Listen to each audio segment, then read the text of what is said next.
Greetings. This is TK Trav, aka Travis Magus, here with LVX777. Today, we're going to go into the chapter 23 of the Mystical Kabbalah by Dion Fortune.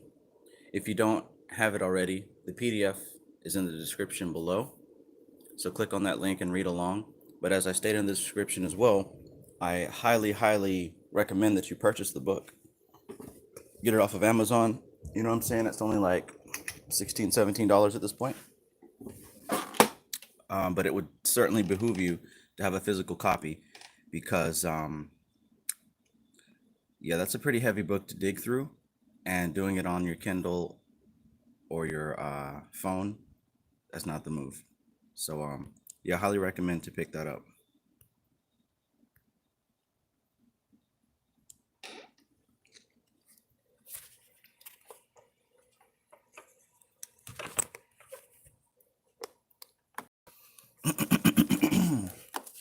So yes, oh yes, welcome. Thank you for joining. We're about to dig into chapter 23 of Dion Fortune's The Mystical Kabbalah.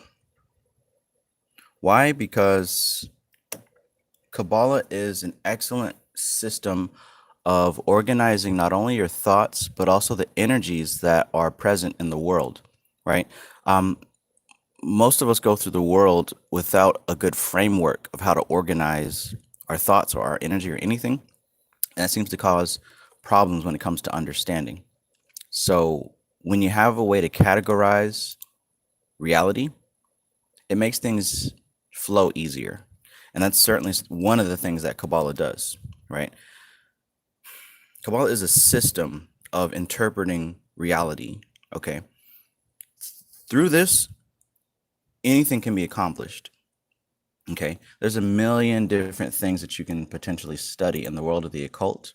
But as I was talking to a member of the Magus Academy last night, the three things that I would focus on, regardless of what level you're at, but especially if you're a beginner, three things that are a must know, three things that are a must learn are Kabbalah, at least how the spheres line up. Kabbalah, the Kabbalion, as far as the 7 Hermetic principles, right? And also the art and practice of meditation. Those three things are going to get you advancement in this occult practice, right? Everything else will fall into place, right? Tarot and astral projection and working with entities and chakras and all that other shit, that falls in line. But the three things that you will continually see pop up and the three things that are at the center of everything are learning about the Kabbalah system, learning the 7 Hermetic principles, and learning how to meditate. Because when you learn about the Kabbalah system, now you have a way to categorize everything that you're going to learn henceforth. You know what I'm saying? Now you have a place to put things in order, right? So instead of learning about 72 different goetic demons or angels or all these other things, you can learn about a category system, right? And instead of saying, what angel can I use for love? Instead of searching through Google pages and books, you can just focus on Venus, right? On the sphere of Netzach, and find all the different correspondences that fall in line here, right? So the 7 Hermetic principles, the reason you want to really get into that is because those 7 laws don't depend on anything else. Like, it doesn't matter if you're Islamic, if you're Christian, if you're a Satanist, if you're an occultist, doesn't matter. Those 7 Hermetic principles don't go anywhere. You're going to have to operate by them, right? And likewise, meditation. No matter what level you're at, you can read as many books as you want. You can read all damn day.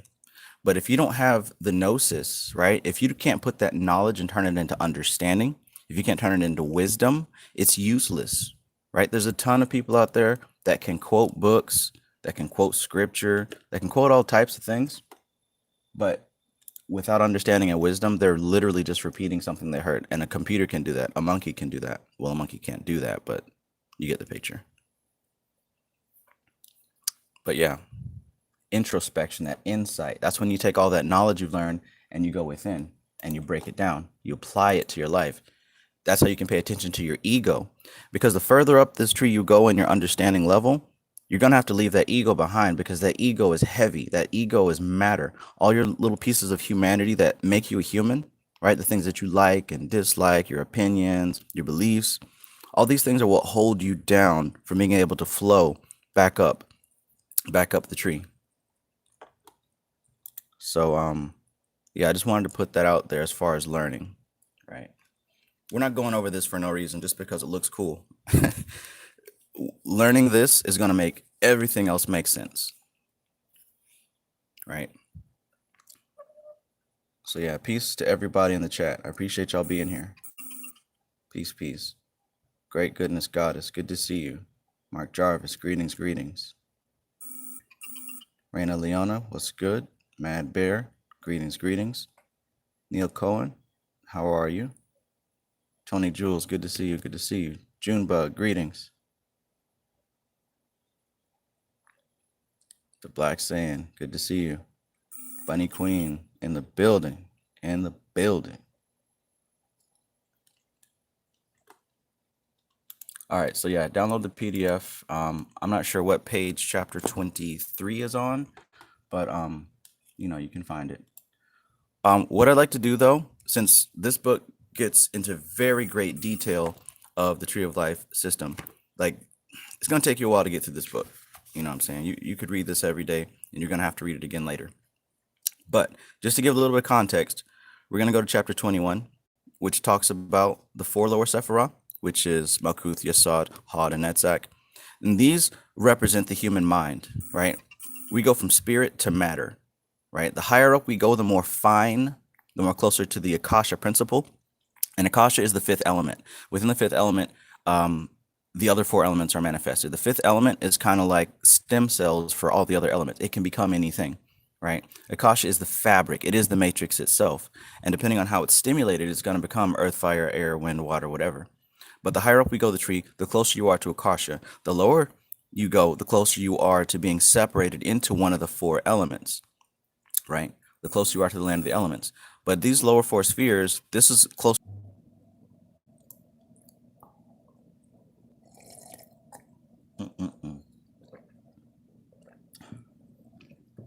I think we're buffering. I'm just waiting for it to come back.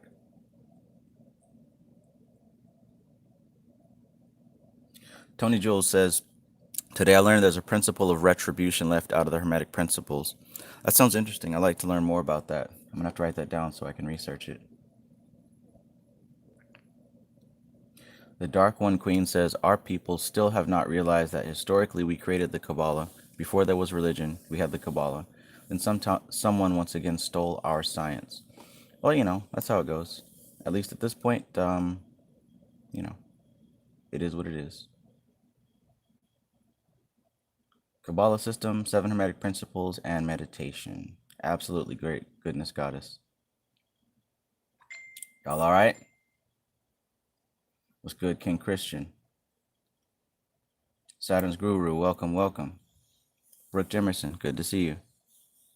13 Keys, good to see you, my brother. Peace, peace.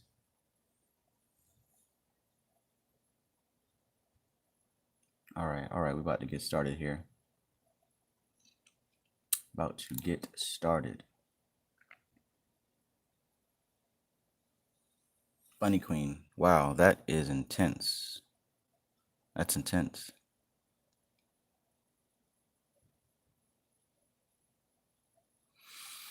Sankofa Sound, good to see you, bro. Good to see you. Jay Jones, back at it again with the white vans. All right, so what else was it? Yeah, so for those of you who have been riding with me for these past few books, the Art and Practice of Kabbalah, Art and Practice of Astral Projection, and the Art and Practice of Getting Material Things Through Creative Visualization, when I was doing my meditation and projection here, it occurred to me that it would be a really interesting thing to maybe hold some type of a conversation about it. So what I think I'd like to do, if you guys are interested, especially those of you who have been watching and learning and reading with me the past couple of videos, to maybe have some type of open discussion where we can all talk about what we got out of it. You know what I'm saying? Just to kind of further enhance the understanding, right? Because I pull this out of it, you pull that out of it, somebody else pulls something else out of it. And if we can put together collective understandings, we might be able to pull something that none of us thought of. So, in the next few days, if you guys are interested, I think I'd like to hold like a open video chat thing where we can be live on here and kind of just talk about the principles that we got from out those books. So yeah, I'm remembering these names here that have been with me, and I'm thinking specifically about a few of you guys, including but not limited to Bunny Queen, Saturn's Guru, Jay Jones, Mad Bear, Moldvox, Brooke Jimerson, and, a couple of other y'all, Great Goodness Goddess, a couple of other y'all that have been here throughout the whole thing. So yeah, be on the lookout for that. Raz Kanani Tafari, peace. Oh yeah, definitely. Tony Jules, you too, most def. 305 Capricorn, I see you every time. You as well. So yeah, if y'all are interested in that, we can have an open discussion. I'm thinking of doing that within the next couple of days. Yeah, so just be a part of the Magus Society website. I'm gonna have the link there to where you can join the video chat. Because if I put it here, I don't want like random trolls and shit to jump in. So yeah, let's get started. Ashe to the Order of the Unicorn. Ashe to the Order of the Phoenix. Just for a little bit of background, I'm going to read chapter 21. It's short. Then I'm going to read a few things that I highlighted in chapter 22. Then we're going to dig into chapter 23. I got my CMOS tea because Dr. Sebi said it would make me immortal. Hey, I ain't got no reason to doubt him. So, man, so also I've been having some amazing dreams and practicing my lucid, my astral travel. And I've been able to really break down where my dreams were, right? When you're dreaming, you're in one of these different places. You know what I'm saying? And the way that you can figure it out is you look at the symbolism. And just from Ophil's breakdown, it really helped me to pinpoint where I was. 2 nights ago, I was dreaming in the sphere of HOD. Last night, I was dreaming in the sphere of Venus. Goodness gracious, but we'll get into that a little bit later. Let's begin. Psychopa Sound says that man did. Yeah. It's a meme. Let me have it. All right, so chapter 21, the 4 lower Sephiroth. That man did. I love it. Hopefully one day I can join him. So, chapter 21, the 4 lower Sephiroth. The 10 holy Sephiroth, when arranged upon the tree of life in their traditional pattern, fall into 3 main horizontal divisions, as well as 3 vertical divisions of the pillars. Right, so 3 vertical, 3 horizontal.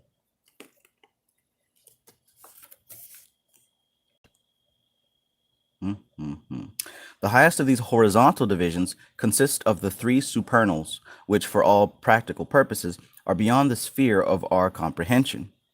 We posit them as fundamental principles which must exist if subsequent manifestations are to be explained. They represent pure being and the opposing principles of activity and passivity, and they are well described by calling them the supernal triangle. All right, so what she's saying here is that there are divisions in this tree, right? And aside from the up and down 3 pillars, there's also 3 sections that go across, that go horizontal, right? So here's the 3 pillars, right? Severity, mildness, and mercy. And Ophiel taught us a little bit about that. On the left side was ruled by severity. The right side is mercy. The middle is mildness. But what Dion Fortune just said in this chapter is that it's divided also horizontally 3 ways. The top triangle is called the supernal triangle. And this is getting away from what man can understand. This is getting closer to the absolute reality of divinity. And this is what we strive to understand through our work of purification of the body and the mind. All right, so let's keep going. The middle triad is the ethical triangle. The lower is the astral triangle. And like I said, this is the realm closer to where you get to your thoughts of your mind, left brain, right brain, dreams, imagination. And of course, we got Malkuth, which is the physical realm. So like I said, when you're dreaming, you're most likely going up to one of these spheres. And like I said, in my dreams the past 2 days, I clearly was able to identify one dream being here and one dream being here. through the symbology, of course. So reality is vibration. And the way that we interpret vibration is that we turn it into a symbol that we can understand, right? So when you're dreaming, you're not actually seeing an old woman or old man or this, that, or third. You're receiving a vibration and your brain's translating it into an image you can understand. So by breaking down those symbols, you can start to see where these vibrations are coming from. Akila Adia, greetings. Let's continue because this is a lot of information to break down. What she was also saying is they represent pure being and the opposing principles of activity and passivity, right? So as we bounce down the tree, 777, we're going from active to passive, study and practice, expanding, contraction, all these opposites of polarity. We're bouncing back and forth, back and forth. The next functional triangle upon the tree consists of Yesod, Qabalah, and Tifereth. These represent the active principles of anabolism, catabolism, and equilibrium, and might be described by calling them the abstract triangle. So what she just said there is this triad, the ethical triangle, consists of Yesod, Qabalah, and Tifereth. And she said that they represent anabolism and catabolism and balance, equilibrium, as she put it. What that basically means, the best way to understand that is like what Ophiel said in his book, The Kabbalah Magic. Think about your stomach and when you eat your food, right? The acids that break down the food, that represents what goes on here in Gibura, the Mars, right? The acid breaks down the food, breaks down the nutrients, breaks it all down. Meanwhile, Yesod represents anabolism, right? Catabolism, anabolism. And basically, this is where that food that's being broken down is being turned into your cells, right? The food you eat is being transformed, being transmuted into energy. It's building the organs and the blood cells, and all those things are being created, right? So we've got two distinctively opposite processes going on. The acid breaking down the food, and this is using that food to build your body, right? So when you're doing the lesser banishing ritual of the pentagram, when you say Vigi Bura, you're invoking that power of disintegration, right? Solve. When you look at Baphomet, he's got the tattoo Solve Coagula. That's what this represents. Solve is dissolve, right? Breaking it down. Coagula, like coagulate, like congeal, like bringing it together. So breaking apart, bringing together. And then Tifereth represents equilibrium. This is the Christ consciousness, the Christ energy, the center. All the spheres and the paths all lean upon this guy right here, right? So this triangle is dealing with higher things that we can barely grasp. This triangle is dealing with that process of breaking down, building up an equilibrium. And what we're going to be discussing tonight is what's going on down here. All right.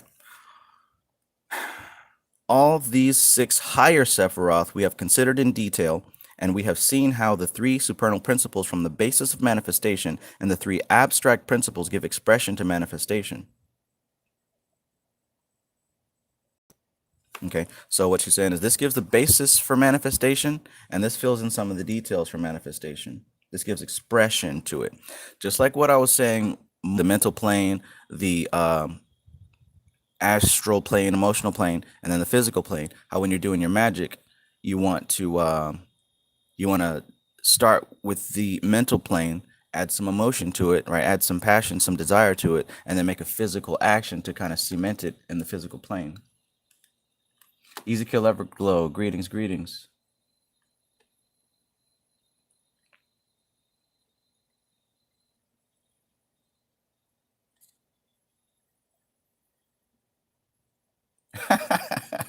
Sankofa sound, my son cracking on the pony reader. Yeah.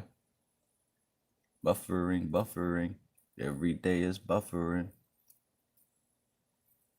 Sirah says, I read earlier the Christ was from Barbello, which from what I came across is Ein Sof. Molvox, salutations, greetings, good to see you. Just getting started. You can find the PDF in the description for everybody just joining. And right now I'm on chapter 21, and we're just kind of giving some context before we go to chapter 23. All right.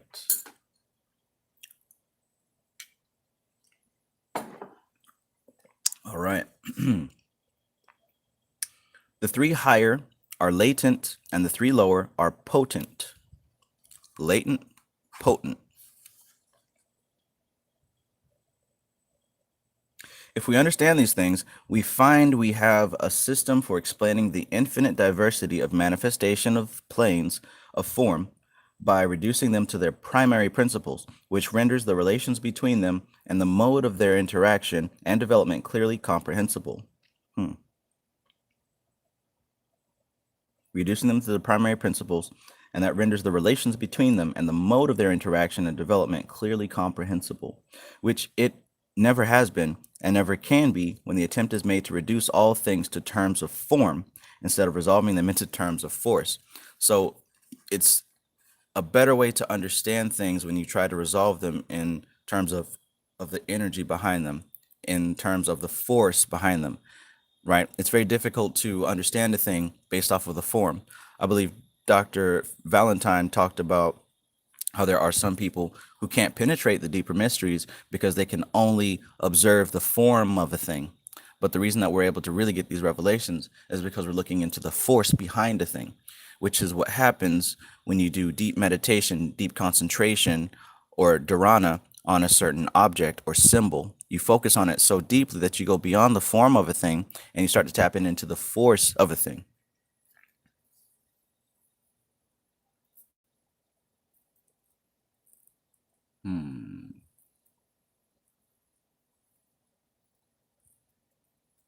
Sanko Fasound asks, does a psychic rocket work as a physical manifestation tool in the process you described? Sounds like you might be referring to what Jung was talking about in cyclomancy. I think it could. But I think you might have to be a little bit more specific in the question. But I can definitely see a possibility for it. Arada Kalandri, greetings. Gerald Sombright, unexplainable in words. Absolutely. Good to see you.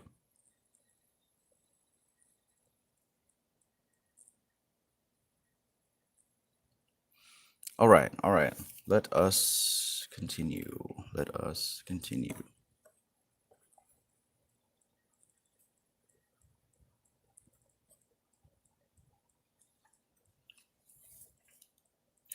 The lowest functional unit of the tree of life consists not of a triangle, but a quaternary, and this quaternary is said by the Kabbalists to have been affected by the fall. The head of the Leviathan rising out of the abyss to a point between Yesod and Tifereth. So instead of another triad, we're now dealing with a quaternary, 1, 2, 3, 4.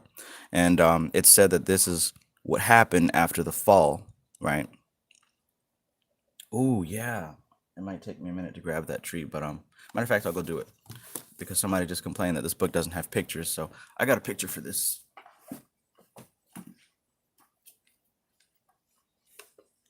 Let's get it started.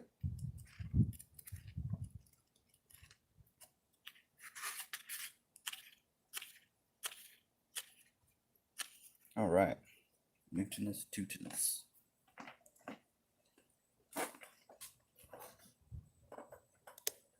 Party people, party people. All right. So, just a brief, damn, this place can go forever. I don't really want to break that down because that's way too much information. But, shit, I might as well, right? We got all night. So, just to give you a little bit of context, this is the manuscript for the Golden Dawn information, which Dion Fortune was a part of. So just to give you a little bit of context on what she's talking about here, what we've got here is the tree of life before the fall, right? This is the tree of life before the fall. And buffering. All right. So yeah, that was a sign. I'm not going to go too deep into this, but this is the tree of life before the fall. Everything in its right place. This is the primal force, the energy of the nature of the universe, of the earth, right? The animal force. Here's woman, right? And she's in her proper place as far as being in between man and nature. And she's upholding the pillars of creation, right? And here's man who is supported by woman. So he's able to reach to the higher heavens. And of course, here is divinity, you know, the highest conscious, the most high, in complete androgynous balance, right? Sun, moon, stars, all the planets, everything is in perfect alignment. The fruits of this tree of nature is all the different planets and all that good stuff. Now, we look at the Bible and Genesis and what it talks about how Eve reached for the fruit, right? For the fruit. So in order to reach that fruit, she has to reach down and grab it. And by her doing that, everything's going to fall down. So what happens is after the fall, things get out of balance. She got what she wanted as far as having that fruit. So now the serpent has been released. Leviathan has been released. And he has, quote unquote, infected all the different spheres. And here's man, instead of reaching up, he's now reaching down.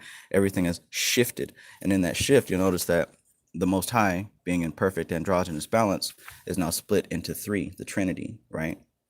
Masculine, feminine, and spirit, the Holy Ghost, you know, and all that good stuff.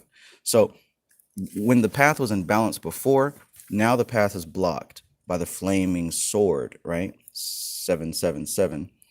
And entrance to this higher information is now blocked, so to speak, by these four angels standing at the four corners of the earth, right? We've got the bull, which is Taurus. We've got Aquarius. We've got Scorpio. We got Leo, right? And this also represents earth, air, water, fire, right? This also represents Yod, He, Vau, He, which we talked about before with the Tetragrammaton, which is the spiritual technology of creation. Yod, He, Vau, He, which represents the process of creating, of pulling down the spiritual energy and crystallizing it into matter. How is that done? Through imagination. Yod is the grasping, the closed hand of your intent. The first He, because He means window, the first He is your imagination. You visualizing that thing that you want. The Vau is the passion and the desire that you energize what you want with. And the last He, the last window, is the actual physical manifestation of your desire. So we got two reflections here. We got the Yod, which is the intent that's reflected of the desire that you put behind it. The first He is the window that's reflected by the second window, imagination, physical. So you grasp your intent, you visualize it, you put the energy behind it, you manifest it. That is Yod, He, Vau, He. That is Tetragrammaton. It's not a person in the sky, right? This is the demiurge, the power of the demiurge. The demiurge is it's a formula. The demiurge is a algorithm. It's not a mean ghost man in the sky with a beard. All right. These are symbols. Please don't be stupid. All this occult stuff is symbolic. Right. But anyways, man and woman are now at a point where they are separate from the true use of this algorithm. Now they're subject to it. Now they're under it because the Kundalini awakening, right? The Kundalini serpentine energy is now released. And it has infected all these spheres. So we have to cause balance within ourselves, right? Balance your chakras in order for us to go back up the flaming sword to reach balance again. Okay, so that was Kabbalah in a nutshell. Tony Jewell says the demiurge sounds a lot like the subconscious mind. Absolutely. Bunny Queen, thank you. Thank you. I appreciate you. I appreciate you 2 times. Diamond level. I appreciate you. Chicken dinner.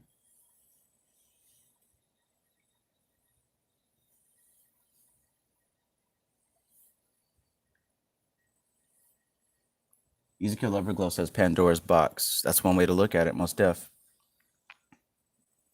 But yeah, demiurge is a formula. It's an algorithm. Please think of it that way as opposed of this enemy that you have to fight. Because really, if that's what you think, that's what's going to manifest. Because like I said, the demiurge is an algorithm. And it's an algorithm of intent, visualization, desire, and manifestation. So if you intend to fight this enemy and you desire that and you visualize that, you're going to manifest that out of your own ignorance, right? So you're literally going to manifest a boogeyman because you believe in a boogeyman. This ain't for everybody. It's really not. Great Goodness Goddess says you one-on-one coach, Trav. Absolutely. Absolutely. Just until I get stronger and putting 2 and 2 together. Yeah. I specialize in helping people understand this because I love doing this. That's why I'm doing this now. But most certainly, hit me up in my email. But let's continue. Let's continue to break this down.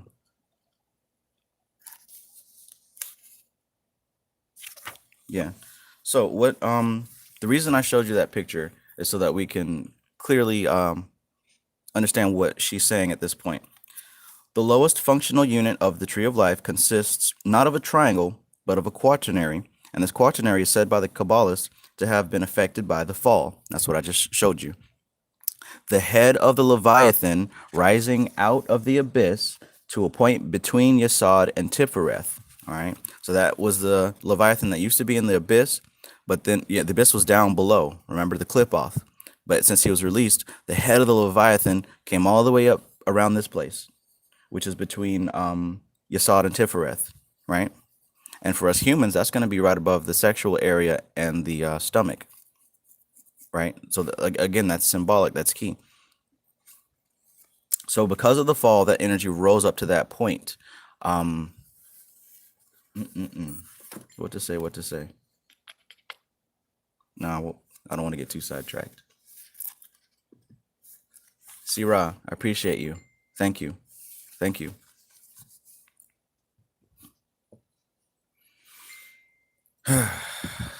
Yeah, again, this is not for everyone. But for those of you who have a sincere desire to understand this is It's for 10 you. o'clock. All right. So because of the fall, Leviathan has risen up to the point between Yesod and Tifereth. Beyond this, it was not permitted to go, as the 6 higher Sephiroth retained their innocence. All right. So there was a certain corruption during the fall. I'm going to bring that picture back out because it's easier to understand these things visually. Come on. Come on. Come on. There you are. All right. So, talks about how the Leviathan rose up to a point between Yesod and Tifereth, which is here, right? When you look at the Tree of Life. Gosh, small screen. I wish I had like a... Anyways, here we go. The Leviathan rose up to around this point here. See how that path is yellow, is gold? Well, that's also what's going on right here in this photo. The head of the Leviathan rose up to this point, but it can't cross any higher because the upper spheres, the upper triads, the 2 upper triads, retained their innocence, right? And here are the 2 upper triads in this picture, right? These 2 retain their innocence, right? So that's what she's talking about when she says that. In other words, the 4 lower Sephiroth belong to the planes of form, wherein force is no longer free moving, but cabined, cribbed, confined, only to be freed by works of destruction. So in other words, spirit has now been trapped in these 4 spheres. Like I said, this is human mind and this is body.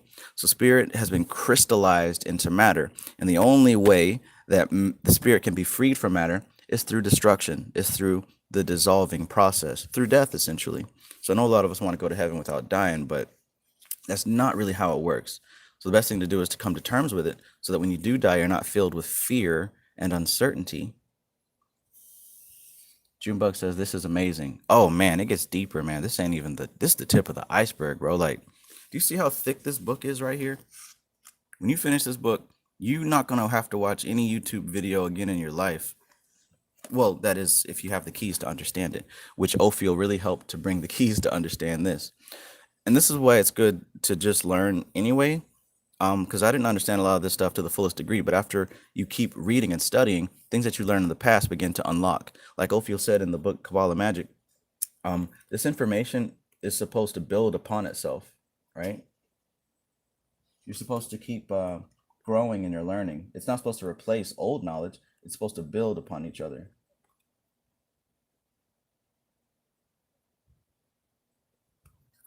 But yeah, let's see what we got here.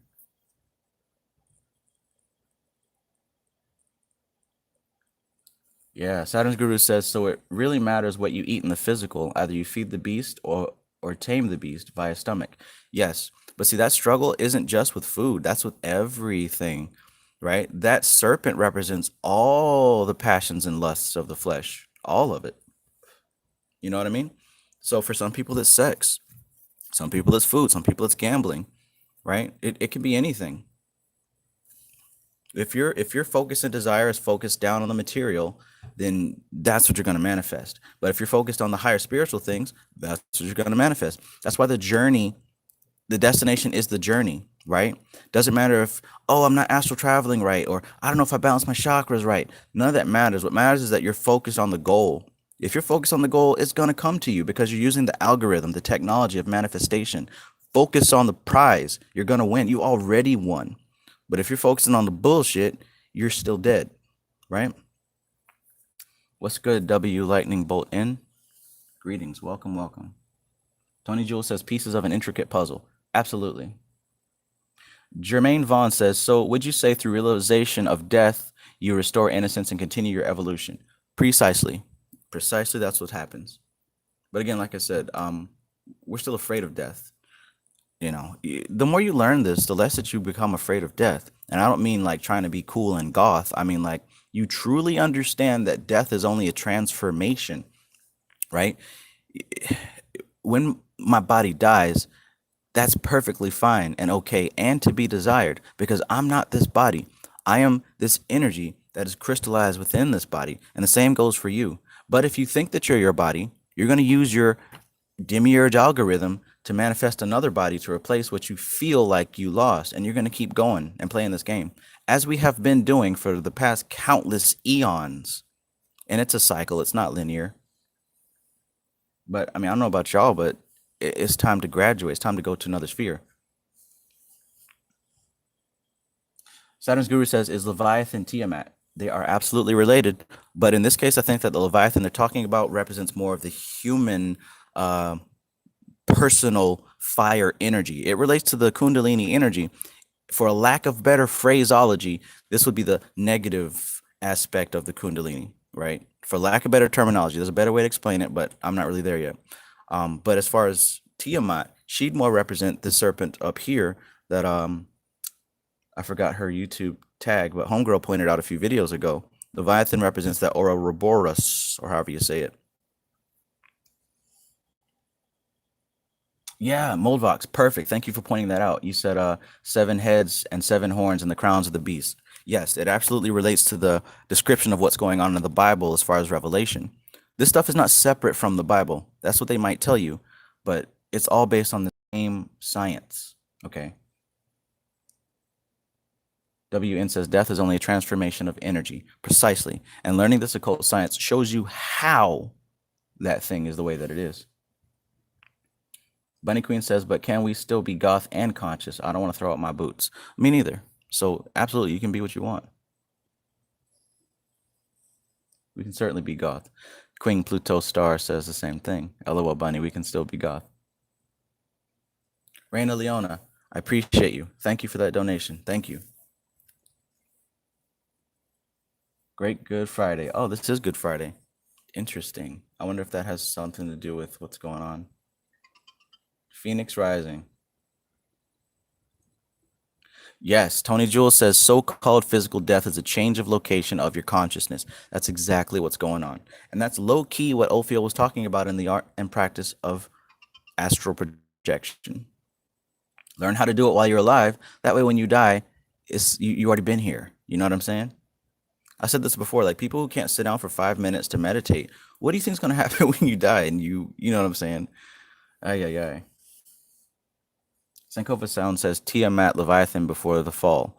Okay, thank you for saying that. Because when you look at this, you notice that there's also, this is called sometimes the fallen daughter, right? And this one is sometimes called, I forget the terminology, but these two relate. One of them is like the virgin queen and one of them is the tainted queen, right? You can say that the Leviathan serpentine energy would be the earth aspect of that energy, but there's also a higher aspect, the divine mother, which is talked about in this book, but we're not on that chapter right now. But thank you for pointing that out, Sankofa Sound. Love and elevation. Peace. Good to see you tonight.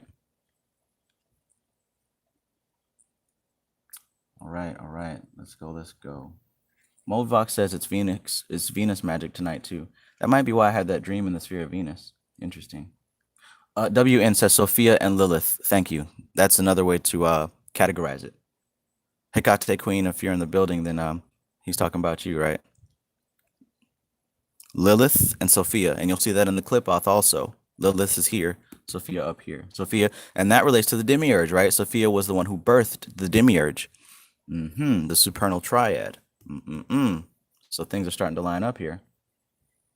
Saturn's Guru says, Travis, you died plenty of times. Your vids year ago, that was someone else. You even look like a different person. You lost fat. Weight of the illusion. Yes. And I've even died again since then, believe it or not.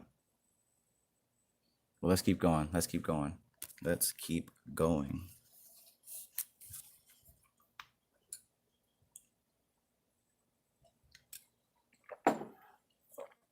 Okay. All right. Tifereth, which is the sun sphere in the chest. It says Tifereth, as has already been seen, is the center of equilibrium of the tree. That's what we're talking about right there. Look how all these different paths hinge upon Tifereth, the heart of the matter. And notice what it said, the serpent couldn't ascend past that point. It's because it talked about how the higher spheres retain their innocence. And if you notice up here, you've got the hexagram shape, right? You got that hexagram shape. But that's going on up here. All right, let's keep going. Tifereth, as has already been seen, is the center of equilibrium of the tree. Equilibrium gives rise to stability, and stability to cohesion. From now onwards, in the descent of life upon the path of involution, we find the principle of cohesion playing an increasingly predominant part, until in Malkuth it reaches its apogee. Now, for those of you who just are now joining, the PDF is in the description. I highly recommend you get the physical book, but until then, we are on chapter 21, verse 6. We may well conceive that the active principles of the abstract triangle underwent subdivision and specialization in the course of the descent of life through Netzach, and in Yesod attained to a considerable degree of stereotyping by means of which the forms of Malkuth were determined. The active principles of the abstract triangle, which would be this guy here, underwent subdivision and specialization in the course of the descent of life through Netzach and in Yesod. So as the energy flows down the tree, it becomes more and more, more and more, she used the word specialized, but more and more distinctive, right? It went from just raw, undifferentiated energy, and it started to take specific form. It started to really solidify more into a singular element. Like I mentioned earlier, the higher up the tree you go, the closer you are to the Akasha principle, which is the fifth element. But out of the fifth element, the other four elements come. So as the energy falls down the tree, it becomes more and more solidified, more and more specified to an element or multiple elements.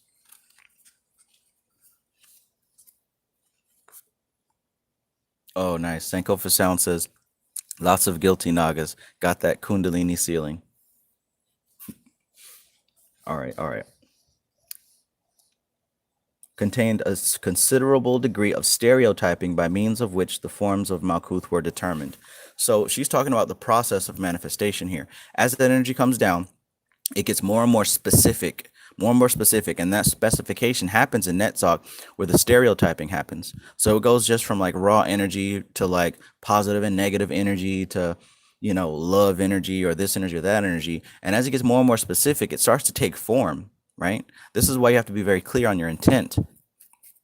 It starts to take form and it starts to become more and more solidified until it becomes an actual manifestation of a person, place, thing, event, whatever.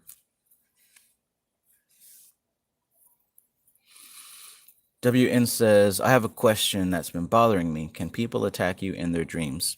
If you believe that, yes. But otherwise, no. And it's literally that simple. It's literally that simple. You can make it any more complicated than that if you want to, but that's a reality if you want that to be a reality. And I'm not trying to be a smartass here. Once Malkuth, which is the plane of pure form, Malkuth is the plane of pure form. Once Malkuth, the plane of pure form, attained development, the evolutionary stream began to turn back towards spirit, freeing itself from the bondage of form while retaining the capacities acquired by experience of the discipline of form. So,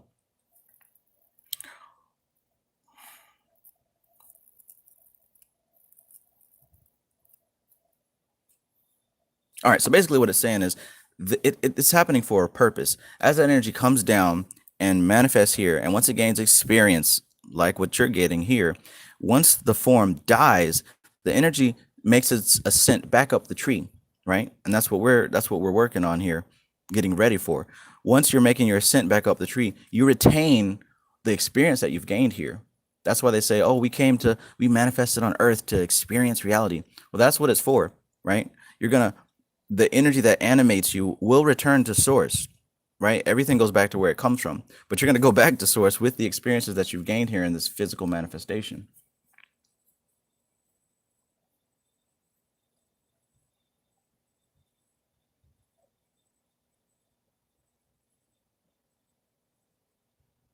I like what Bunny Queen says. No one whoops your ass better than you. Remember that. Bingo. WN says, so it's only that part of myself. Absolutely. Right. And look at how easy see, that's the problem with humanity. It's very hard for us to take credit for even the bad things, right? We always want someone else to blame. But yeah, you're absolutely right. It's part of yourself. Tony Jewell says it's symbolic. Great Goodness Goddess says facing yourself is a war in itself. Absolutely. It's hard to admit that you're the one that's the source of your problems. It's so much easier to blame someone or something else, right?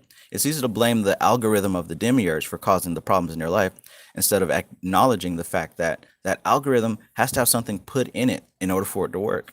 Who does the putting in? You do. Hey, boo-boo. Mad Bear says, Ain Soph, Super Saiyan, right?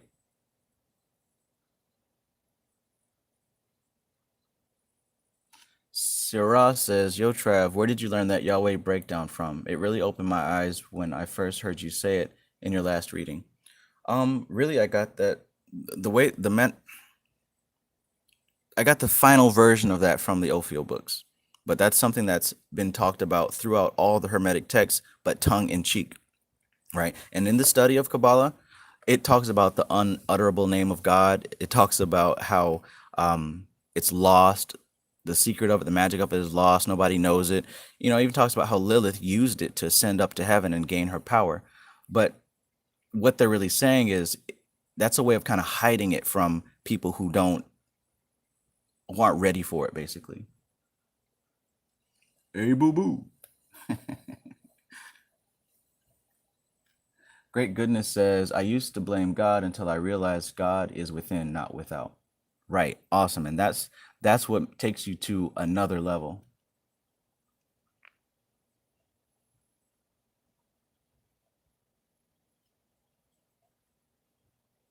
Mm-hmm.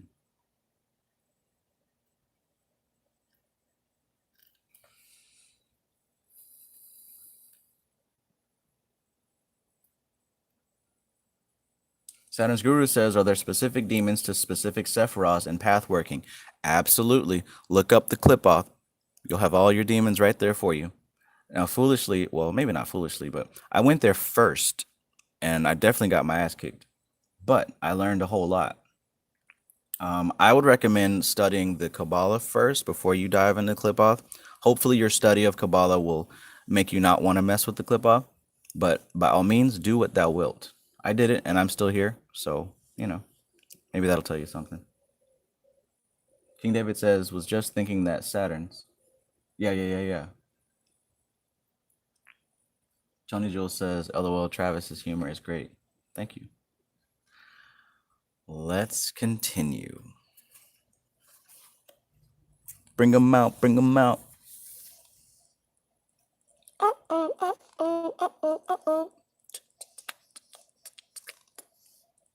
All right. We may conceive then of, wow, I'm supposed to be on chapter 23. Let's go. We may conceive then of numerous abstract principles of life function becoming clothed upon with form owing to the influence of the experience of their outward manifestations in the kingdom form. Let me read that again. We may conceive then of numerous abstract principles of life functioning, of abstract principles of life function, becoming clothed upon with form, owing to the influence of the experience of their outward manifestations in the kingdom of form.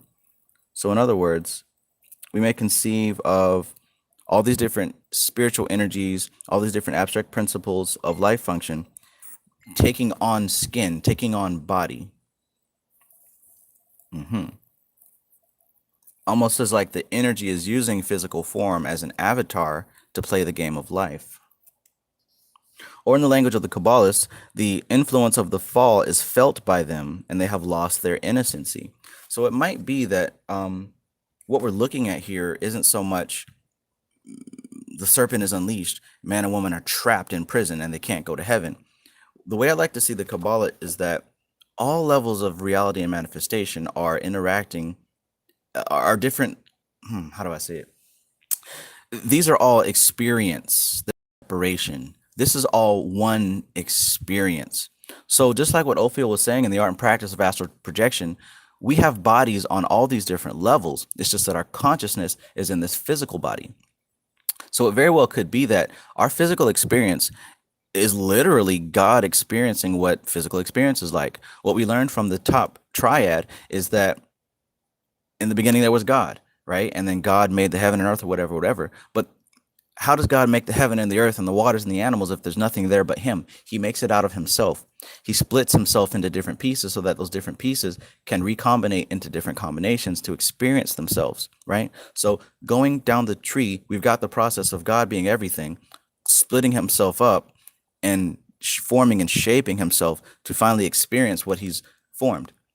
It's almost like you writing a song, right? Making a beat, recording yourself, editing it, and then sitting back and enjoying it, listening to it, right? You made it for yourself, not for SoundCloud, right? You made it for yourself. It's like painting a picture so that you can stop, sit back and enjoy it for yourself. It's like being a game developer and creating a video game for you, right? To sit back and play it. Imagine not having to worry about copyright, not having to worry about this or that or a third, just creating for the sake of creation and then enjoying it. That's what's going on here. So again, if you believe that someone in your dream is attacking you, then that's what you want to experience. You got it, right? You got it. If you're here with a victim mentality, I'm not talking about you, I mean just anyone else. If you're here with a victim mentality, that's what you're getting because that's what you want. If you're here with empowerment, with wanting to learn, like whatever the fuck you're doing right now is what you want to do, period. Right? If you have a person and you're cheating on them, you can't blame your animal nature. You're doing that because you want to do it. Right? If you're being successful in business or if you're giving up on your dreams, that's what you want to do. Know what I mean?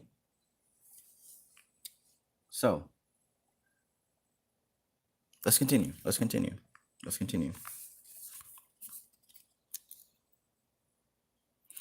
Wow, that's amazing. I'm going to highlight that. This is why I say you need to get this physical copy so that you can highlight some of these gems after you read them. And as you flip through this book later on, you can always go back and see what you highlighted. And hopefully when you see it again, you're going to have a deeper understanding of it. Straight up.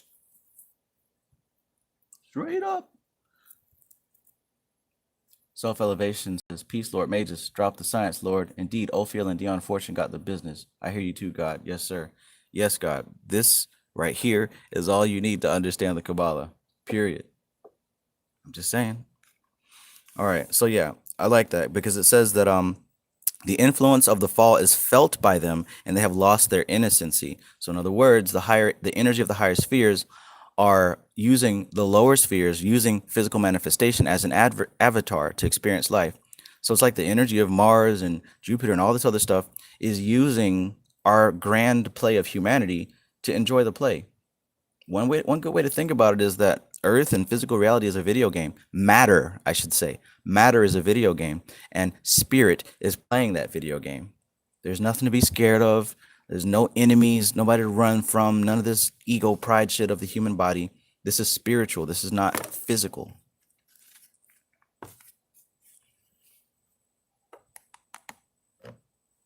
What's good, soldier? What's good? Good to see you. We're getting into the meat right here. So stay tuned. All right, verse 8. This is chapter 21. For those of you who don't have the book, the PDF is in the description. These considerations give us an insight into the nature of the quaternary of the planes of form and enable us to tread the middle way when credulity and skepticism in this sphere of illusion is, as it has somewhat unlikely been called. So basically she's saying that looking at it this way gives us an insight as to why this lower section is split into 4 and the upper are split into 3. Because this is a lower triad, if you notice. It's a triangle, but we've got this extra little piece of matter dangling, this little dingleberry hanging off the butt, right? Because that's what it is. The physical world was, in some circles, considered the shit, right? Not in the good way, by the way. But it's been tainted, it's been infected, it's been corrupted when Eve reached down to get the fruit, right? So this is the physical world that, notice the mind is pointing down and focused into that physical world. And look at how spirit is also pointed down, and how the Akasha principle is still pointed up. So it's almost as if, in order to balance the tree, we've got to flip upward. Everyone's looking down at the physical matter. Everyone's looking down at the cars and the jewels and the luxury, the women and all this good stuff. We're all looking down at matter, and thus we're pulling our energy down as well. But in order to flip this thing into balance, we've got to focus upward. And that's what we're doing through this study. We're focusing upward to put balance back into the tree of the entire universe.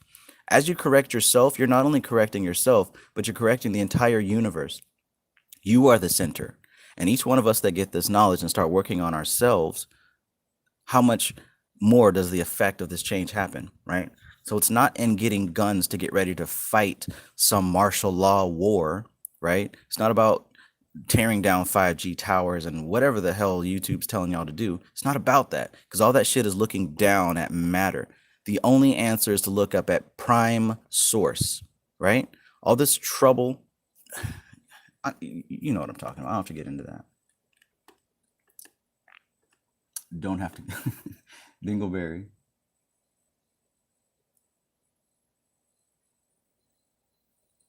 What's up, Ed Fern? Welcome, welcome.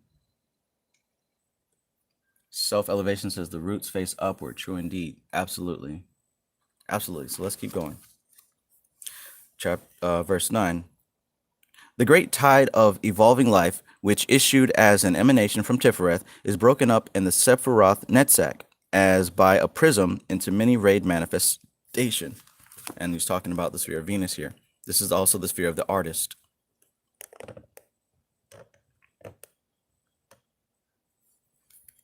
All right.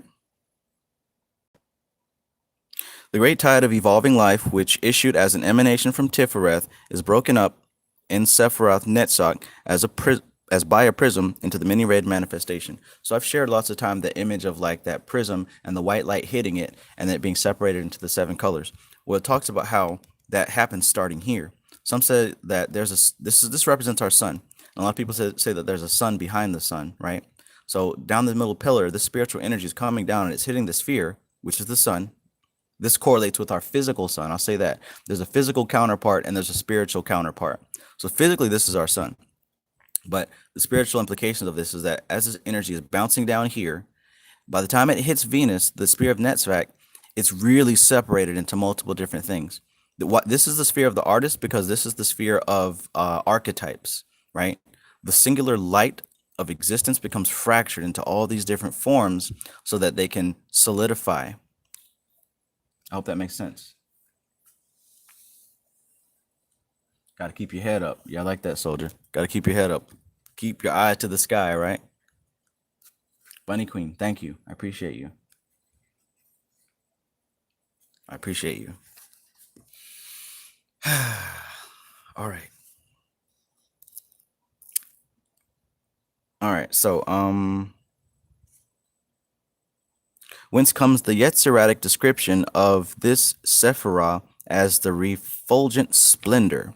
In HOD, which is what we're going to read about, the sphere of Mercury, in HOD, these multifarious forces are clothed upon with form. So all these ideas and these energies start to really accumulate material existence. And in Yesod, they act as etheric molds for the final emanations in Malkuth. So in other words, what's happening here is that singular light is now being fractured here into all the different archetypes, and all those different archetypes are starting to get very much more specific. And then finally, these specific archetypes begin to accumulate actual tangible form until finally, when the moon is full, the form is pressed down into the physical world. So that's why when you astral travel, or I should say, when you etherically travel, when you go to the etheric realm, you see a duplicate of the physical realm. When you're doing your astral travel, a lot of times you can float around your actual house, right? Your actual neighborhood. You can see actual people because the etheric realm is very closely linked to the physical realm. It's a duplicate. It's a pattern. Because of the etheric pattern, that's why things manifest on the physical. So you can change things on this etheric pattern that will cause change on the physical pattern, right? This is like some of the code behind the actual program. But as it's saying, this is physical form. This is that ghost world, right, behind the physical form. This is where a lot of the physical form starts to be differentiated specifically. And this is where that differentiation actually begins to happen. Wow, Escaflowne, greetings, greetings. I never would expect to see you here. Nice, nice. The mic, you're very welcome. Escaflowne, we are talking about The Mystical Kabbalah by Dion Fortune. So, where we at? Yeah, so coming from Yesod, they act as etheric molds for the final emanations in Malkuth, which of course, Malkuth is the earth plane. Tony Jules says source code, if you will. Absolutely.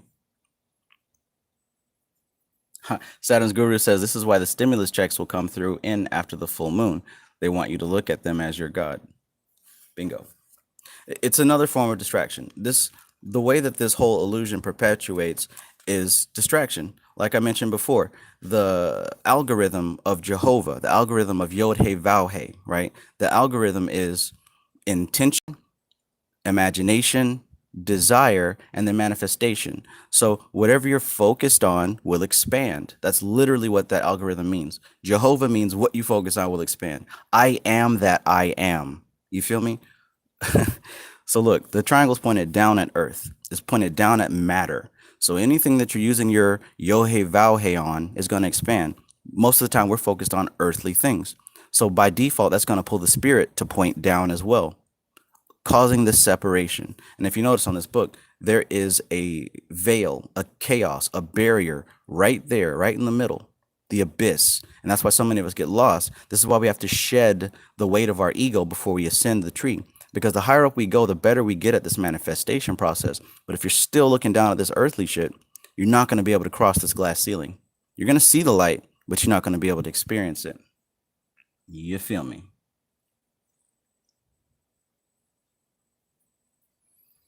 All right, all right. Escaflowne, no, I didn't mean that in a bad way. I just mean, I didn't expect from where I know you to cross over to here. That's all.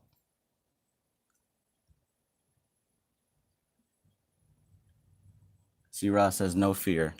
Like I say, absolutely. Maintain your frame.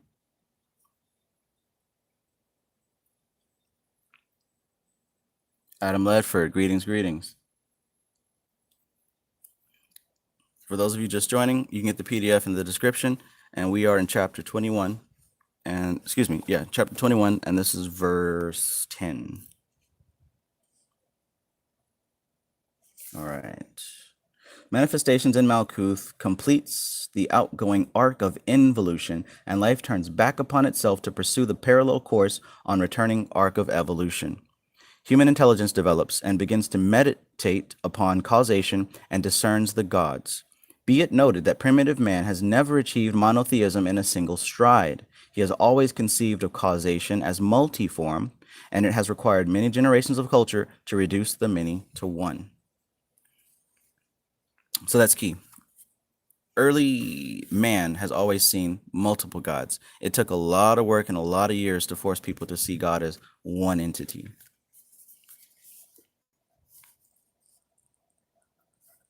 But long story short, what goes up must come down. So despite the fact that we are all manifested on the physical plane, despite the fact that the majority of the human animal is focused on manifesting more of the physical, eventually, at some point, the spirit within man will stop incarnating as man and return up the tree eventually. Now that may take many, many, many, many, many, many lifetimes, right? But every now and then it's kind of like crops and growing plants. You know what I'm saying? You plant the seeds, the fruit grows, you slice the fruit, bring it in, and the next batch is started. It just so happens that us here are a batch that's about to be, harvested, if you will. Meanwhile, we leave behind other seeds to be planted in others. And that's just how the game goes. That's the way it's always been. That's the way it's always been. Soldier World says dab on that like button. Thanks, yeah. Tap dance on that like button. Thanks. Verse 10 at 10:10. Nice. Holy Justin Timberlake Batman. We're in sync. I like that, Ezekiel Everglow. Lamar Harmon has spit them facts. All right. Verse 11. This brings us to the great question, what might almost be called the dweller on the threshold of occult science? And if you study the occult, especially Aleister Crowley and all them, I know you've heard of the dweller on the threshold. And I think Ophiel mentioned that in one of his previous books. The horror which confronts every adventurer into the unseen, right? This is also just like what these people are experiencing on social media, the fear of this demiurge, the boogeyman, right? The Christians have the devil. When you get deeper and deeper into the spiritual, you start to see that boogeyman. But like I was saying to homie above, there's no enemy. It's always you manifesting that enemy, right? There's nobody attacking you. That's you manifesting that. So especially when it comes to the spiritual nature, you're going to get to this point where you start to see what they call the dweller on the threshold. That's a manifestation of your enemy. Just like in the old school Mortal Kombat games where you go up that tower, you're fighting, and after you beat everybody, you eventually have to fight yourself. And you have to fight yourself before you get to Goro and Shang Tsung, right? That's very symbolic. Interessante. All right, so the dweller on the threshold of occult science, the horror which confronts every adventurer into the unseen. Shadow work is the missing key. This is me talking out the book. Shadow work is the missing key behind occult advancement. Anybody can pick up a book or watch a YouTube video and start learning this shit. But if you don't deal with your inner problems and your personality shadow, if you don't deal with that, eventually you're going to have to come face to face with it. And if you're not ready, you will lose that fight. You're going to lose that fight because it fights with distraction. It's going to point in every direction for you to look, but you're never going to look at it. It's going to manifest as everything, but until you realize that it's yourself, you're not going anywhere. Lamar Harmon, I appreciate you. Thank you for that donation. Thank you. Let us continue.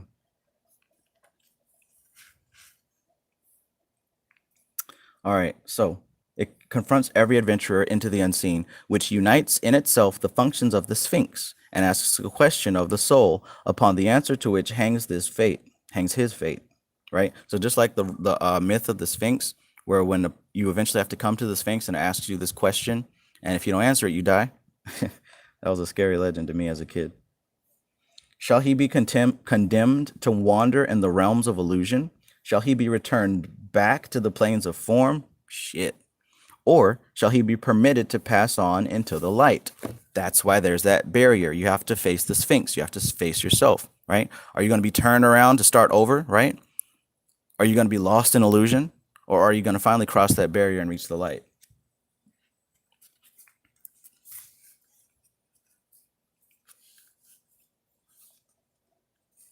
All right. The question is, do you believe in the gods? If the answer is yes, he will be a wanderer in the plains of illusion. Damn. Right? So that's the question. Do you believe in the gods? If yes, you're going to wander forever in the plains of illusion.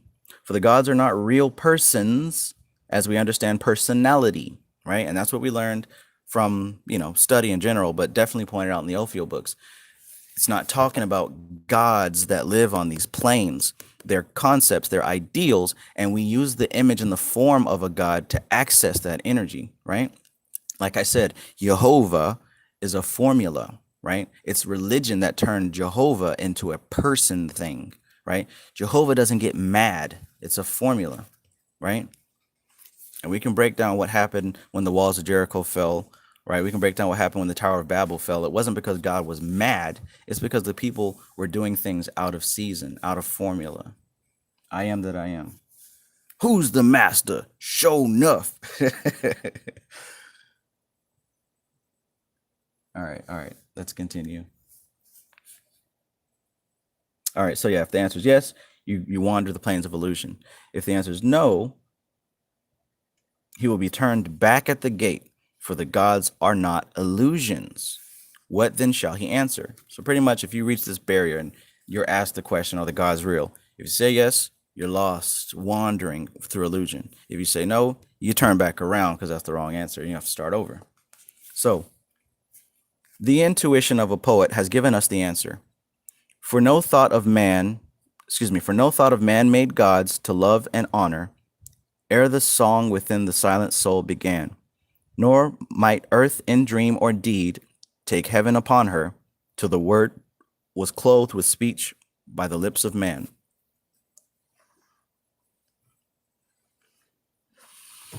Therein we have the clue to the riddle. The gods are the creations of the created.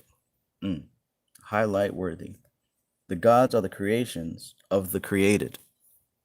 They are made by the adoration of their worshippers. It is not the gods that do the work of creation. This is done by the great natural forces working each according to its nature. The gods come in their procession after the swan of the Empyrean has laid the egg of manifestation in the darkness of the cosmic night.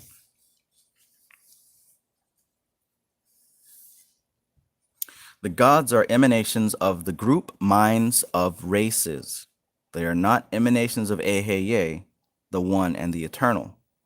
Nevertheless, they are immensely powerful because by means of their influence over the imaginations of their worshippers, they link the microcosm with the macrocosm. For by meditation on the ideal beauty of Apollo, the soul of man is open to beauty in general. Another way of talking about this is you look to Christ for inspiration. You look to Christ for support, right? And you get it, right? A real effect happens from that cause. You look to Christ to get to be empowered, right? To feel stronger, right? To overcome your obstacles. And it actually works, right? So who did the work there? Who did the work there? Just like other people can look to Satan or to Ares or to Venus or to Citri or to Andros or to King Payman or to Shango or to whatever entity. These are symbols that we use to access the energy. They're not people in the clouds waiting for you to do something or to fuck up to punish you. They're symbols, which is why I can use something like this and still get effects because I've properly programmed it with what I want to pull down from this. And you can do the same thing with anything. Gemma Thorne says, you are that which you seek. And what you seek is also seeking you, right?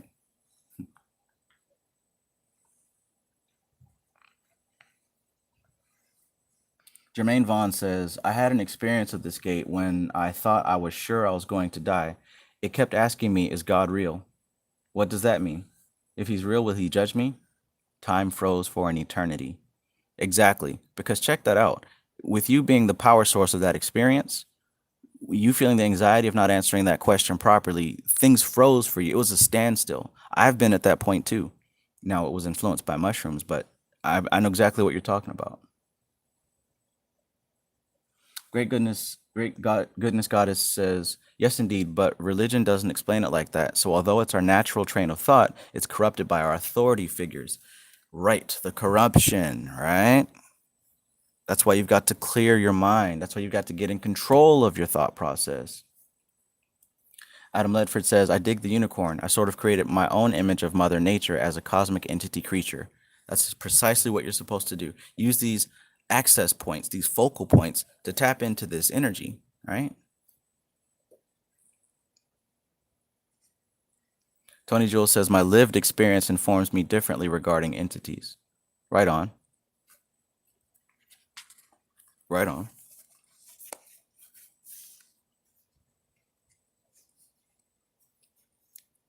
All right. Let's keep going. 15. As man has analyzed life and discerned factor by factor its prime motives, he has apotheosized them. And that means deified them, basically.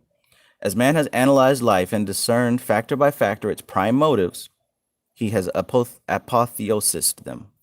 Basically, as man has looked into the energies behind manifestation and creation, he has deified them. He's made them into gods, right? As man looked at how love happens, people always fall in love. Love, love, love, love, love. They made Aphrodite out of that. War, war, war, aggression, aggression, fight, fight, masculinity, masculinity. They made Ares out of that.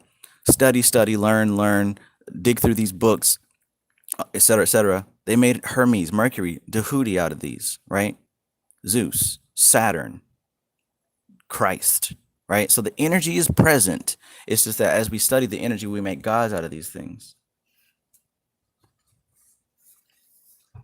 All right. Let's keep going. As man has analyzed life and discerned factor by factor its prime motives, he has apotheosized them. Because man in all parts of the globe has found that the same needs and motives actuate him, he has evolved comparable pantheons. Because temperaments differ, he has evolved as different pantheons as the bloodthirsty fiends of Mexico and the radiant beings of the Hellas. So basically, no matter what culture you're in, the same emotions and experiences are going to be present. That's why in every culture you've got different gods, but they can correlate across cultures, right? In one world you have Tahuti, and another you got Hermes, right? In one world you got Zeus, you got Greek, you got, you know what I'm saying, all these different entities that correlate with each other.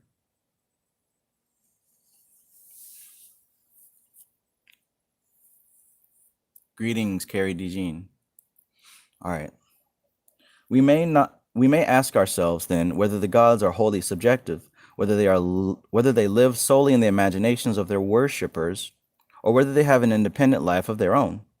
The answer to this question is to be found in a fact of occult experience, which cannot be explained by what obtain results. So this is going to answer the question here, what people used to ask me all the time. Are the goetic spirits real, or are they part of my subconscious mind? You got to answer it, Travis, or else I'm going to explode, right? Let's see what it says.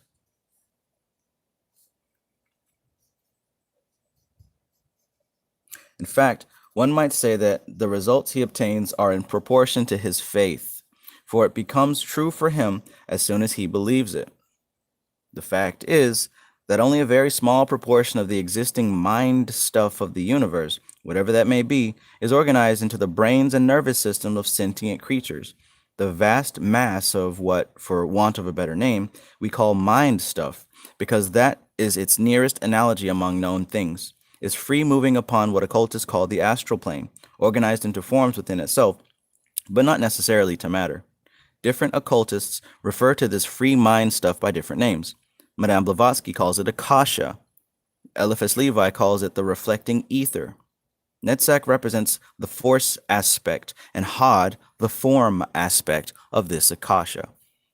Basically, what she's saying is that there is energy and spirit energy that is abundant, right? And there's different pockets of spirit energy that has accumulated into specific things.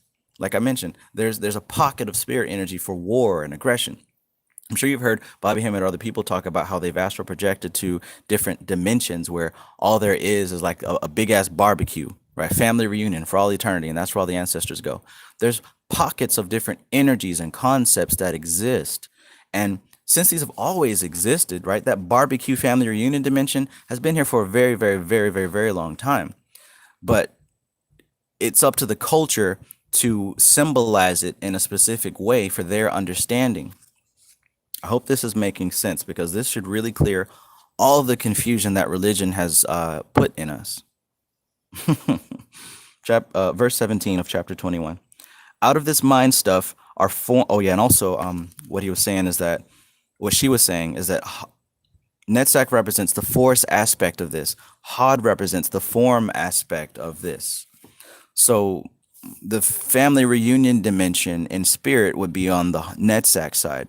The family reunion dimension, actually being a family reunion dimension, is manifested in the HOD side of things. In other words, this is the idea of it, and this is the form of it. This is the energy behind it, and this is the actual thing of it.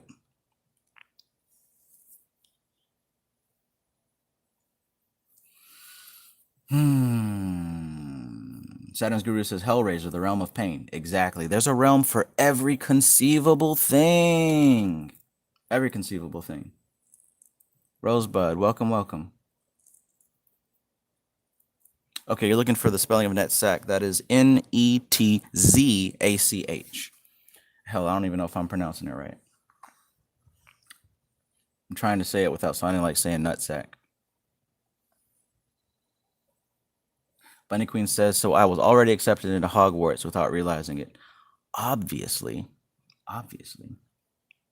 And clearly I'm holding classes on the astral plane. So this is extra credit right here. Michael McClinney says, what happens when your drunken uncle shows up to the picnic? Well, I think we know what happens then. Adam Ledford says, mathematics is its own dimension. What a painful dimension.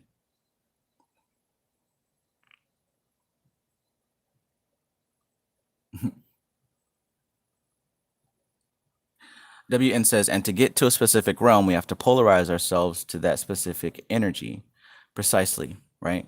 That's what this science is about. First, learning what energy is where. You feel me?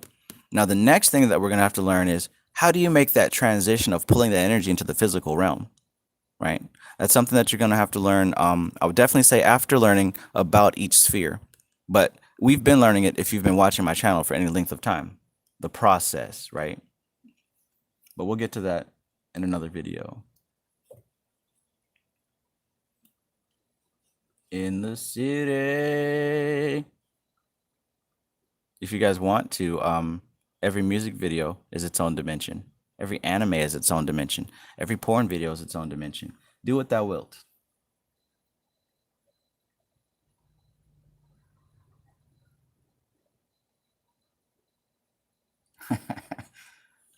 Gerald Sunbright says, LMFAO, I can attest to that. I've definitely participated in Travistis Magistus lectures on the astral.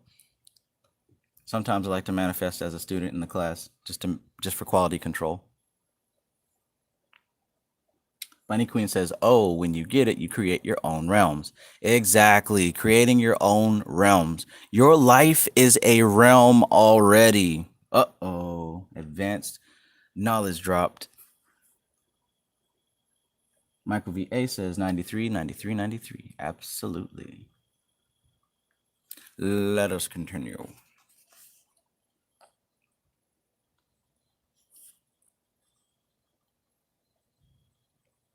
Out of this mind stuff are formed the molds of all forms, and within these molds are built up the framework and etheric stresses that function in the sphere of Yesod, which is the sphere of the moon, and within which are held the molecules of matter which form the body of manifestation on the physical plane. So basically out of Netzach and HOD, the family reunion dimension is the energy, and in HOD, the family reunion energy is very specific. But it's within Yesod, the moon realm, that's where you actually go to the family reunion dimension. So really, we're deconstructing reality as we go up. Here you are, wanting to astral travel to the family reunion dimension so you can hang out with your ancestors and get that recipe for those awesome ribs that your grandma made 20 years ago. So you go up here into this astral dimension of the, and you find the cookout world, right? The cookout dimension.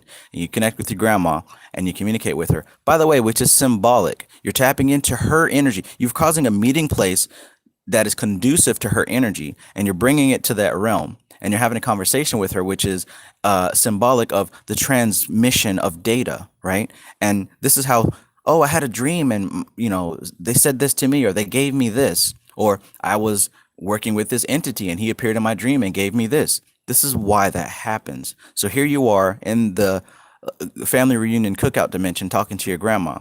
But if you want to continue to get to first cause, the next place you're going to go is the archetype of the family reunion dimension. It's almost like you're seeing the ones and zeros behind the matrix. After you start to see that archetype, then you start to see the energy that creates such a dimension. Then you start to see that there's energies that even that was sliced out of. Right? And as you keep zooming out, you start to see that there is only one energy of consciousness. Tony Jules has been there, done that. Got the t-shirt and draws. I didn't know they had the draws with it too.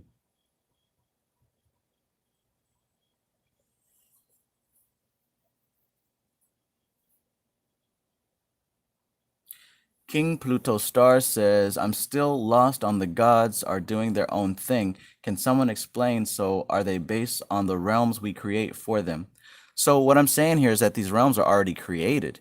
You don't create anything. You tap into them. Just like what we talked about in the whole Mimetic Magic series, most of these thoughts are given to you. Everything that you know has been given to you. All of experience is already here. You didn't learn about getting mad. Getting mad already existed. You didn't learn about falling in love. Falling in love already existed. People were having sex before you heard of it. People were having sex before anyone in your family was ever created, right? You come into this world that already has everything to it. You're just learning about it. So as far as the gods doing their own thing versus based on realms you create for them, the real question is, are you even creating these realms that you think you're creating, right? Nothing new under the sun is what the Bible says. Here would be the sun, right? Ain't nothing new under this thing, because this is the fragmentation of all existence. This is where it starts to get fragmented into form. What's under the sun? Form, physical matter. The physical plane is under the sun. Ain't nothing new under there, because it's all just broken down pieces of one light.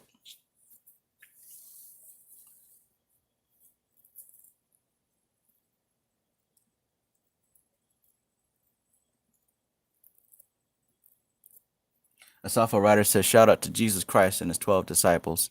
Absolutely. So that makes me wonder, if we got Jesus Christ here and 12 is divisible by 4,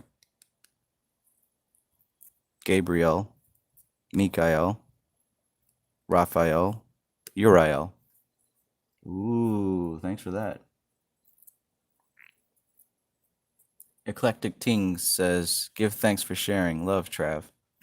I appreciate you. One of them couldn't hang around. Great Goodness Goddess says, so is there anything new above the sun? I think the closer we get to divinity, to first cause, we start to see that there is only one thing. Like that there's only one thing. Like, there's no time, there's no space. So how can there be anything new if there's no time and space, right? Space happened here. Time happened here. That's why they call Saturn fathered time. Space was the first dimension. Time was created next. So if you take away time, if you take away space, how can there be anything other than God, right? Or what we call God. You can call it whatever you want, but the first cause. King Pluto Star says, I get it. Okay, thanks a lot. You're welcome. Absolutely. Rosebud says, Uriel, he was helpful. She appears as a she to me, but absolutely helpful.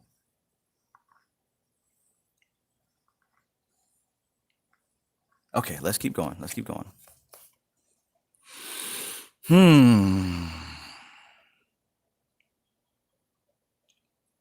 All right. Verse 18. Normally, these forms are built by the cosmic consciousness expressed as natural forces, functioning each according to its nature. But as consciousness began to develop in the creatures of the Creator, it exercised its function in varying degrees upon the astral mind stuff, which, by its nature, was amenable to the influences of consciousness. Consequently, the thought of man made gods to love and honor. Let me read that again because I didn't get it. Normally, these forms are built by the cosmic consciousness expressed as natural forces, all right, functioning each according to its nature. But as consciousness began to develop in the creatures of the Creator, okay, as consciousness began to develop in the creatures of the Creator, it exercised its function in varying degrees upon the astral mind stuff, which, by its nature, was amenable to the influences of consciousness. Consequently, the thought of man made gods to love and honor. So the creation began to think for itself, began to gain consciousness. And upon observing how nature seems somewhat divine, how everything kind of falls into place and seems to be synchronistically influenced, it's our natural nature to give praise and glory to this unseen God at work, forgetting that we are one and the same.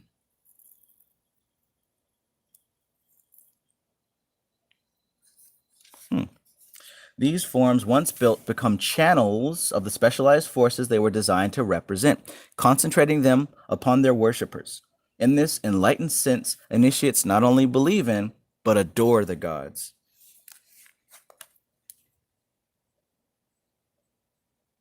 Perfect. Perfect. That's a powerful line to meditate on and to remember so that you don't get confused. These forms, once built, became channels of the specialized forces they were designed to represent, concentrating them upon their worshippers. So, in other words, this is a form. Let's say I created this unicorn pin. I would have created this form to represent a certain force, and I concentrate on this form to invoke that force within my life. So it's not that this specific unicorn pin is special, although if I did send it to you through the mail, amazing things might happen to you. It's not just that, it's that within my subconscious mind, when I see this thing, it represents something, and it makes it easier to trigger an effect based off of this cause.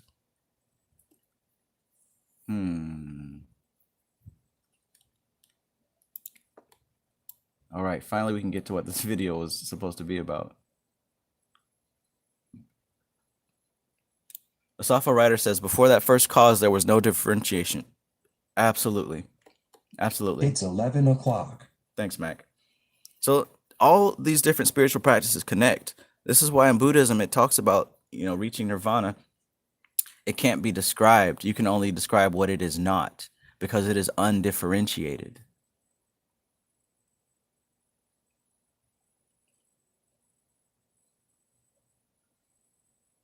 The Beast says, you've taught me a lot. Thank you. You're absolutely welcome.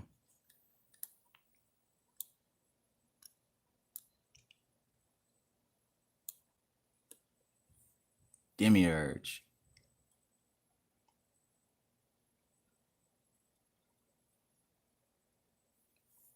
Michael McClinney says, the form is a pathway. Precisely. The form is the pathway to tune in and to tap into that energy. So when you hear these people on the videos say, oh, y'all got to tap in to the energy, it's usually pretty vague and nobody knows what the hell that means. But we're going to repost that because it sounds cool. Oh, shit, Beetlejuice is blowing up. Y'all need to tap in. How do you tap in? You use a form to connect. You use a form that you can connect with to pull that energy down into your life.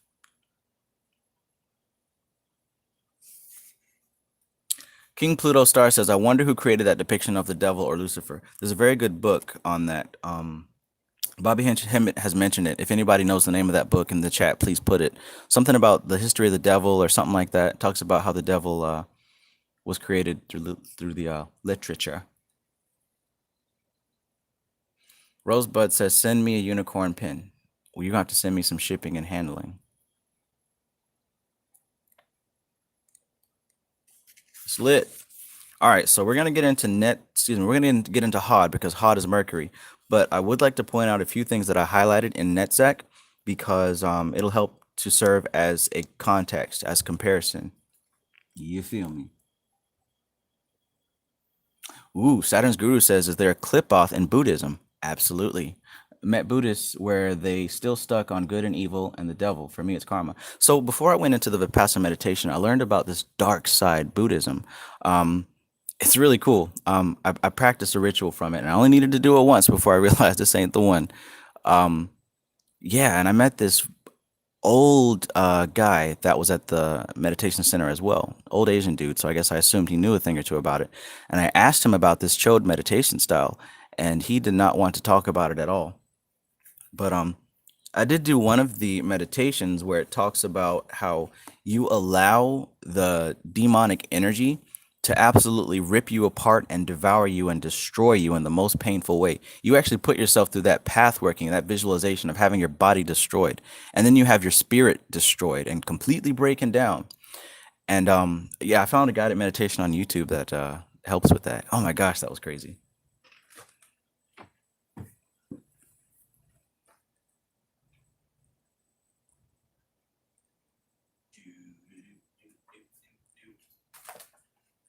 I'm very reluctant to share that cycle of Buddhism because, well, I mean, you can do what you want, but there's so many different ways to go about this thing.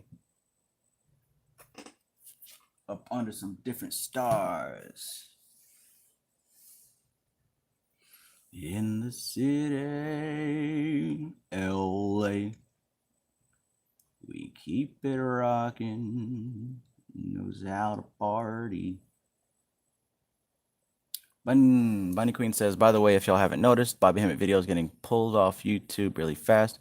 If you're still watching Bobby, I highly suggest downloading the videos and lectures that are left. Yeah, it goes in waves. Sometimes they pull them down, then they put them back up. It's been happening for a while. I wouldn't be too worried about it. Moldvox says, the wrathful forms of the bodhisattvas help you wake up. Exactly. Adam Ledford says, like the Cenobites. Exactly. And I'm pretty sure that's where they got the concept for. Or, as Saturn's Guru pointed out, there's certainly a dimension for that type of entity to exist. And a lot of these directors and writers and artists, right, here we go, the artist sphere of Netzach, a lot of them pull, George Lucas, for example, a lot of them pull down these archetypes to create their art. That's why a lot of characters seem similar to other characters. The same reason a lot of gods from different cultures seem similar to other gods. Man. The Demon Feast, says Moldvox, the Bond Ritual. Yeah, that was pretty cool. That was pretty interesting. I literally remember the room I was in, where I was. I remember everything about that moment because it was pretty intense. Pretty intense. But I mean, the thing is, after you endure that process, you start to really see symbolically that there's nothing to be scared of, right? After the pain, what are you scared of? When you're dying and the pain subsides, then what? The only thing to fear is like, oh, where am I going to go? What happens next? Right? But as Moldvox says, good for destroying fear. Exactly. All right, let's get this moving. Just a few things I highlighted. Netzach represents the instincts and the emotions they give rise to. HOD represents the concrete mind. So, the instincts and the emotions they give rise to, the concrete mind, the emotional mind, the logical mind. That's why that's the realm of the artist, and that's why this is the realm of the scientist or the teacher.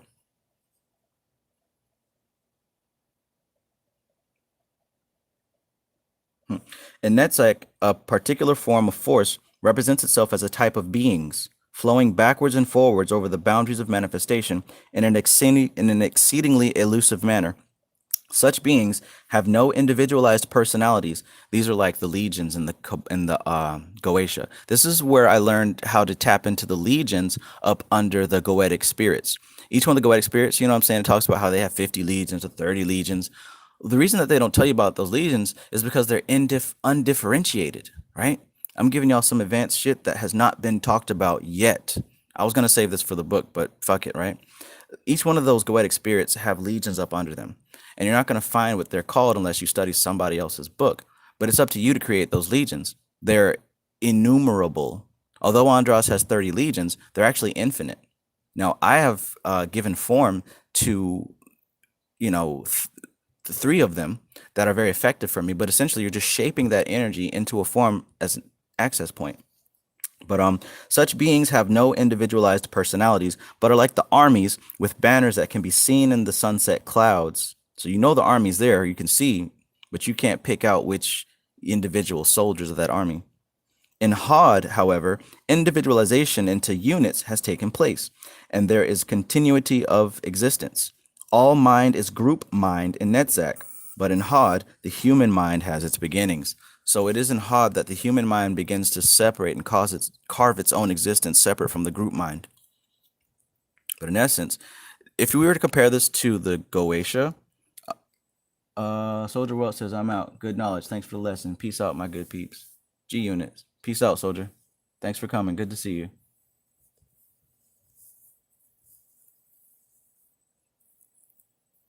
So yeah, with the Goetic spirits, this sphere would be akin to, say, any Goetic spirit. We'll say Andros, for example. Getting here, that's where you start talking about his 30 legions. Getting here is where you start to pick out individual entities of those legions. And I think I'm gonna have to make this video private if I'm gonna drop this. On this sphere, when you're dealing with the Goetia, is where you start to carve out individual spirits from his legions.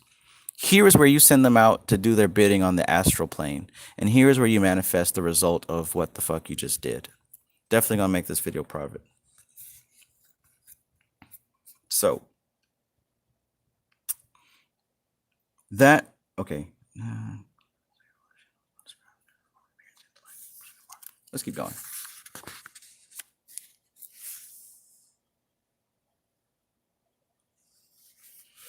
Just looking through what I highlighted to see if there's anything I wanted to point out.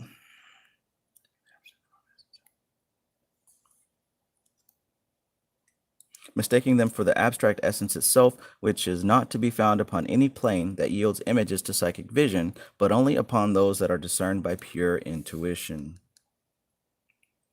Yeah, so some of these energies that are sent out on that plane can be sensed intuitively, and those who don't have, those who actually do have psychic ability, this is where you start to see different energies interacting.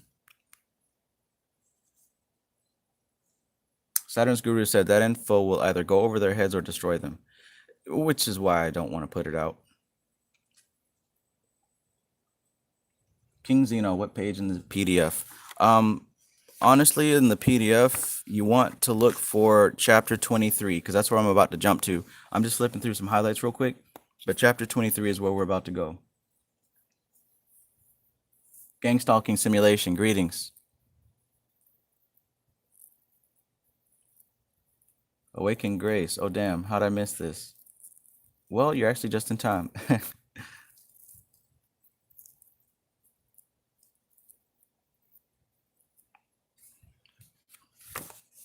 For anyone in the chat who does work with the Goetia, that right there is a huge tip that'll allow you to have accelerated success.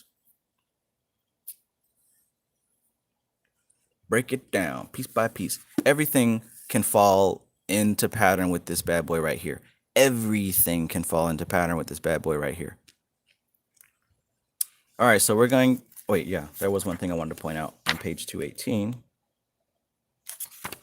And that was this right here, verse 40. There are three types of persons who pass within the veil: the mystic, the psychic, and the occultist. The mystic aspires to union with God and achieves his end by putting aside all that God is not in his life. Excuse me. The mystic aspires to union with God and achieves his end by putting aside all that is not of God in his life. The psychic is a receiver of subtle vibrations, but not a transmitter. The occultist needs to be some extent at least a receiver, but his primary aim is to be able to control and direct the invisible kingdoms in the same way that the man of science has learnt to control and direct the kingdom of nature. So just like our scientists and all these people out here that are controlling the weather and controlling floods and fires and earthquakes and all these different things, just like man, basic ass human man, has mastered that ability, it's up to us, the cultists, to master how to move the energies behind nature, right? The same way that man and scientist has figured out how to use nature at will, that's what we're doing with the energy.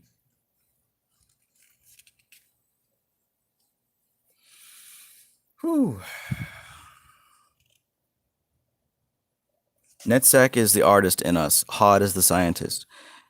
If there is no Netzach influence to introduce a dynamic element, the overpreponderance of HOD will lead to all theory and no practice in occult matters. No one can handle magic in whom the sphere of Netzach is not in function, for the skepticism of HOD will kill all magical images before their birth.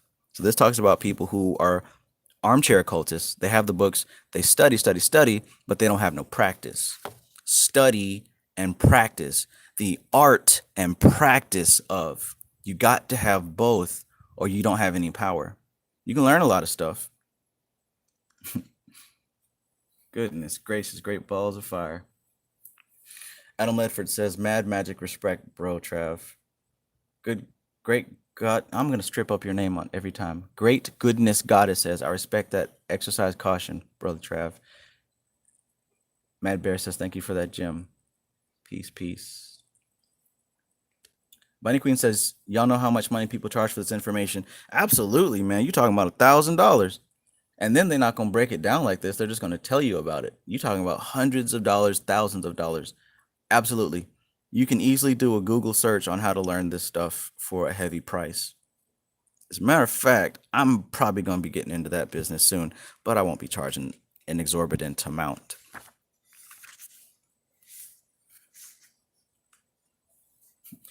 Moldvox says, I think Trav is an aleatory. I'm not sure what that is, but I'm going to Google it. Call me Triple G if that helps. Okay. Stray Panther 79 says, what's the page on PDF, anyone? All right, so I hope somebody has been able to find the page where chapter 23 starts, because that's where we're about to go. Yeah, Hecate God is verified. They charge about $1,200 on average for this information. Saturn's Guru says, a donkey with a stack of books. That's funny. A donkey with a stack of books. They can repeat a bunch of shit, but they can't give you any wisdom on it because they haven't used it. Say for Sound says, dope shit, bro. Thank you. King David says, musicians that study theory but can't play a lick, right? People who know all about football and can critique everyone but don't play and don't coach. Bunny Queen says, I'm in the wrong damn business. Well, the key is not simply learning how to exercise this magic, but it's learning how to translate this information to another human's understanding. That's what is valuable. That's what's paid for. To be able to teach somebody else how to do this stuff. Because there's plenty of people who can talk about it. And, you know, y'all don't have to lie. If you look on the YouTube, I sound like an old man. If you look on the YouTube, you'll see plenty of people who talk about, I did this magic and I did this and you can do this and we do this and that. We was kings, but they don't give you any practical steps on how you can apply this to your life. That's where the business is, right? For someone to teach you how to do it is a big deal. Because like I said, I could give you that information about the Goetia or whatever, but to actually show you how to do it, that's a different story.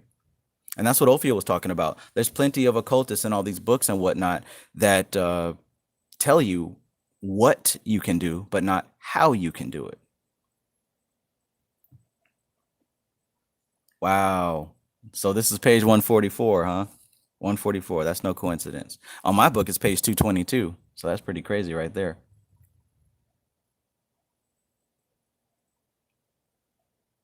Shadows 218 says, my PDF says page 161.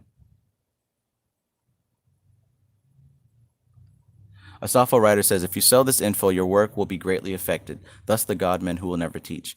Exactly. There's a very, very, very fine balance. But as you can see, I'm doing this on YouTube Live, not for $1,200. So I should tell you something, right? All right, let's get to it. Chapter 23, HOD, the sphere of Mercury. This is what this video is all about. Mainly because I had a dream that I identified in the sphere of HOD, and I wanted to kind of break it down for myself. Just to tell you a little bit about the dream, I was in a room that was a library, had a bunch of books in it. And there were four people in the dream, right? There was my father, who I've always equated with Saturn, mostly because he was very strict disciplinarian, and he's also very dark-skinned. Saturn is black. And there was a woman there. It wasn't my mom, but it was his wife, right? They're still together, so that was purely symbolic.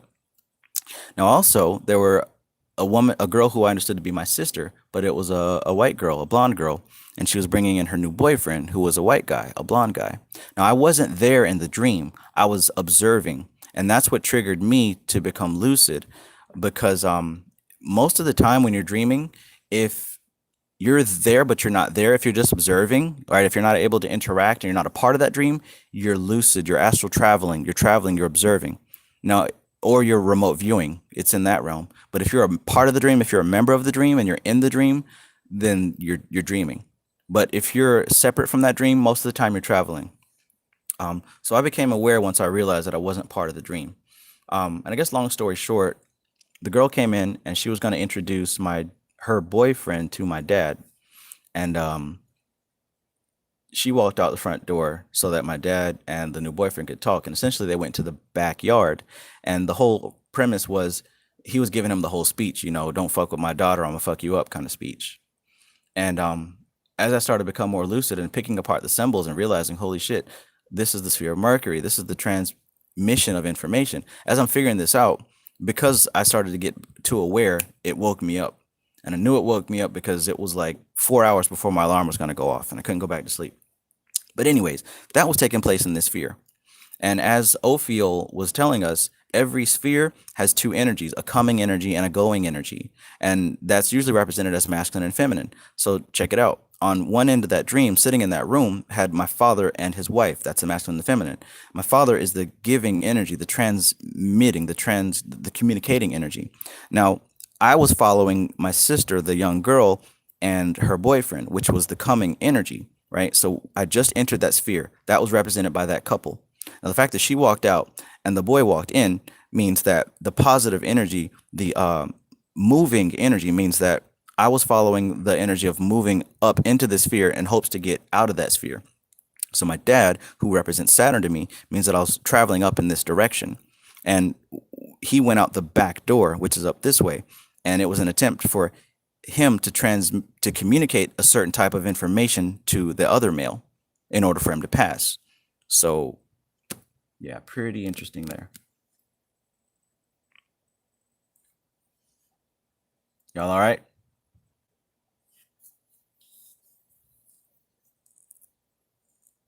Let's continue. Chapter 23. HOD. Title: HOD. Glory. Hebrew spelling: Hey Vau Daleth. The magical image: a hermaphrodite. Situation on the tree: at the foot of the pillar of severity. Thank you, Bunny Queen. Thank you.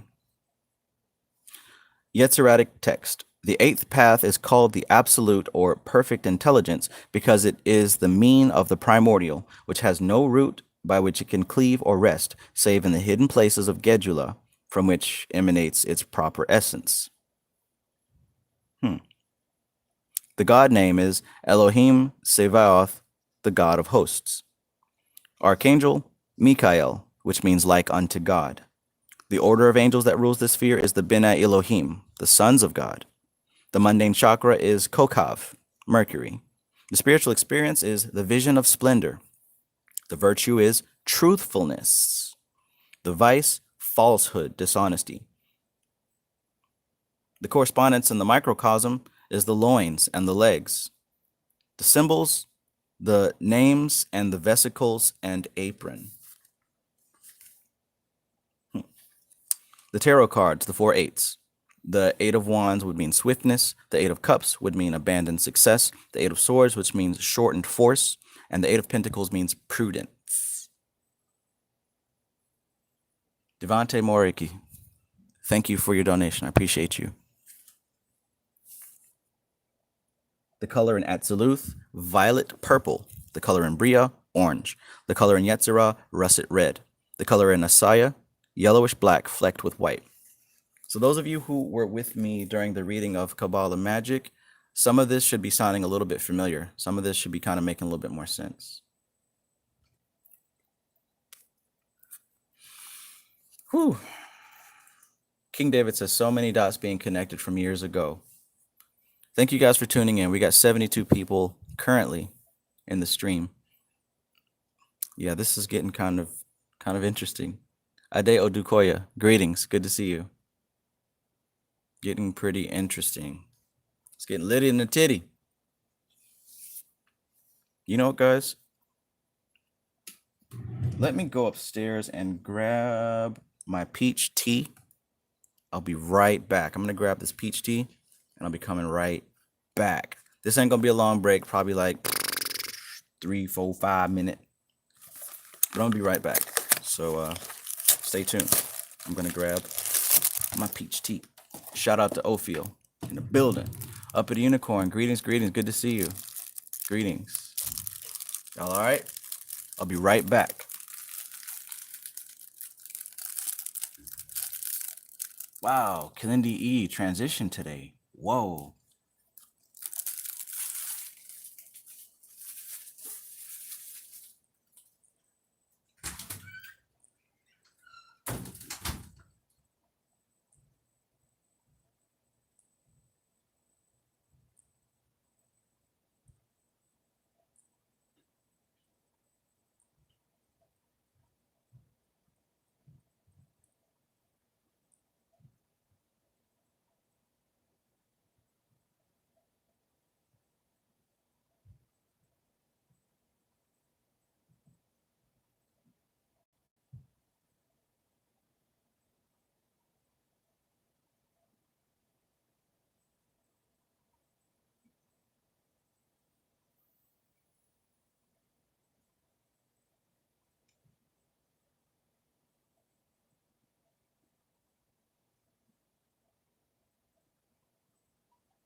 Don't think I've got time to spend living in hindsight, son.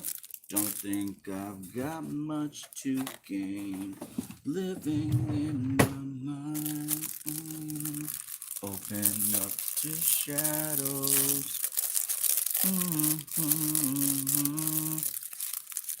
Interface through your own skin. Visions of the night. All right, all right.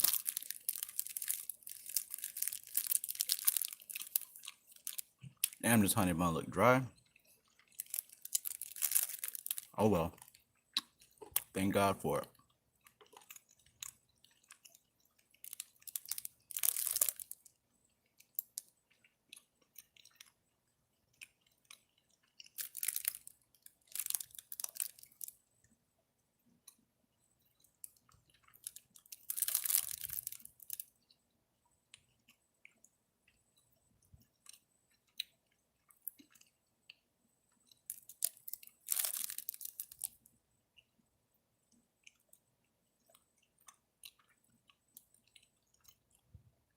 Gene Williams, greetings.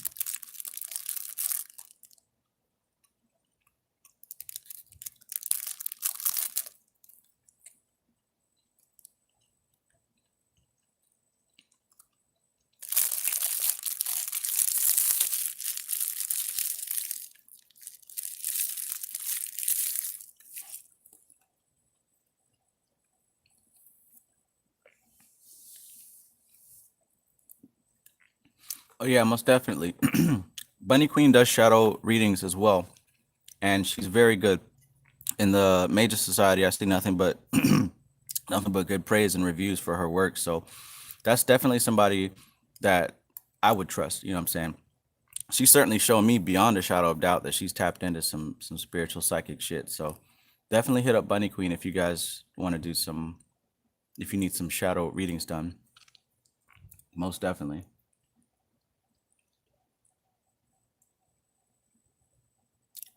All right, so we're about to get back into it.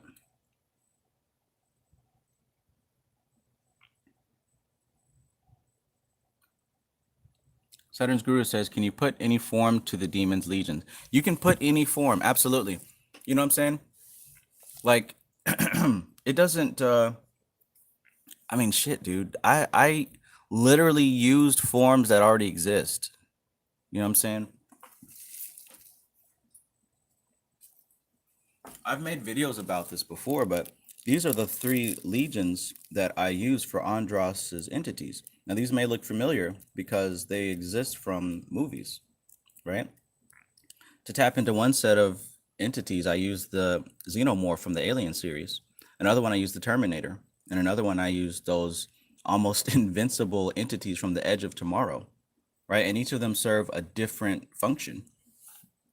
Now, the function they serve is definitely aligned with what Andros is capable of, but they specialize in one of the things that, you know, comes with what Andros does, right?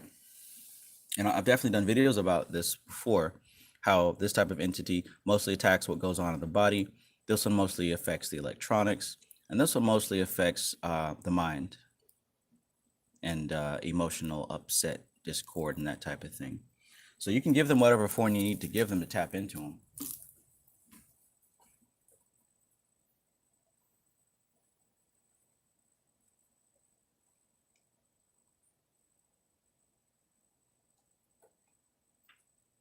And to be quite honest, I mean, it's easier to use pop culture, but if you're an artist like I am, I would highly suggest creating your own, because the ones you create are gonna have that special touch that nobody else can tap into.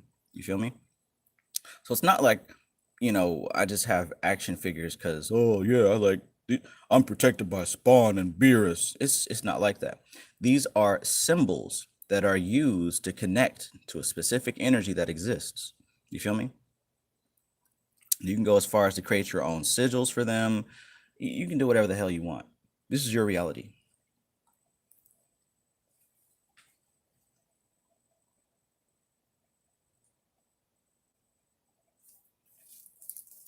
Whatever you want. Yeah, I got it. Whatever you need. I got it. Whatever you want. I got it. Just don't hesitate to call me.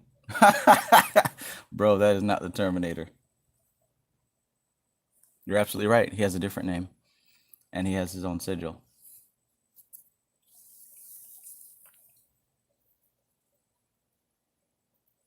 Saturn's Guru says it's literally like a government military system. The general has lower level officers that carry out the orders, the hierarchy. Precisely, right? Why do you think the Goetia is classified as like princes and kings and presidents and generals and all this other stuff? There's no generals, but they're classified in a very military hierarchical system. That's, some would argue, where we get our system from. Mad Bear says Son Goku, Jesus Christ. That would absolutely work.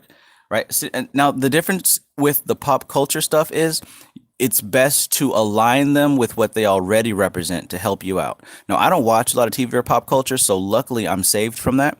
I don't watch My Little Pony, so whenever I get one of those, they're not attached to the personality that the show made. I put my own to it. Right. So any of these little unicorns, whatever I get, they're not tainted by what the TV show has to say. Now, I do watch Dragon Ball Z, so of course we know what Beerus is all about, right? And of course everyone knows what Goku is all about. But if you look at those toys, the what are they called? The little big head toys, they make them for like every freaking show available. So I really like these because there's a lot of shows that I don't watch, but they have a lot of characters that fit a description that I would like my entity to have. What are these things called? Does anybody remember? Funko, yeah, Funko Pop. Those serve for the best servitors. Like, I'm so happy that that genre of toy came out because they fit all types of descriptions. Likewise, you can use them to affect specific targets if you wanted to.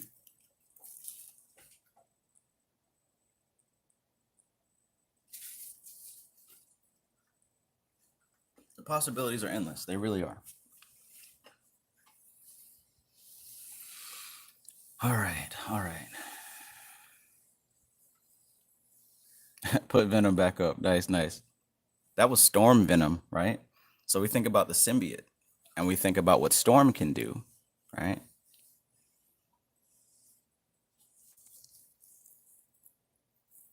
Mm. All right, let's keep going.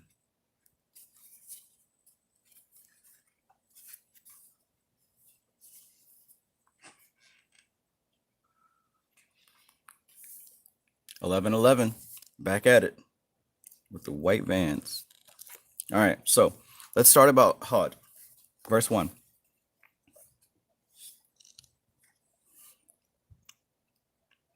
The two root powers of the universe are represented on the tree of life by Chokmah and Binah, time and space, positive and negative force. It is held by the Kabbalists that although each Sephirah emanates its next in numerical order, that these two supernals, the tree being once established, are reflected down it diagonally in a particular way. This is clearly indicated in the Yetziratic text of the Sephiroth, wherein it says that Hod has no root by which it can cleave to or rest, save in the hidden places of Gedulah, from whence emanates its proper essence.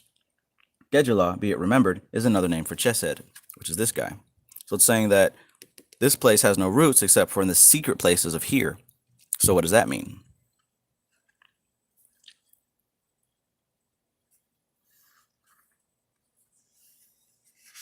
Hmm.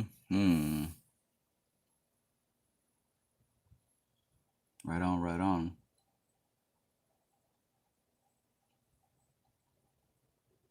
Using beats as servitors. Whoa, that's an amazing idea. I think you got me back into making music off of that. Using beats as servitors. That's highly valid though, because like music makes you feel a certain way. So you're sitting there putting all that time and energy to producing a beat. Holy shit, bro. Holy shit.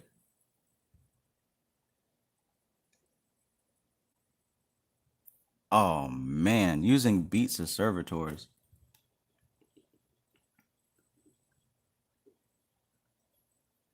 The possibilities are endless. But that right there is an amazing idea, bro. Like you just said that was divine from from way up here, bro. That was from way up here. I'm gonna have to thank you for that one. Thank you for that one. Hot dog.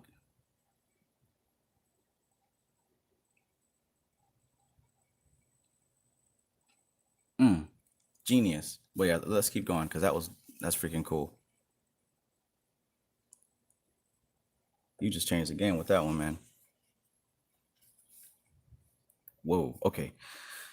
Binah is the giver of form. Chesed is the cosmic anabolism. The organization of the units formulated by Binah into complex interacting structures. HOD, the reflection of Chesed, is in turn a sephirah of form and represents this coagulating principle in another sphere. So what happens here is coagulation, right? This is, like I said, the food in your stomach, after it's being broken down, it's actually using that different food to create new cells in your body. Well, the same type of thing happens here is what it's saying. The same type of process happens in HOD and Mercury. Chokmah, on the other hand, is the dynamic principle. It reflects into Gibera. Right, this is Chokmah. Wait, Chokmah Binah. Yeah, this is Chokmah.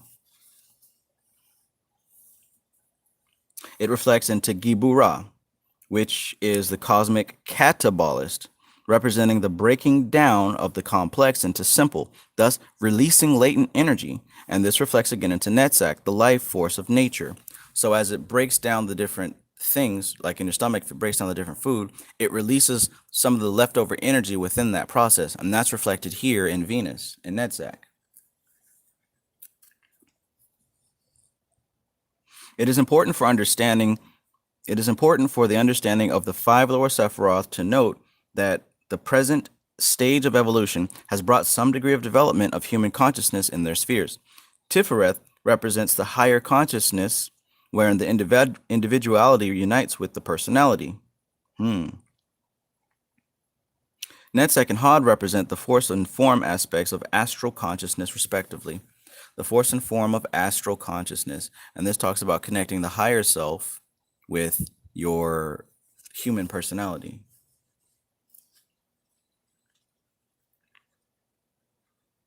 Peace to you, Tony Jules. Peace. Thanks for joining us tonight. You got the hidden parts of this conversation.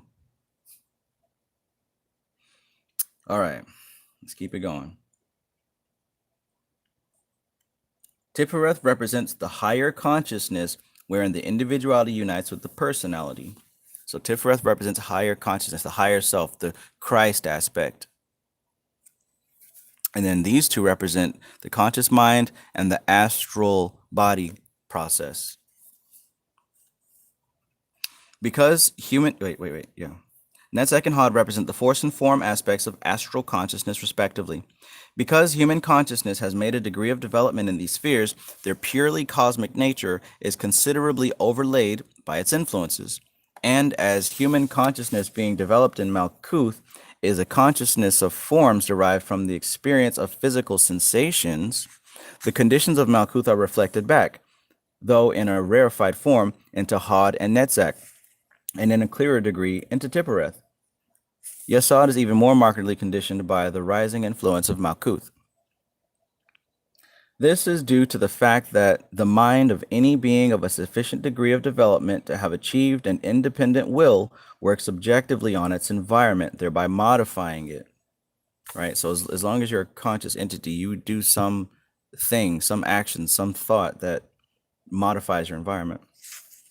Let us make this clear by an illustration. Creatures of a lowly development, such as the simple forms of life that have no motile power, like sea anemones, can exercise very little influence over their environment. But a higher and more intelligent type of creature can exercise a great deal, forcing its environment by its energy and intelligence to conform to its will, as when a beaver builds a dam. Human beings, the highest of all creatures of matter, have learnt to exercise a profound influence on their environment, so that the material globe is gradually being brought into subjection to man. Whole spheres, in fact, being thus harnessed. Hmm. Hmm.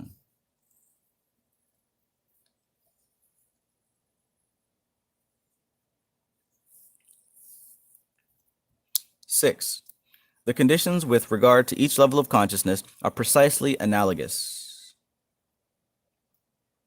The mind builds up out of mind stuff and the spiritual nature out of the spiritual forces of the cosmos in exactly the same way that the sea anemone builds up its substance out of the nutriment brought to it by the water. The higher types of personality, however, are analogous to the higher types of animals in that they can, in an increasing degree, according to their energy and capacity, influence their subtle environment. The mind built up out of mind stuff, making its influence felt in the plane of mind. So she's doing a comparison here. A sea anemone doesn't really move, it's kind of stuck there, but it exists. It gets sustenance because the water brings it sustenance and it brings in the food and it eats itself. It has very little control over its environment, whereas a complex creature like, say, a human being has so much ability over its environment that it actually forces its environment to submit, right? We dam up water, we build homes, we terraform, we do all this stuff. Likewise, you can compare the physical matter body versus the spiritual body, right? The physical matter body is a lot like that sea anemone. We can only do so much to build up our existence here and influence it, the realm of the physical at least. Whereas our spirit is like the human being compared to the sea anemone. The spirit potentially can directly influence its environment on a wider scale, and that influence trickles down to the physical realm of matter.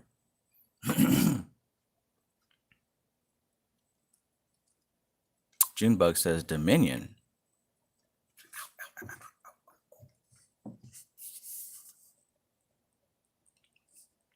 We observe in dealing with the astral plane, which is essentially the level of function of the denser aspect of the human mind, that the forces and factors of this plane present to consciousness as ethereal forms of a distinctly human type. And if we approach the subject philosophically and not credulously, we are at a loss to explain how this can be. The initiate, however, has his explanation. He declares that it is the human mind itself which has created these forms by representing these intelligent natural forces to itself as having forms of a human type, reasoning by analogy that because they are individualized, their individuality must have the same kind of vehicle for its manifestation as his own individuality. That would explain why we always envision angels looking like people or these higher entities having a humanoid form, because we assume that humans are the highest evolution of consciousness, right? Triple G says stripper lives matter. Absolutely. Absolutely. Thank God for strippers, especially in a time like this. Somebody come get her.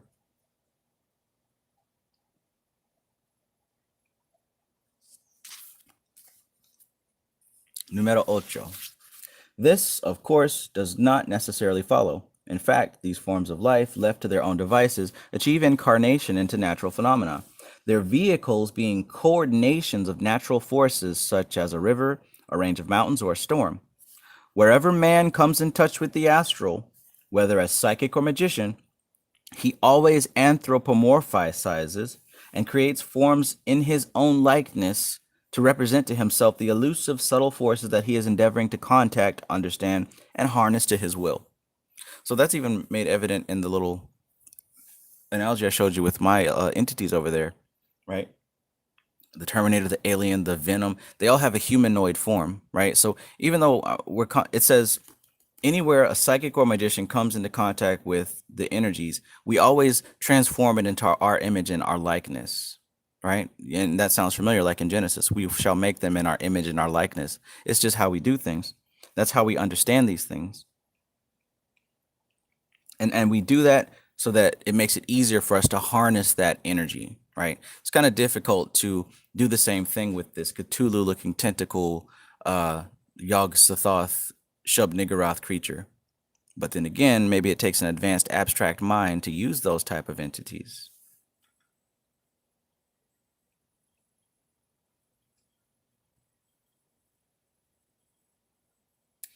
Hood Pun Production says there's a scientific term for that. I forgot it. It's like where you see Jesus in a toast or a face in the stone. Yes, what you're talking about is called pareidolia, and it is that you. Oh yeah, you found it. Cool. That is where you pretty much humanize things that you know. Now, just because there's a scientific term for it doesn't mean that it actually happens, right? Because science will attempt to explain away everything. But say if you're doing a ritual or whatever, and then you see like the shape or face of a demon in some trees or some shit, sure, it's called pareidolia, but you still saw it. You know what I'm saying? Easy Kid Loverglow says money is the root chakra of all evil. Oh man. This is number 9. Wait. He is a true child of the Great Mother, Bina, and carries his natural propensities for organizing and form making to whatever plane he is able to exalt consciousness. It is so that's what it's saying here. It's the tendency of man to create these forces and shape them into a humanoid shape. Just like when two people have sex and the two seeds meet, it is shaped into that pattern, that archetype of a human being. Like it's nature for things to be shaped into that pattern. So we do the same thing no matter what level we manifest our consciousness on. That's why in our dreams we transform different things into people or things. So I'll say that again. He is a true child of the Great Mother, Bina, and carries his natural propensities for organizing and form making to whatever plane he is able to exalt his consciousness. Pareidolia, yeah. Heru one says in Panic's book, he broke down the monsters of Cthulhu mythos in his book. Yes, he did, and he attributed them to the different aspects of the human consciousness. He sure did. Bunny Queen says, I almost broke my neck to look at my phone when I heard sex. I don't even remember saying that. Oh, yeah, sex. Let's continue. Number 9. The forms perceived on the astral plane by those who can see there are the forms that have been made by the imagination of men to represent the subtle forces of other forms of evolution than the human.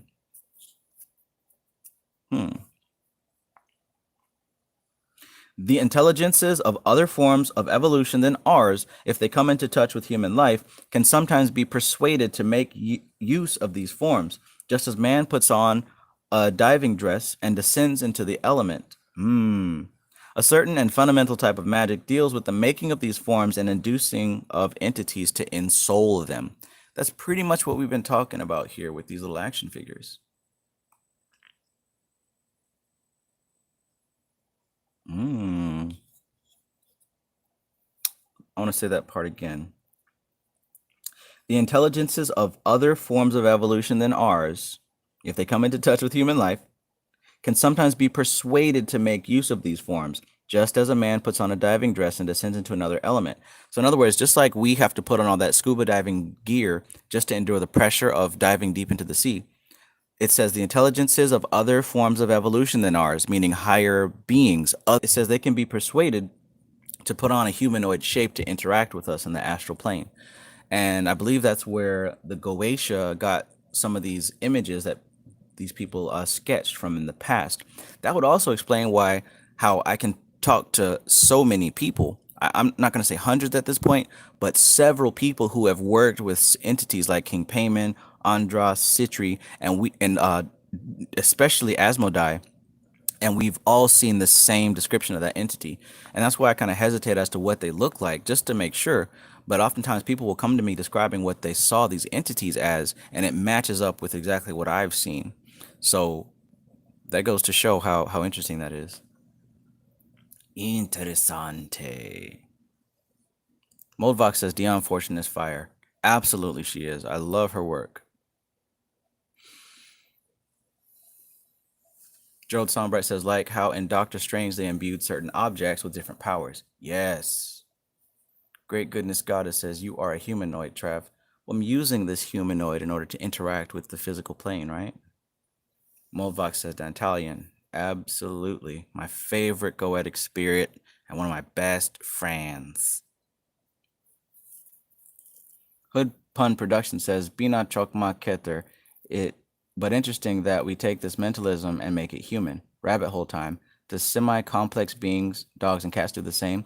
Yeah, yeah, absolutely. And Gerald, I keep bringing you up because I know at least you were there when we had this conversation in the chat about how we talk about people that are asleep and the dead, right? All these zombies walking around. Well, who's to say, you know what I'm saying, their higher self entity is on another plane and they're just using their bodies as pawns, which is how this is. It just so happens that our level of consciousness is down in this physical human body plane, right? So, like what you said, Hood Pun Productions, complex beings most certainly do this in all shape and forms. Dogs and cats, maybe even other things, right? Who freaking knows? Who freaking knows how? What's that Bible verse go? God works in mysterious ways. Now, brother, it's not for man to understand the mysteries of God, my brother. Moldvox says, I think Sophia moved down into Eve in a Gnostic story. Yes, I recall that also. Not enough to quote it, but I recall that. My brother. One fish, two fish, red fish, blue fish, my brother. Zola Lewis, greetings, greetings. Let's keep it going, keep it going. Let us consider what is done when such a process is afoot. Primitive man, who is much more psychic than civilized man, his mind not being so elaborately organized by education, is intuitively aware that there is a subtle something behind any highly organized unit of natural force that differentiates it from every other unit. Humans are subconsciously aware of this to a greater degree than they will admit. It is not for nothing that a ship is a she and that we speak of father tames. A savage, then, feeling his life behind phenomena, tries to get into touch with it in order that he may come to terms with it. As he obviously cannot hope to conquer it, he must make terms with it, just as he would with other alien lives ensouled in bodies of another tribe. So this also kind of points to one of the lessons that I've learned in the occult is it's less trying to control everything and everyone and more becoming into harmony with everything and everyone. Because you're going to exert a whole lot of energy trying to control everything around you. And you can do it. It's going to take a lot of resources, money, influence, spiritual shit. But it will be a much better use of your energy and the energy of the universe if you become in alignment and harmony, right? You can use your limited energy to try to get some shit done and possibly fail and not get paid back.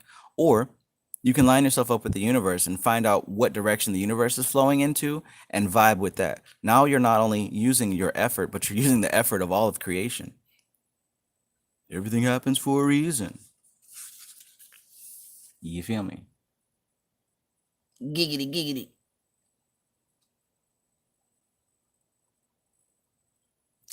Asafo Rider says, what if peace on earth was as simple as every woman pulling out her left breast simultaneously? It could be, but you also got to think there has to be a masculine counterpart to that.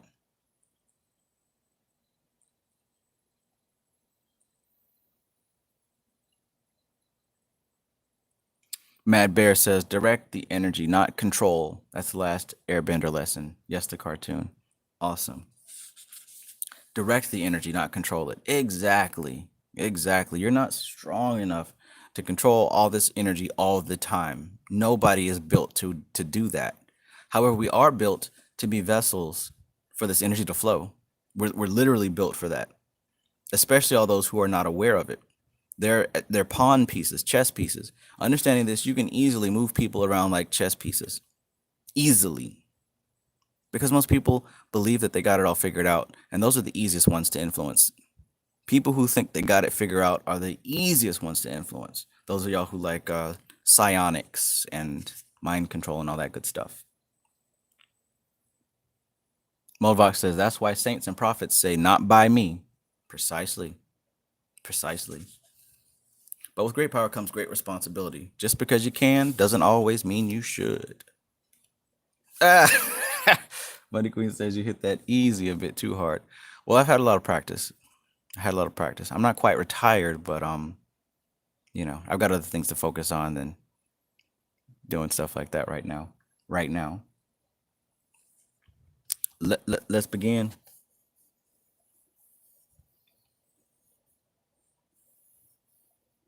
All right, so yeah, as he obviously cannot hope to conquer it, he must make terms with it, just as he would with other alien lives ensouled in the bodies of another tribe. In order to come to terms, there must be a parley. One cannot make terms with persons who will not parley. The savage thinks, reasoning by his own primitive method of analogy, that the beings behind the phenomena dwell in a kingdom similar to that in which his own dream life goes on, as daydreams are close akin to the dreams of sleep, and have the advantage of being inducible at will.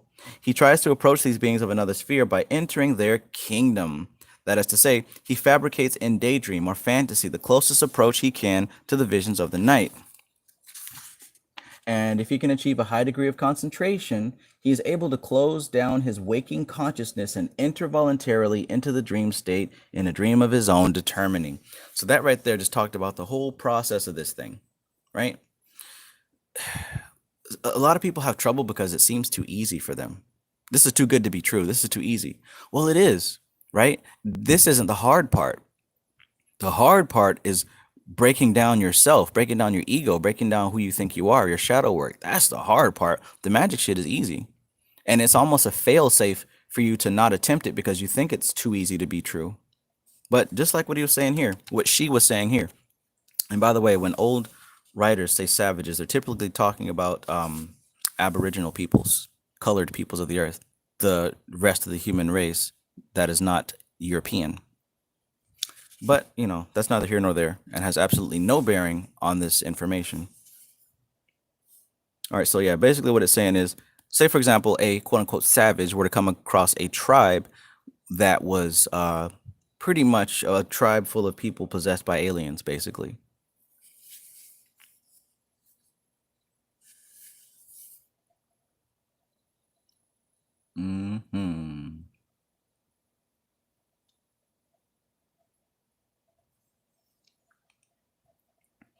All right, so one cannot make terms with persons who will not parley. If they can't sit down with you to have a discussion and go back and forth, you can't even, state your mission.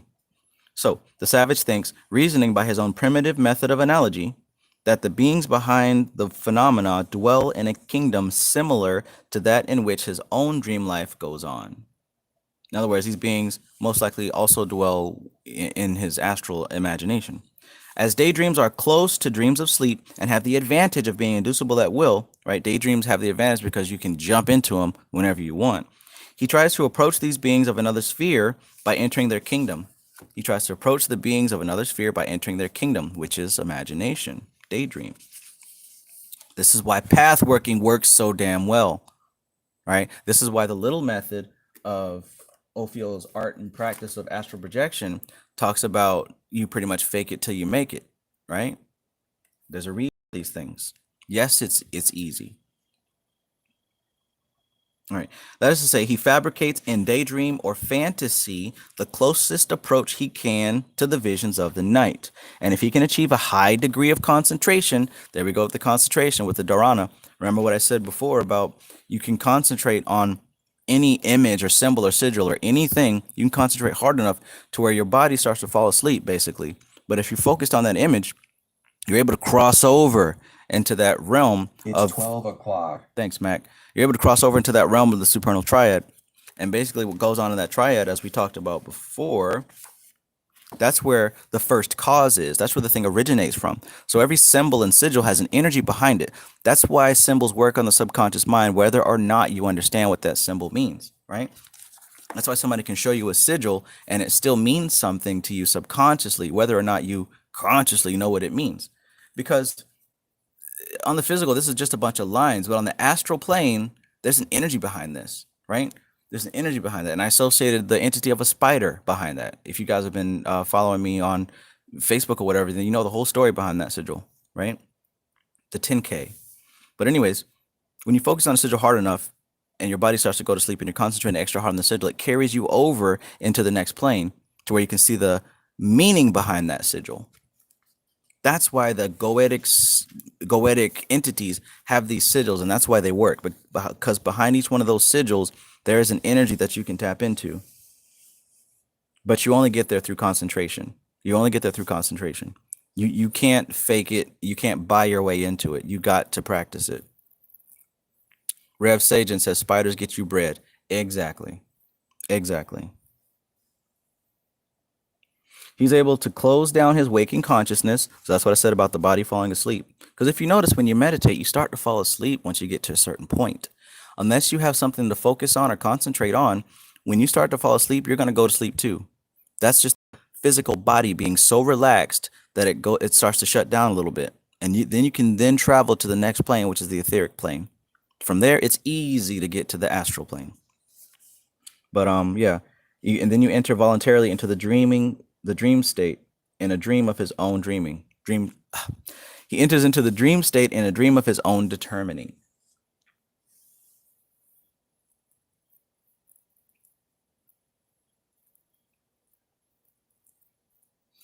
Hoypun says, it's funny children have such an easy time with magic and mysticism. It has to be the cortisol and stress of adulthood, whatever the fuck that means. Absolutely.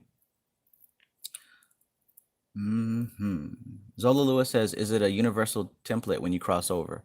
Yes, it is. This is a universal template, which is why it's so important to understand, at least on a functional basic level. Like I mentioned in the very beginning of this video, if there had to only be 3 things which I would suggest for everyone to study, regardless of who you are or what you believe in, it would be to understand the Kabbalah, at least what this means on a basic level, the different energies represented here, right? To understand the Kabbalah, to understand the Kabbalion, the 7 Hermetic principles, because those don't go away. And the third thing is to learn how to meditate. Those 3 things will get you to everything else you need to get. Don't worry about chakras and tarot and all this other shit. If you're a beginner, 3 things to know is meditation, the 7 Hermetic principles of the Kabbalion, and Kabbalah. Learn those 3 things. Everything else not only falls into place, but everything else becomes a byproduct of those 3 things, including psychic ability, clairvoyance, and astral travel, and evocation, and all of these different things come as a byproduct of learning the Kabbalah, learning the 7 Hermetic principles, and learning how to meditate. Please, please take those 3 things seriously. Hood Pun Production says King Payman Sigil looks like a throne, hence the authoritative energy, to me anyway.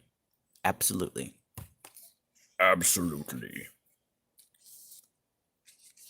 Reina Leona, thank you for that. You're absolutely welcome. Zola Lewis, thumbs up. Thumbs up to you too.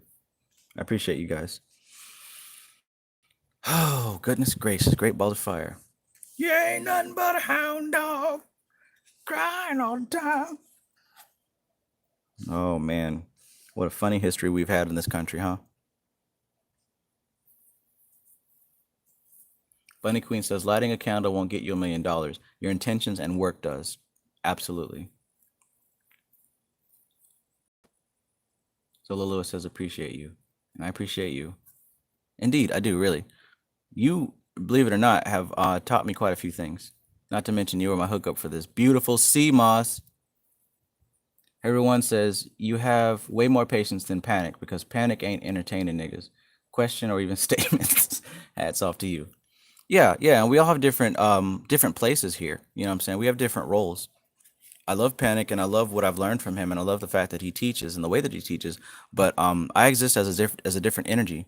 My energy definitely comes from this very sphere that we're reading about. My energy is of Mercury, is of HOD, is of the spirit called Ophiel, is of Thoth, Tahuti, whatever you want to call it. That's where my energy comes from. So anything involving the study and the breakdown and the learning is my energy. Anything involving anything here, I have limitless energy for, limitless patience for, limitless understanding for, because this is where the majority of my current incarnation's energy comes from. It's directly channeled from here. And when you learn more about yourself and which one of these you can pull from that space limitlessly. Some people are absolute warriors, right? Some people, you know what I'm saying, just have full abundance with them. Some people are full beauty. Some people are full balance, right? How many of you, well, I probably shouldn't say that. But how many of you find yourself in life where so many people kind of lean on you for support, especially emotional support, right? Everyone in your life, when they start getting weak, when they start breaking down or getting scared, they have to call you up to calm them down, right? It's very likely that you pull your energy from here. How many of you are so lost in daydreams and imagining, right? How many of you are true artists, starving artists to the core? Like when you find, and you can have a different combination of these energies. But one thing I know for sure, no matter what phase of life I'm in, this one has always been my strongest and most prevalent. So this is another reason why this right here is so important to learn. This is why this is a part of know thyself. You feel me?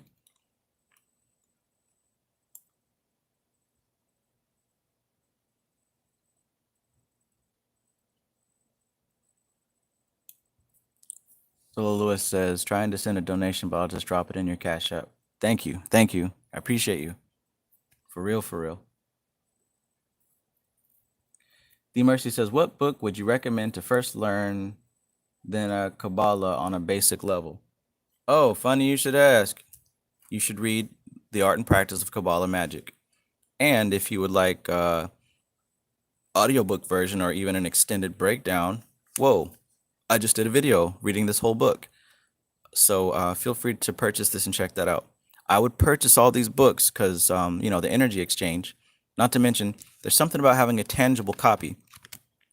But if you just refuse to go that route, there's a PDF in the description. And no, none of these links have a link to my Amazon, and I'm not making any money off of this. I'm just saying it would behoove you to have a physical copy of the books that you really appreciate for multiple reasons. D Mercy, that was for you. Emily Lee came in late, but welcome nonetheless. Jermaine Vaughn says, scary how much synchronicity there is here.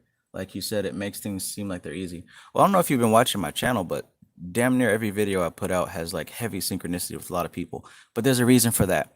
Because like I mentioned before, everything you do is imbued with an energy. And if you know what you're doing, you can pull certain energy down and imbue it into anything that's manifested on this plane. There's a reason why people go around that giant black cube and circle around it so many times. In Mecca, of course.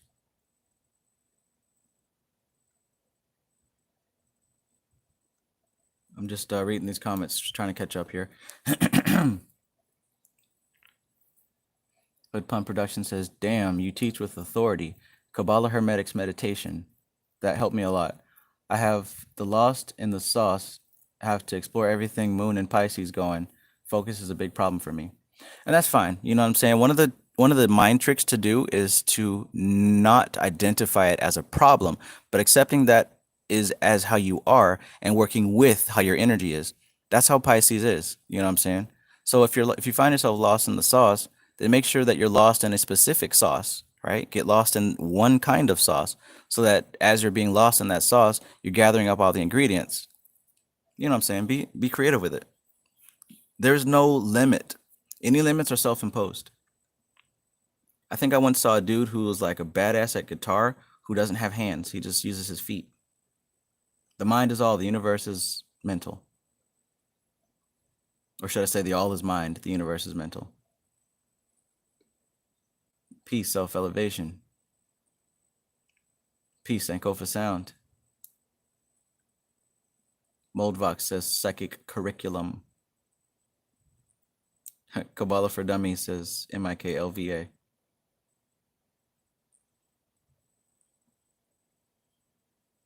It gets real in my dome piece, right?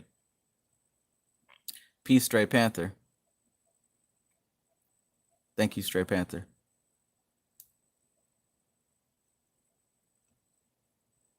Almost done, almost done. Hold on, guys.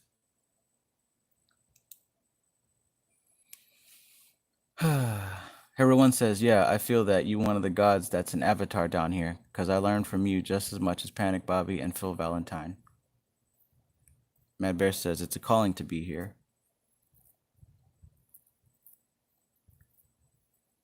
Cool, cool. Zola Lewis says, how do you find out which energy is yours? Interesting question. The same way that you find out about which entity you'd want to work with or which energy you want to pull down. If you study the template everything else falls into place, right? So if you study what each of these spheres is about, now from this point forward, after learning this, anything you come across can go into one of these filing cabinets. That's why I say that this is crucial to learn, because this becomes your filing cabinet system. This has been around a lot longer than any religion. This is older than religion, older than man, older than cultures. This is from beyond. This is not human shit right here. This is the algorithm. This is the formula of manifestation. Everything fits in this puzzle. Everything. So if you learn this, you can start to see where you are, right? I didn't seek first, learn this and it'll fall into place for you is what I'm saying.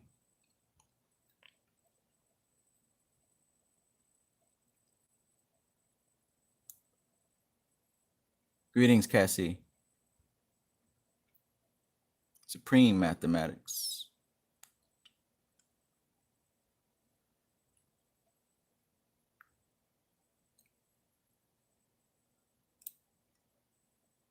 Stray Panther 79. I see the peaches. I see the peaches. Okay, in reference to the tree, says Ola Lewis. Again, when you learn about the different spheres, you start to see that they line up with certain gods, right? Some people go as far as to say, oh, I'm this god reincarnated, I'm that god reincarnated. Well, essentially, you figure out what energy is associated with that sphere, and then you start looking at which entities are associated with the sphere, right? To be honest, Baphomet can be found here. Pan can be found here, right? But there's also a version of Pan that can be found here.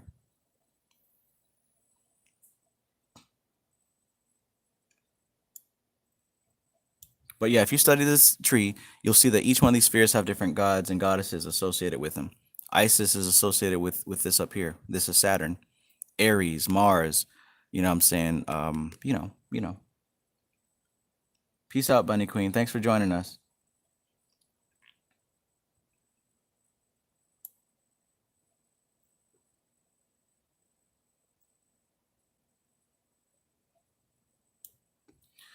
Michael VA says, do you know any mistakes people make when initiating to the great work? Absolutely. I know all the main mistakes because I've been doing this for like 20 years. But I can definitely say the main mistakes come from, number one, believing that you got it figured out, right? Thinking that you know it all, so you become unteachable, basically. And that's not what you want to become in this evolution of science. The science continually evolves because it's not any concrete things. This science is about having a framework to think through. If you don't have a proper framework to think through, everything you learn past this point is going to be fucked up.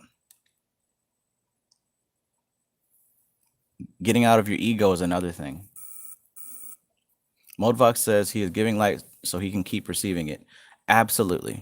Absolutely. Easy Kill Everglow says Tree of Life plus natal chart equals map to knowing thyself. Bingo. As above, so below.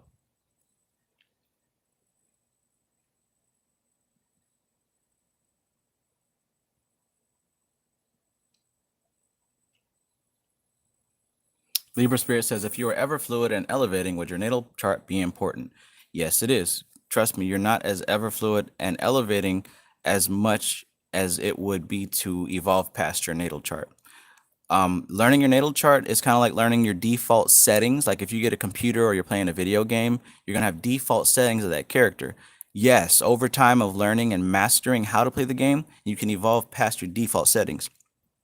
But until you get to the point where you are able to clearly see them in action and then clearly change them one by one, they're still going to apply to you. So you won't be able to change it until you first figure out what needs to be changed, right? Peace, Elijah Magic. Heroin, says, nigga, you look like you 20 something.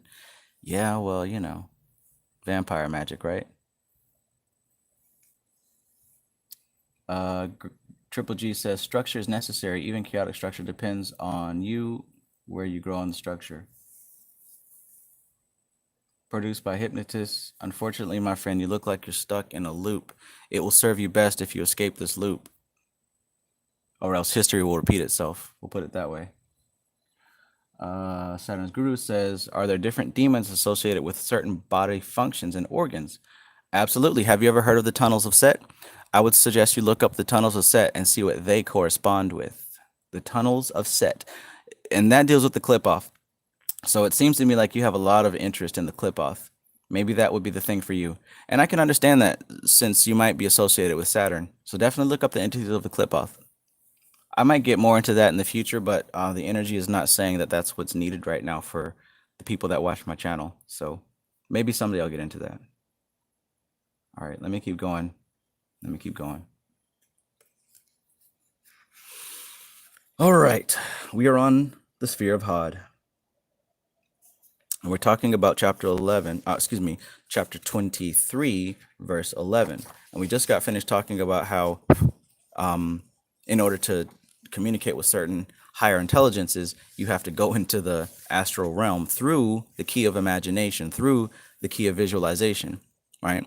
How faking it till you're making it is extremely valid because the all is mind, the universe is mental, right? Produced by Hypnosis says, LOL, I'm just not going to associate with your stream unless you unban my account. And that's fine, you know, do what thou wilt. Saturn's Guru says, I will consult with you soon on this. Awesome. Self-Elevation says, indeed, G, I hear you on 20 and me too. Knowledge of self, 20 for me too. Awesome, awesome. The deeper we go, the more ego has to move. Make the ego the student, no doubt. Absolutely, absolutely. Let us continue. In order to achieve this end, he builds up in his imagination a mental picture intended to represent the being that is the presiding genius of the natural phenomena he wishes to come to terms with. He builds it up repeatedly. He adores it. He prays to it. He invokes it. If his invocation be sufficiently fervent, the being he is seeking will hear him telepathically and may become interested in what he's doing. If his adoration and sacrifices are agreeable to it, its cooperation may be obtained. Gradually, it may become tamed and domesticated. And finally, it may be persuaded to ensoul from time to time the form that has been built up out of mind stuff for its vehicle. Success in this operation depends, of course, on the degree to which the worshiper can appreciate through sympathy the nature of the being he is bent upon invoking, and he can only do this in proportion as his own temperament partakes of its nature. Wow. I hope you guys really got that, because that really talked about the process of evoking a spirit, and asking it pretty much to, vibe with you, hang out with you, and do things for you. That right there is super important. Chapter 23, verse 11. Freaking screenshot that paragraph. For real, for real. I might have to read that again because that was pretty deep. MIKLVA, no comment. Sabrina Artlife. Hey, thank you. I've been studying. You inspire me. I'm reading a lot more since I've come across your channel. Gratitude. Awesome. That is the intent. The intent is to inspire more private study and an appreciation of the knowledge that rests within these books. So that is beautiful to hear. That's the best thing to hear. I'm glad you're studying. Okay, so I got WN says repeat. Self-Elevation says no question. Straight Panther 79 says what number? Chapter 23, verse 11, number 11. Jay Jones says, yeah, I'll reread it. So here we go. Pay attention to this. It's very important. In order to achieve this end, the end of communicating with this entity here, of any higher entity, right? This definitely applies, because in one way, shape, or another, if you've been following my channel and you've been working with spirits, this is how it's done on some level. But this explains why it works. All right, so let's get into it. In order to achieve this end, he builds up in his imagination a mental picture intended to represent the being. Let me say that again. In order to achieve this end, he builds up in his imagination a mental picture intended to represent this being that is the presiding genius of the natural phenomenon he wishes to come to terms with. He builds it up repeatedly. He adores it. He prays to it. He invokes it. If his invocation be sufficiently fervent, the being he is seeking will hear him telepathically and may become interested in what he's doing. If his adoration and sacrifices are agreeable to it, its cooperation may be obtained. Gradually, it may become tamed and domesticated, And finally, it may be persuaded to ensoul from time to time the form that has been built up out of the mind stuff for its vehicle. Success in this operation depends, of course, on the degree to which the worshipper can achieve, through sympathy, the nature of the being he is bent upon invoking, and he can only do this in proportion as his own temperament partakes of its nature. Tell me y'all got that.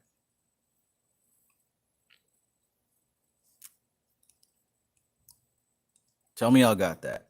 Now, this also explains why books like Demons of Magic and Goetia Pathworking are so effective, because what these two books do for the Goetia that the others don't is that they give you an imaginary landscape to visualize for when working with these entities, right?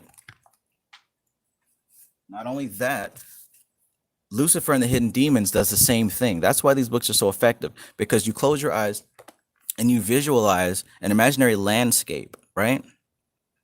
For this entity, it says, a field of golden wheat, the moon behind rain clouds, a wheat field after the storm, flattened and rotting. At the base of the mountain, a wide outcrop of flat rock, right? So when you visualize these landscapes and you take yourself there, you're building a meeting ground for these entities, right? I always have a meeting ground for the entities that I communicate with. It just makes it more agreeable for them to show up. Check. All right, let's continue.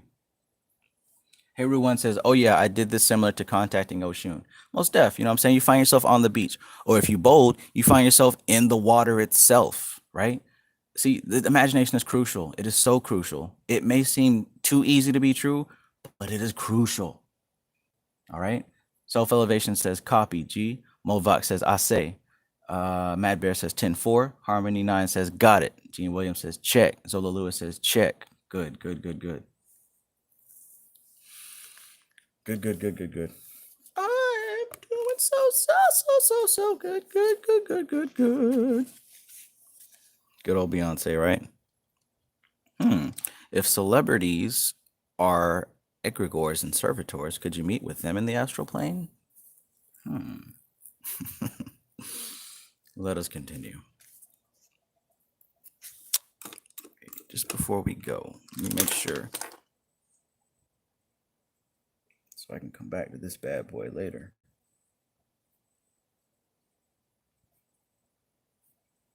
I mean, this right here is the whole science of creating magical entities, of working with servitors. If you could just understand that one paragraph right there, you should have no problem with creating your entities and working with spirits. Period. You feel me?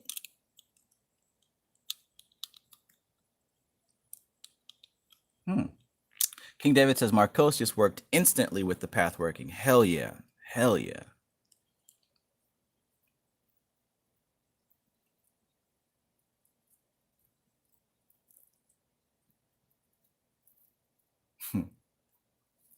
Here we go, yo.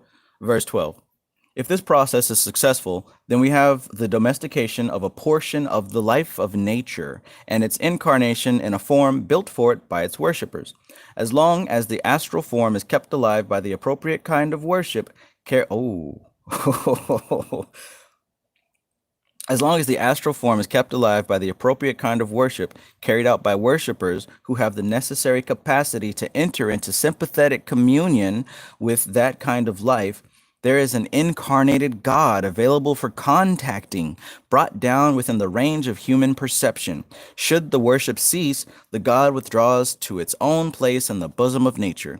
Should other worshippers come along, however, who possess the knowledge necessary to build a form in accordance with the nature of life that is to be invoked, and the imaginative sympathy necessary to invoke it, it is a comparatively simple matter to attract into the form once more the life that was accustomed to ensoul it. No more difficult, at least, than to catch with a basket of oats a horse that has run wild on the ranges. Goodness. Peace, Emma Thorne. Peace. Thank you for riding with us. Appreciate you. Each time.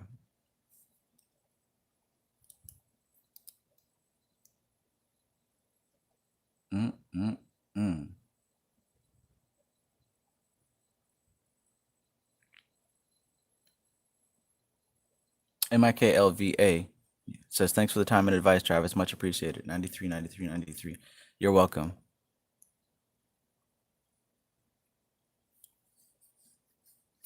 Moldvox says, my teacher resides on Copper Mountain, right?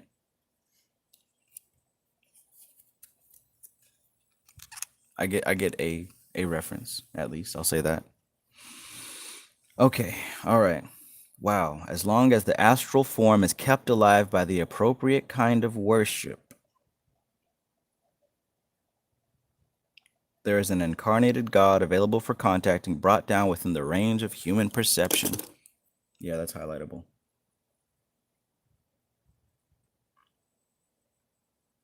That should be making some things click for you about, say, different logos, different concepts and cartoons and, brands and all types of stuff, as long as it's kept alive by the correct worship.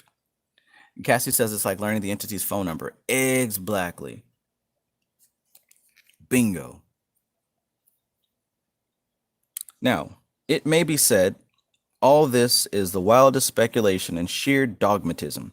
How do I know that that is the way in which primitive man went to work? Because that is the way of going to work that has come down in the secret mystery tradition from very ancient times. And because when it was used by anyone who has acquired the necessary degree of skill and concentration and knows the symbols that are used for building the different forms, the method works. And back come the old gods to the altar, fires rekindled. Definite results are obtained in the consciousness of the worshippers. And if they borrow the technique of a spiritualist and a materializing medium is available, phenomena of a very different kind are produced. So we're talking about physical manifestation. Ooh. What if we were to create an entity that's job would be to bring back to life a lot of old and forgotten entities that no one else is using but us? That'd be pretty interesting, huh? This is giving me ideas for different entities to come into contact with. He who remembers. Matter of fact, I think there's an entity in the Necronomicon that talks about knowing the old gods before man. Yeah, I'm definitely gonna look into that. Necronomicon. We might get into that book, but let's stay here. It is the method that is used in working the mass by those priests who have knowledge. It is the method that is used in working the mass by those priests who have knowledge. There are two types of priests in the Roman Church: the beneficed parish clergy and the men who belong to monastic orders and undertake parish, and especially home mission work as part of their service. These monks frequently bring to the working of the mass a very high degree of magical power, as any psychic can testify. It is the ensouling of an astral form with spiritual force, which is the real act of transubstantiation. It is in the knowledge of these things and in the possession of organized bodies of men and women trained in their use in the encloistered orders that the strength of the one Catholic and Apostolic Church lies. It is the lack of any such inner knowledge which is the weakness of the schismatic communions, a lack that makes the Anglican rituals, even when worked with full ceremonial, as water unto wine when compared with the Roman rituals. For the men who work them have no knowledge of the secret workings which are traditional in the Roman communion, and are not trained in the technique of visualizing. I am not a Catholic and shall never be, because I would not submit to their discipline, nor do I believe that there is only one name under heaven whereby men may be saved, much as I revere that name. But I know power when I see it, and I respect it. Yo, so check that out. Even though a lot of our churches still do the communion thing, where they pass around the wafer and the little grape juice. Imagine, do you think that your pastor is educated enough in spiritual sciences that he's actually bringing spirit down into the communion so that the congregation is actually taking part in the transubstantiation of, eating the blood and the body of Christ, right? Do you think that your local pastor really understands that science and is employing this every fourth Sunday? Or are y'all just following a dry tradition of passing the plate? Some things to think about. Goodness. Zola Lewis says this shit is endless, yo. Absolutely. That's why I love it. Oh my goodness. Self-elevation says, that's powerful, Lord Trav. Yes, sir. Yes.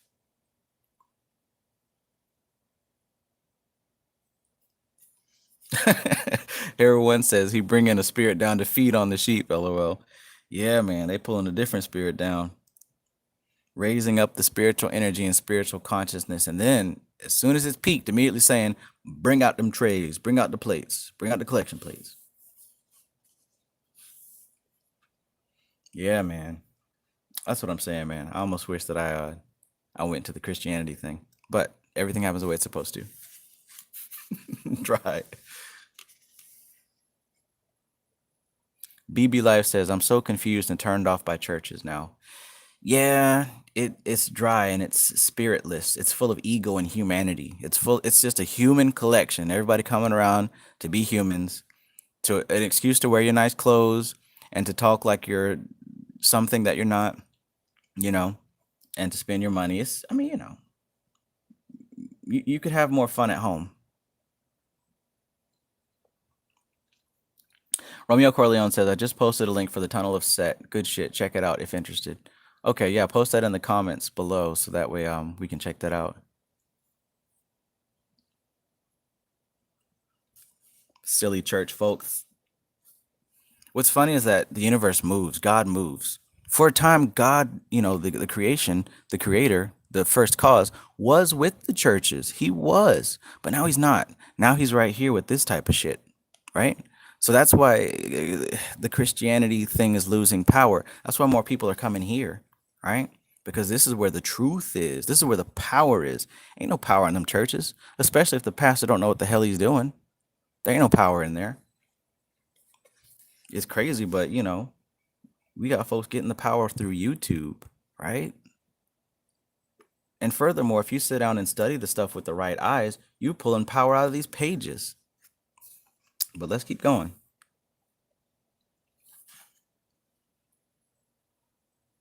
Cassie says people go to church to make themselves feel superior. Absolutely. A software writer says, study Reverend Ike, the one Christian preacher that knows metaphysics. Bingo, right? That's a guy who knows what he's talking about. That's a guy who's using the science. And that's a guy who knows how to teach it to Christians without scaring them away.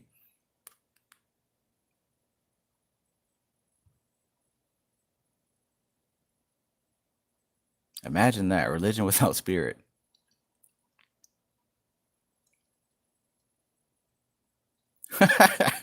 Diamond Antenna says pastors are just booty and cheddar grabbing. Well, maybe not just pastors, right? I like to grab a nice booty every now and then. I have an uncle who's a pastor, and he's very legit. He's not one of those. So, I mean, they still do exist out there. And there's a lot of pastors who do know the science, but not enough. Certainly not enough. Big old figgity facts. D Mercy says, on Amazon, a lot of metaphysical and occult books are flying off the digital shelves. Yeah, a lot of books that I bought that used to be $10 are now like $50. Stray Panther 79 says, people go to church to avoid self-responsibility. Some do. Absolutely. All right, let's keep going.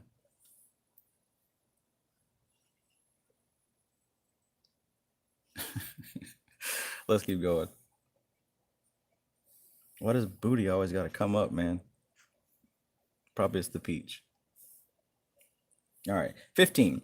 But the power of the Roman Church does not lie in charter, but in function. It is powerful, not because Peter received the keys when he probably didn't, but because it it is not because Peter received the keys, which he probably didn't, but because it knows its job. There is no reason why priests of the Anglican Communion should not work with power if they apply the principles I have explained in these pages. In the Guild of the Master Jesus, which is part of my own organization, the Fraternity of the Inner Light, we've worked the Mass with power because we apply these principles. When we first started, we were offered the apostolic succession for our ministrants, but declined it because we felt it was better to use our knowledge to make the contacts anew on our own account than to receive apostolic succession from a source that was not above suspicion, and experience has justified our choice.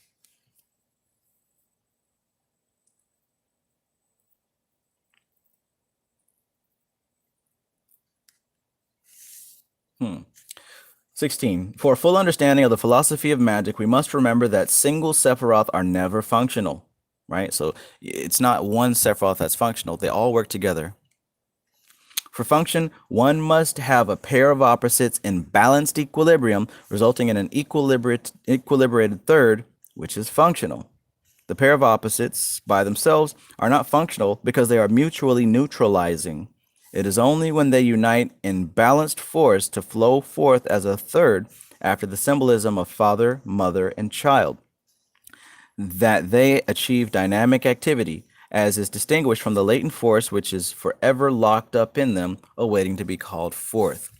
So that's one of the keys to working this specifically. You're not going to just tap into one sphere. You've got to notice that there's triangles, right? The father, mother, child.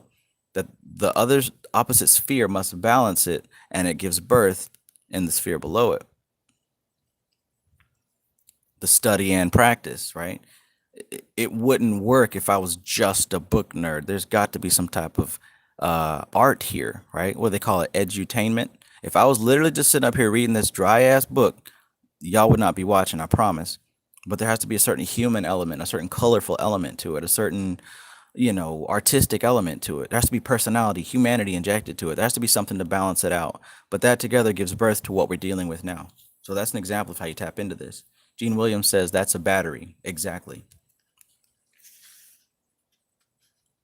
Cassie says Sephiroth in a series circuit. Absolutely. Triple G says connectionness. Yes. Oh, yeah.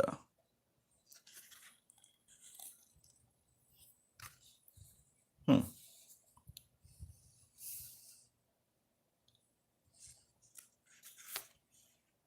Hmm.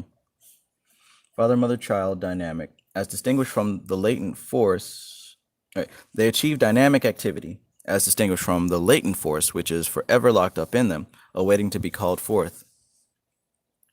So there's always the power and the potential within these spheres, but it isn't until they're first balanced and second give birth that power becomes dynamic and active.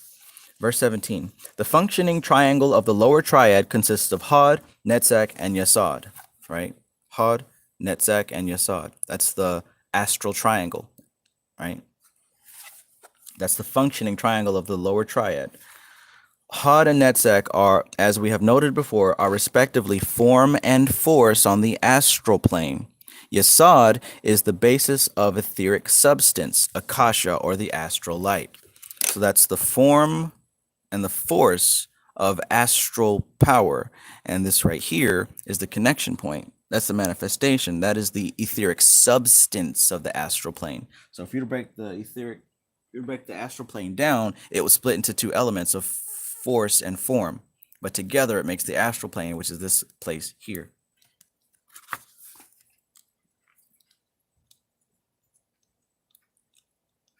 Randa Leona says knowledge, wisdom, and understanding. Yes, and actually knowledge, wisdom, and understanding is the top three spheres of the tree. So interesting you say that.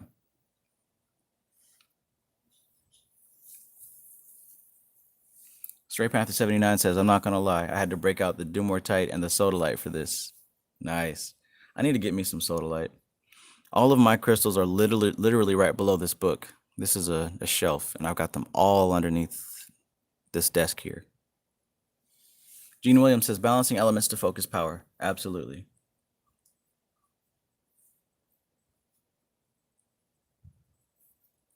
Greetings, the Manx. It looks like you finally made it to alive. Nice to see you.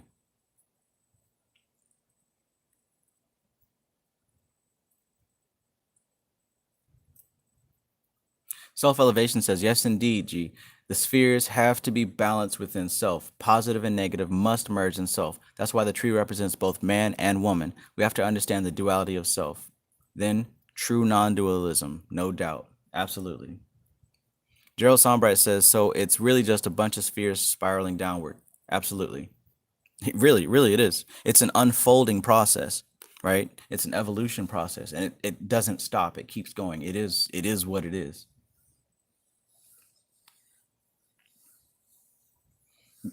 Great goodness Goddess says, I always pray for knowledge, wisdom, and understanding and give thanks for it. And that's a wonderful thing to do, because to receive something, you have to first give something, right? Emily Lee says, found your channel 6 days ago. So glad I did. Wow. Just 6 days ago. Interessante. Let's continue.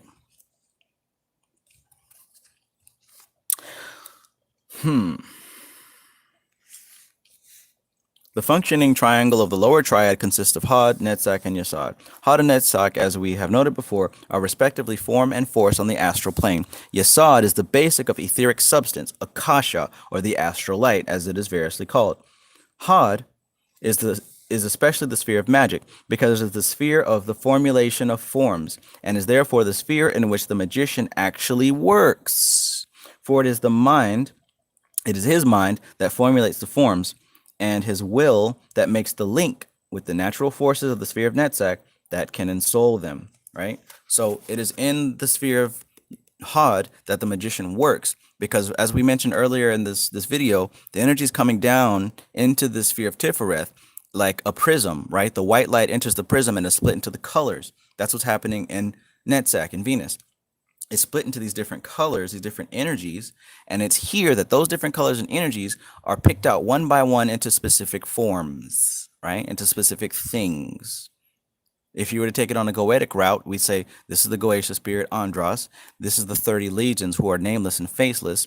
This is you actually singling out demons and spirits from that legion, and here's where they manifest on the astral plane, and you can send them to do what thou will. Word?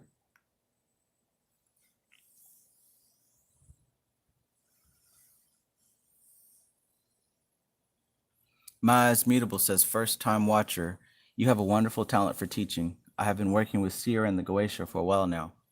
Beautiful. Welcome, welcome, welcome. I'm glad that I'm able to add value to you. Stray79 says, so what about the Akashi? I'm not sure. What do you mean?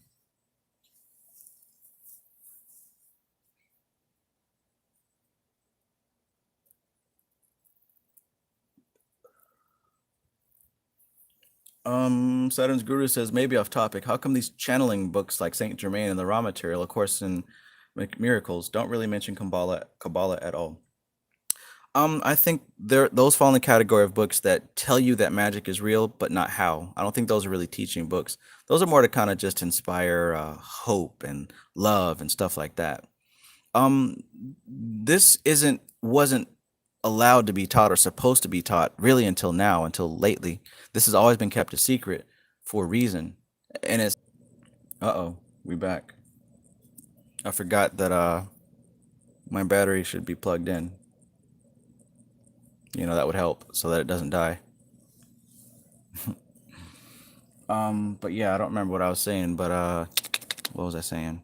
Yeah, there's a time and place for everything. And at the time that those books were written, it was definitely not time to reveal this outside of a secret society. We're just now entering into a time where this can be revealed outside of a secret society. That's why it's happening. You know what I mean? King David asks, music of the spheres is connected to the Kabbalah. It is. I think you're talking about the actual song, but otherwise, I don't think I'm too familiar with what you're asking about. A Course in Miracles. I think I've got that in the books that are not on my shelf. I only put books with power on my shelf. You can be the under the bookshelf book. What's up, Alex Cuckoo? Ade Udukoya says, and Kabbalah was not supposed to be learned until you reach 42 years old, I think. Yeah, well, I qualify for it. Some of y'all don't. So let's continue. 42. 42. Where are we at? Yeah, about the magic happening in the sphere of HOD. But where did we stop? Yeah. Be it noted, however, that without the contacts of Netzach, the force aspect of the astral, there could be no ensouling. And with no Netzach being the sphere of emotions, the contacts are made through sympathy and feelings with. So that explains when you're doing your rituals why you have to put your energy into it, your emotions into it. That's why you have to put your feeling into it. That's you operating on the sphere of Netzach. You operating on the sphere of Venus. You've got to have that emotional side to it, or else it's just you reading words out of a book, right? You got these old grimoires about the Goetia, and there's literally people right now who buy the dagger and they buy this thing and that thing and the incense, and they're literally sitting there reading the ritual out of the book, and they're waiting and wondering why the spirit doesn't come. Can you imagine that? Somebody sitting there in these robes and an actual magic wand and a knife and real incense and all this good stuff, and they're reading out of a book. Oh, thou great spirit from the depths, like, and wondering why nothing's happening. Yet still calling themselves a magician, an occultist, a sorcerer, and all this stuff. Like, it's rough out here for some folks, man.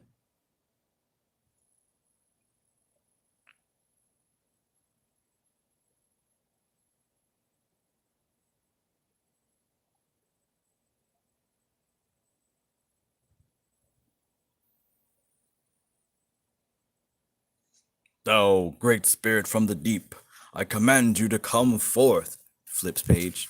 Come forth into the great realm of the fourth dimensional plane. I charge thee and beseech thee. Like, really, man?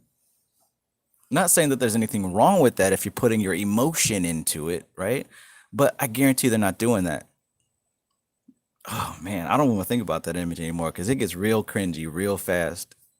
And then the nerve to go out after that with a Facebook page and YouTube videos and telling everyone at work, yeah, I more than dabble.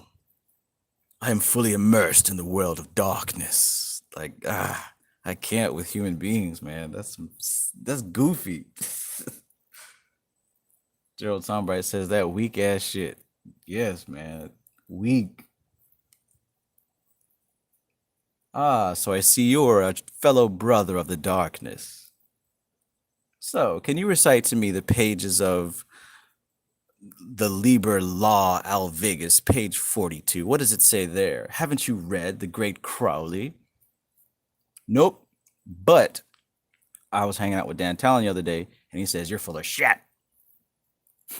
How do you contact Dan Tallon without the triangle of art? The what?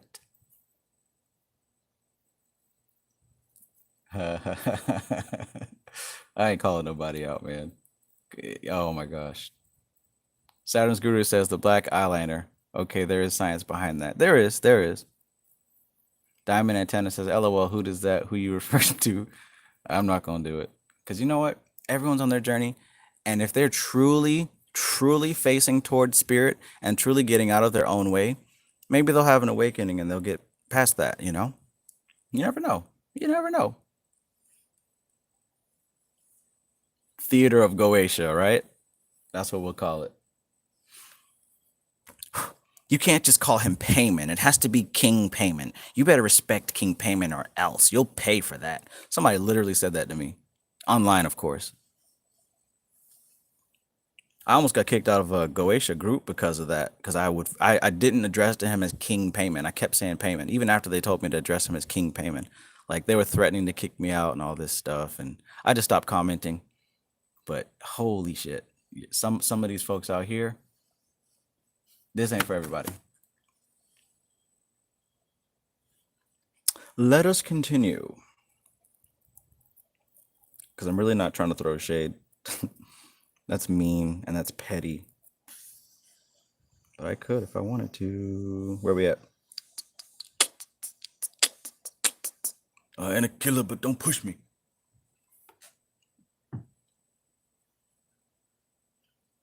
Yeah, Cassie says like a circle on the floor is going to stop a demon. Really?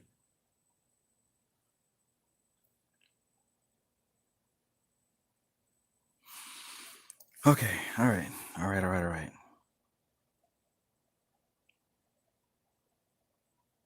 I'm trying to find the place we were at.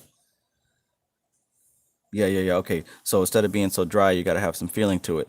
The power of the will projects the magician out of HOD, but only the power of sympathy can take him into Netzach. All right. So the power of will can take you there. You can sit here and read through these books. You can certainly study with will, but only the power of sympathy can take him into Netzach. A cold-blooded person of dominating will can no more be an adept worker with power than a fluidically sympathetic person of pure emotion. So you might know somebody who's extremely just pure emotion, right? How much power do they have versus somebody who's straight up cold-blooded? They can't even understand the deeper aspects of spirit because they're so left brain, so logical, so cold. The power of the concentrated will is necessary to enable the magician to gather himself together for his work, but the power of imaginative sympathy is essential to enable him to make his contacts. For it is only through our power to enter imaginatively into the life of types of existence different to our own that we can pick up our contacts with the forces of nature. To attempt to dominate them by pure will, cursing them by the mighty names of God if they resist, is sheer sorcery. Another thing to ask is, like, in the original Goetia, it talks about threatening the demons and threatening. How the hell are you going to threaten something that you can't even see, right? Diamond Antenna says, what really does stop a demon? Your thought process, your framework of thoughts.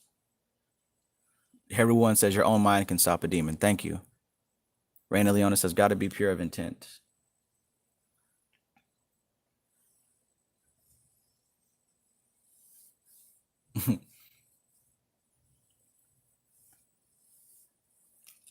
Diamond Antenna says, I need to learn those mental boundaries. You absolutely can. King Payman delivered to me a 4-step process, or at least a 4-point process that can help you with that. You may have heard it before. Maintain your frame, be ever vigilant, exert your influence, always be leading. Keep those things in mind, and you don't have to worry about any fear of a demon. Forex Alchemist says these fists. Nice. All right. I'm gonna try not to keep you guys up all night long. I promise. Just a few more pages, but yeah, I really wanted to dig into this one.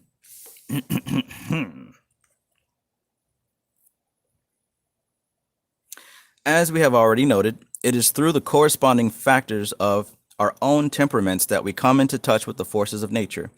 It is the Venus within that puts us in touch with and influences, symbolized by Netzach, right? It's the Venus within that gets you in touch with Venus. It's the Mercury within that gets you in touch with Mercury. As above, so below, right? Diamond Antenna, thank you. I appreciate you. Thank you. Moldvox says only a dream can fight a dream. Yeah, they taught you that in the Nightmare on Elm Street movie, where she finally fought back at Freddy.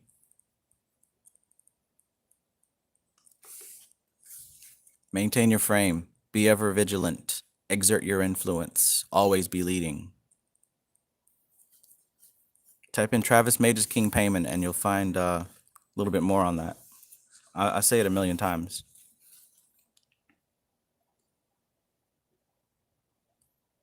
Okay, so it is the magical capacity of our own mind that puts us in touch with the forces of the sphere of HOD Mercury thought. If there is no Venus in our own nature, no capacity to respond to the call of love, the gates of the sphere of Netzach will never open to us, and we shall never receive its initiation.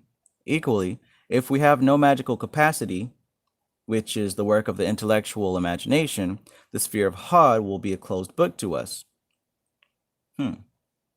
We can only operate in a sphere after we have received the initiation of that sphere.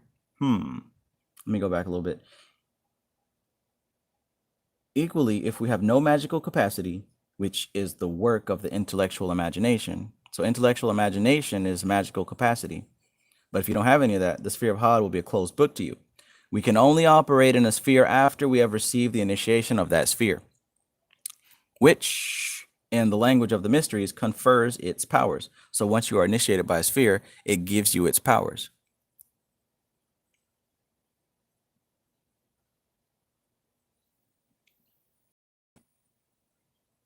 In the technical working of the mysteries, these initiations are conferred on the physical plane by means of ceremonial, which may be effectual or may not. Okay, yeah. The gist of the matter lies in the fact that one cannot waken into activity what is not already latent. Life is the real initiator. The experiences of life stimulate into functions the capacities of our temperaments in such degrees as we possess them.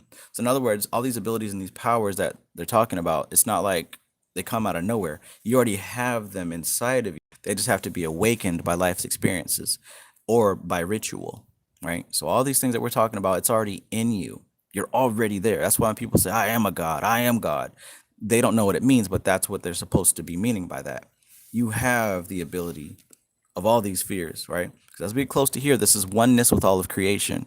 There's nothing separate from it. So the higher up you rise on your understanding of these spheres, the more you unlock different abilities. And if you were to look at the Indian tradition, right, like in books like Dharana Darshan, these abilities are called siddhis, right? And we talked about that a few videos ago. Those siddhis are spelled Siddhis. You can look those up if you want, but that's what begins to happen as you naturally work with those three things I mentioned: meditation, seven hermetic principles, and the Kabbalah. You naturally work on those things and you begin to unlock cities. It's a natural byproduct of this thing. And it's not because we're supposed to be X-Men walking around here cutting shit up. It's because you're getting closer to becoming what you already are, which is God. You're coming closer to realizing that. But of course, the more you become God, the less you have to become man, the more you have to let go of humanity. This will make sense in due time, and you're not going to be placed somewhere beyond what you can handle.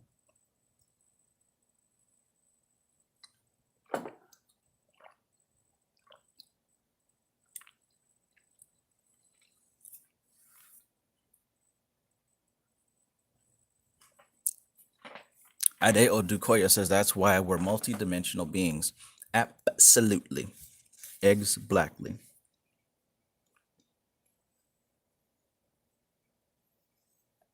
The ceremony of initiation and the teachings that should be given in the various grades are simply designed to make conscious what is previously subconscious and to bring under control the will, to bring under the control of the will directed by the higher intelligence those developed reaction capacities which have hitherto only responded blindly to their appropriate stimuli.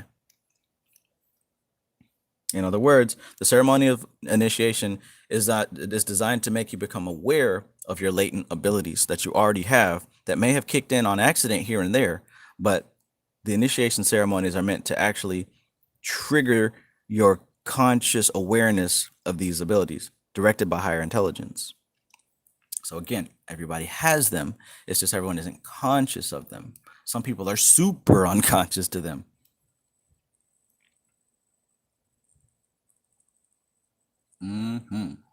Battery life checkpoint. Battery life checkpoint. What percent y'all at? Mine almost died. I don't even know where I'm at right now.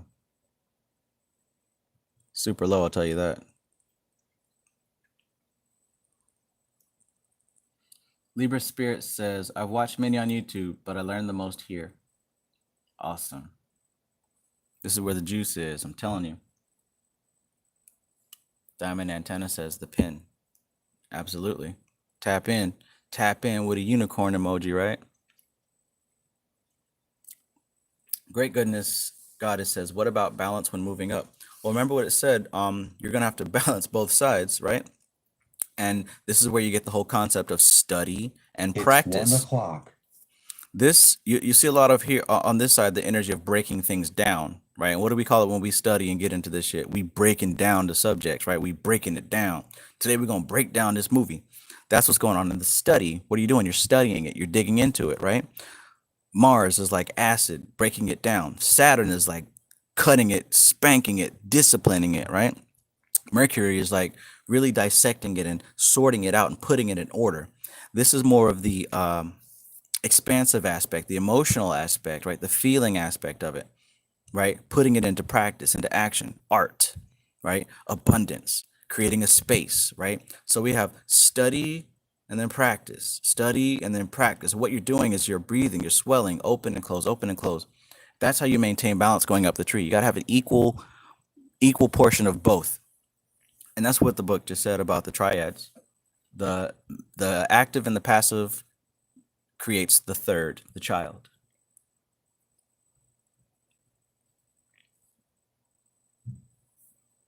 BB Life says, I admit I feel like a kindergarten in a class of seventh graders, but I'm ambitious. That's all good. See, the benefit of being a kindergartner in a class of seventh graders is that you're going to learn faster than any other kindergartner because the seventh grader is going to teach you all the tips and tricks because they've already been there. That's why I like this open style of class discussion, because the shit you don't know, as long as you're not afraid to admit you don't know and afraid to ask questions, you're going to learn so much deeper and so much more quickly than if you could in a class of kindergartners. You know what I mean? Hero One says that's why there's a saying, I'm a spirit having a human experience. Exactly. Oh my goodness. Straight Panther 79 says, does Akasha fuel Yesod? Yes, Akasha fuels all of these. Akasha is the actual matrix itself. Think of Akasha as the fifth element. Like, if you strike Akasha with red, it turns to fire. Or you might strike it with blue and it turns to water. Or you strike it with yellow and it turns to air. All of them are present within Akasha. Akasha becomes what it needs to become at the time. That's how we're able to visualize things with imagination, and it becomes crystallized into physical matter. Everything is Akasha. It just may be vibrating up, down, left, or right.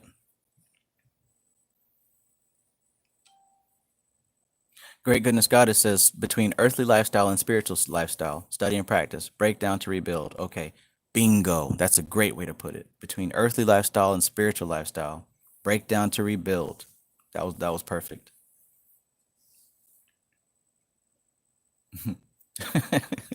Libra Spirit says, BB Life, I'm right there with you.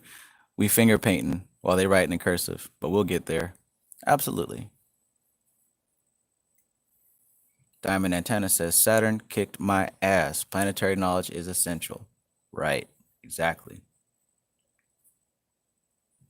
Saturn's Guru says, so I had to go past Saturn to the source, then go back to Earth with the knowledge via all the planets. Right.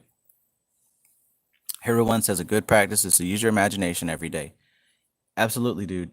And even better practice is to use your imagination while you're still doing your real life stuff. Right. Yeah. Put it into practice every opportunity you can. That's why it's better to use your imagination instead of watching porn. That's why it's better to create art instead of just consuming art. Because I'm sure there's something that you can create. You might not be a rapper or producer, might not be able to paint, might not be able to do graphic design, but you can create something. Go practice creating something. Practice creating it in your mind first and then putting it into the real world. That's one of the best ways to practice the science. With all this information I'm getting, I'm really coming up with excellent ways to trigger this ability in people who do not have it but want it. But it all starts with learning how to use the imagination. So yeah, definitely look for something that's coming up to help with beginners after all this book study we've got going on here. But yeah, for our beginner people here who feel like seventh graders, just start by visualizing something in your mind, something simple like an apple, like Cyclomancy says. Picture an apple, picture the texture, the shine of it, how it smells, how it feels when you bite into it, the sound of the crunch when you chew it. Try your best to engage all of your five senses in your imagination. That's actually the start of these abilities, believe it or not. That's the start of it. And eventually that's going to become you creating whole worlds, landscapes, you know what I'm saying? Vehicles and creatures and all types of things. But start where you are. Start where you are. Forex Alchemist says eating food is very spiritual. Yes, you can even imagine a spiritual glow around the food that you're eating. Imagine it charging up. What did you do when you were a kid when you prayed over your food?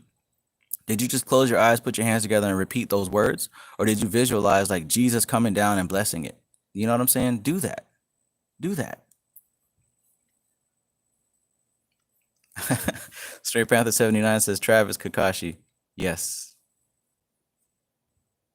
Saturn's Guru says, do you drink sigils? Write them with, say, saffron and drink. I used to see my mom write the name of Allah with saffron soaked water and drink it from a plate. Interesting. But see, we're touching on what we talked about with the church when they would do their communion, right? When you got the wafers and the grape juice, you know what I'm saying? Hell, if the pastor don't do it for you and you still going to church, you visualize Jesus coming down and charging up them little wafer crisps, them little white pieces of paper that you chew on, and that grape juice. You know what I'm saying?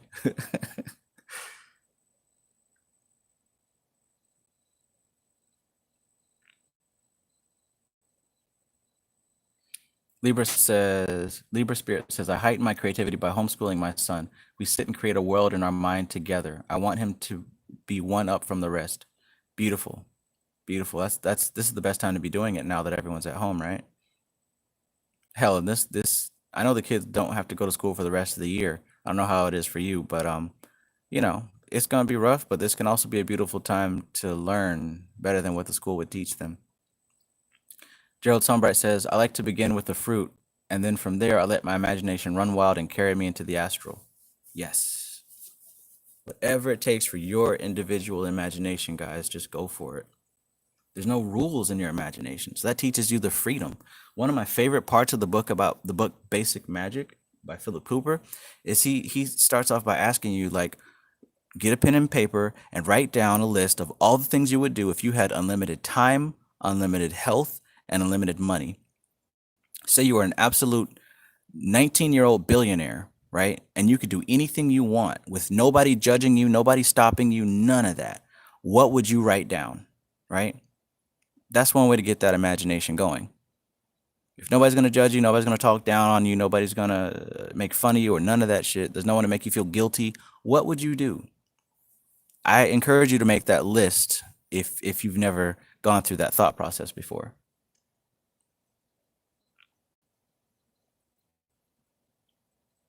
Everyone says, man, I got situations with the feds doing this occult magic. I'm sure.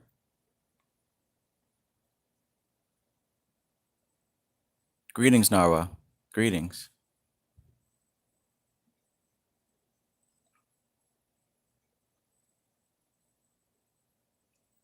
All right, guys. All right, here we go. Whew. Nora says that she did the list thing.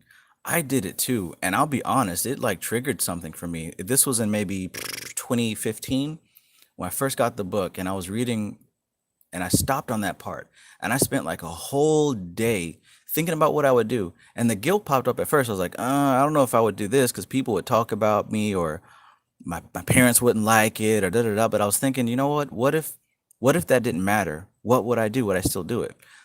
And that right there was me stepping over a huge obstacle, because I finally let go of what my parents would think or what society would think. And I just wrote down the list what I wanted to do. That really helped me experience a greater level of freedom. So I definitely recommend you guys make that list at least.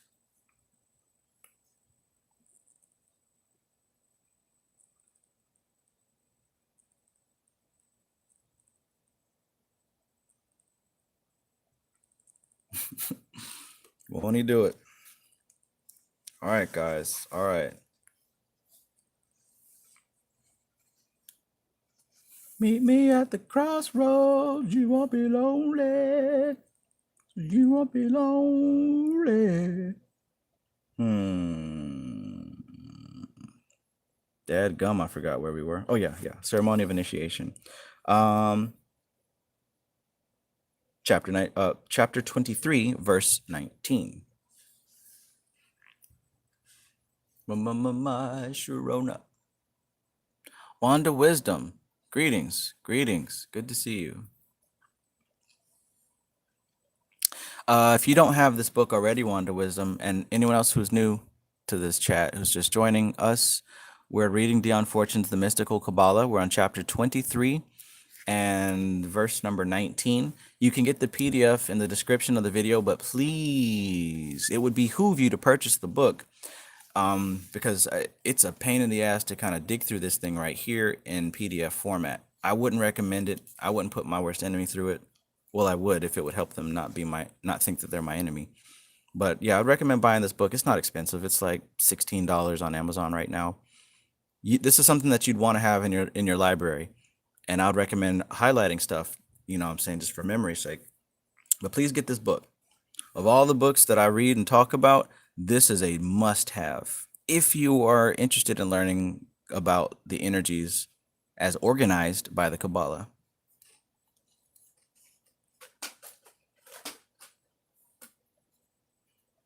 Sharona virus.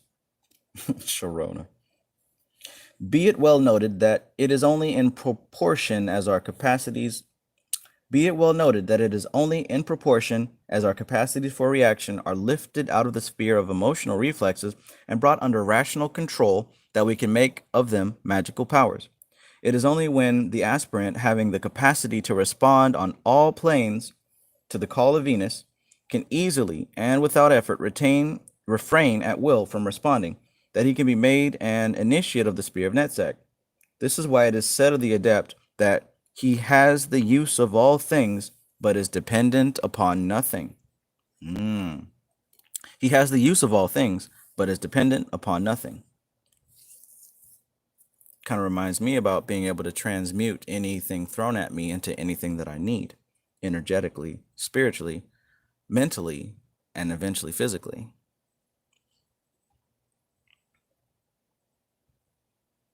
But check out that first line. Be it well noted that it is only in proportion as our capacities for reaction are lifted out of the sphere of emotional reflexes and brought under rational control that we can make them magical powers. So yes, like I said, everyone has these abilities. It's within everybody, but they have to be unlocked. And one of the things that happens when they're unlocked is that you're taking your emotional reactions, all your stimulus, and all these things that are triggered and happen automatically, you're putting them under rational control. That's when they begin to transform into magical abilities. Right? So it says here, he has the use of all things, but is dependent on nothing. When you're able to work on your triggers, which I talk about a lot, when you're able to transform those triggers into something that works for you, you can transform anything into anything, especially things that are meant for your harm into things for good, things that are mental, things that are spiritual, things that are energetic, and like I said, eventually things that are physical. Easy Kill Everglow says the Magician card. Exactly.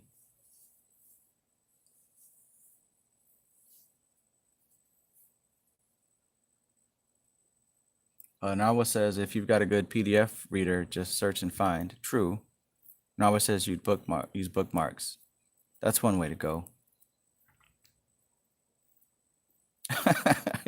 Straight Panther says these are hood PDFs, Narwa. Like, remember the early bootlegs back in the day? It was literally somebody's uncle snuck a little camcorder into their pocket in the theater and recorded it. Yeah. Yeah, man. That went on for quite some time. Cassie says, I'm falling asleep. It would behoove me to go to bed right now. LOL. Good night, all. Good night. Thanks for tuning in. It would behoove you to catch some of them Z's. Practice that astral travel.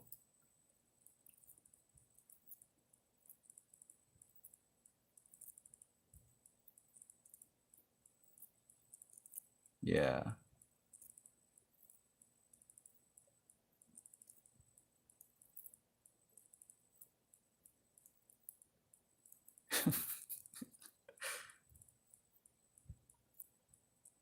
Yeah, exactly, Narwa. Some PDFs can't be searched because they're just images and not text. Even though the technology exists now to change that, you know, we're getting there eventually.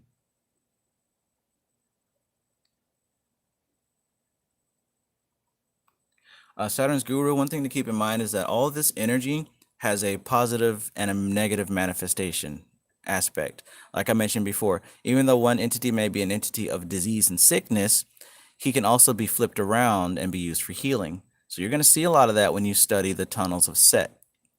If I'm not mistaken, all of them represent some type of sickness in the body, some type of disease. So at first glance, it's like, what the fuck am I going to do with this? I don't want to catch any of these, and I'm not fucked up enough to want someone else to catch a disease. Well, that's part of the clue. Every entity that presides over something also controls the opposite, right? Every energy has a coming and a going, right? I'm sure that some yeah, you know, just use your imagination. These concepts are shadowed forth for those who have eyes to see in the symbolism of HOD.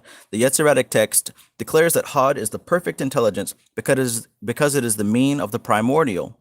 In other words, it is power in equilibrium, for the word mean implies a position halfway between the two extremes. HOD is the perfect intelligence because it is the equilibrium of the primordial. The concept of inhibited reaction and satisfaction foregone is expressed in the title of the Eight of Cups of the Tarot pack, whose secret name is Abandoned Success. The suit of cups in the tarot symbolism is under the influence of Venus and represents the different aspects of influences of love. Abandoned success, the inhibition of instinctive reaction, which would give satisfaction, in other words. Sublimation is the key to the powers of HOD. But remember that sublimation is not the same thing as either a repression or an eradication, as it applies to the instinct of self-preservation as well as to the instinct of reproduction, with which it is exclusively associated within the popular mind.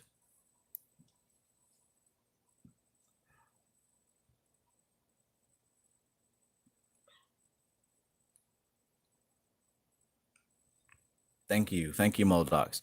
Just like the traditional Chinese medicine, sometimes poison is medicine in the right amounts.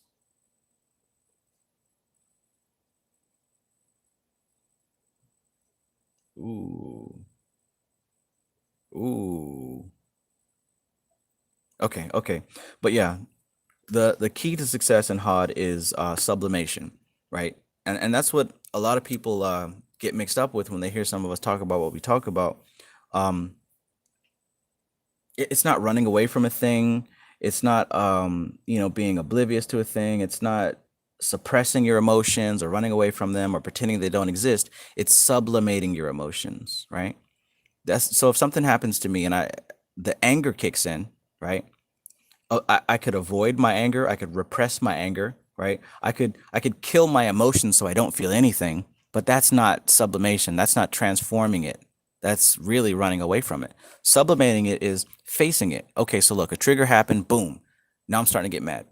What I do is I pay attention to what's going on, and I make the conscious decision to not be angry, to recognize that this is an emotion, a feeling, a stimulus reaction, right? And to take that energy that has now been triggered and transmute it into something else.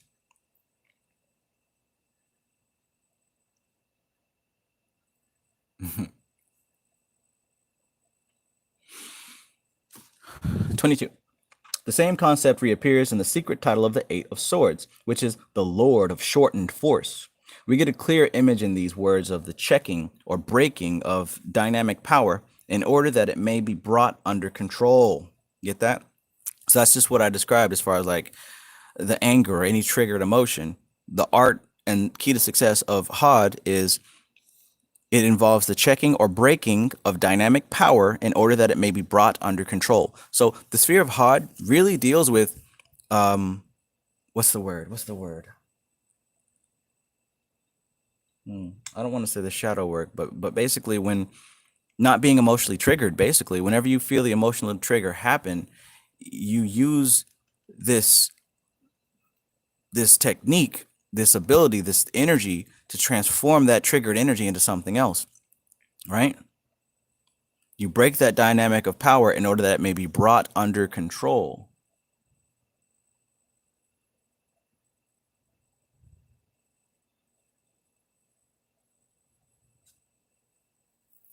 Peace out, everyone. Thanks for joining us.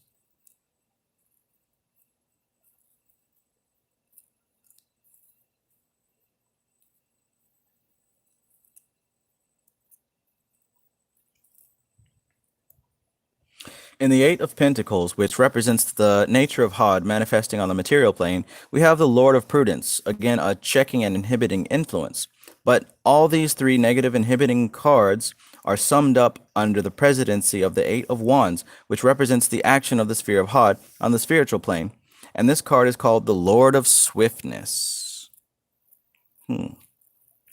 We see then that it is through inhibitions and refrainings on the lower planes that the dynamic energy of the highest plane is rendered available. So checking and an inhibiting influence. It is in the sphere of HOD that the rational mind imposes these inhibitions on the dynamic animal nature of the soul, condensing them, formulating them, directing them by limiting them and preventing diffusion. This is the operation of the magic that works with symbols. By its means, the free moving natural forces are constrained and directed to ends that are willed and designed. This power of creation and control is only obtained by the sacrifice of fluidity, and HOD is therefore aptly said to be the reflection of Binah through Chesed. Cool.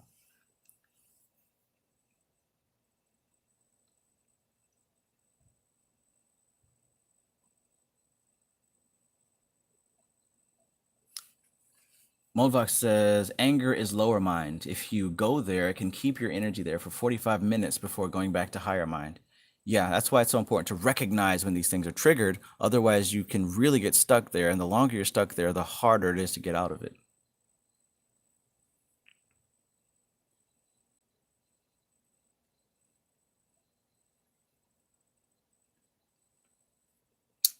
Narwa says to Diamond Antenna, I don't mean any offense, but there are plenty, too many in my opinion, who have partial acquisition of Ori.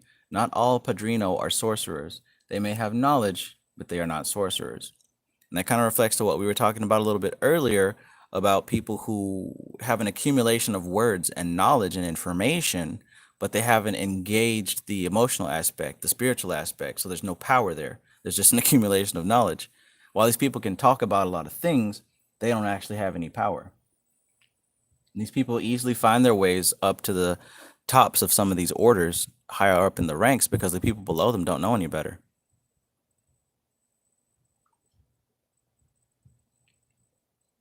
Sacrifice of fluidity. Yes. Yeah, sacrifice of fluidity. So basically, like it's talking about, this is the realm of emotions, right? After the energy comes down through the sun into this realm, it's wild emotion, it's art, it's love, it's beauty, it's everything, it's feeling, it's sensing. But when we come here, it's being structured, it's being condensed, it's being sublimated, right? You're turning all those emotions and you're directing them, you're focusing them, you're crystallizing those emotions here. The sacrifice of fluidity. It's no longer fluid, it's now being put into order. The chaos is becoming order. That's what's meant by the sacrifice of fluidity. Ezekiel Everglow says sacrifice, right? Think about it. As soon as you get triggered to get mad, you can either stay there and blow up and react, or you can use your higher ability and sublimate that anger into something constructive, whether it's going off to create something, whether it's diffusing that anger by taking a walk, taking a deep breath, doing whatever. That simple process right here of sublimating the emotion, that is the power of HOD right here. That's what we're doing. We're condensing, we're breaking it down.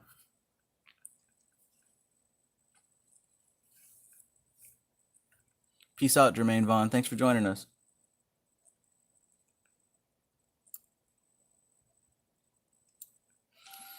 D Mercy says, do you think learning about the Kabbalah can be detrimental to someone early on and still trying to find their path? I don't think so. I mean, if the Kabbalah is going to be detrimental to someone early on, then anything they learn is going to be detrimental early on. That just indicates that they don't have a proper mindset. Because see, this isn't a thing. This is just a system. You can fill in the blanks with anything, right? This can be applied to anything, but this is an application tool. This is an algorithm tool. This is not a thing. This isn't a religion, a system of worship. This is showing you the structure, the pattern of reality, how the energy flows, right? So to find some way to corrupt this indicates a corrupted individual in the first place. But as I said, this is not for everybody. So, I mean, you know. The second chamber says one may transcend normal response triggers. Absolutely. Absolutely. That's part of this science. Goodness. Greetings, Tyler Leona Dreyer. We're on chapter 23. If you want to go ahead into the description, I've got the PDF there as usual, but this is chapter 23, verse 24. Actually, verse 25. So chapter 23, verse 25. As I've said, also, I would highly recommend purchasing this book, actually getting the physical copy, because this is one of those you actually want to have in your library. Looking at the small text and how deep it is, as far as contextually deep, like how the information needs to be resonated upon. That's not going to be sufficient to just have on your phone or your tablet. Like, you need the actual book sitting on your shelf, and you have to actually pick it up and look at it, close it, and think about it, and pick it up again. That process is kind of killed when it comes to your tablet thing. So yeah, I would definitely purchase this book, as I've said many times. And once again, I don't have any link to where I'm getting affiliate money on it or none of that shit. I'm telling you that because it would certainly behoove you and the you know, get the book. If you really care about this stuff, this is a good one to get.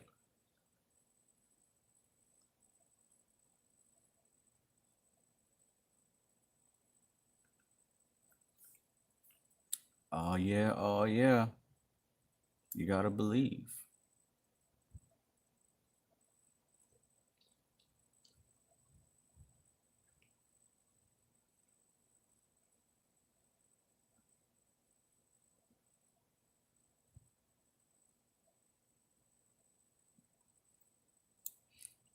Narwhal also says to Diamond Antenna, besides this, the sorcerer's world is not dependent on any one person or source. I learn as much from those who learn from me. Bingo. Hell, in this chat alone, some things have been said that have been very freaking profound. For example, one of the dudes said using beats as servitors, right? That's something I definitely had to write down, and we'll be getting into a little bit later. But yeah, just like that quote said in this book right here, a few paragraphs ago. He has use of all things, but is dependent upon nothing. Nothing.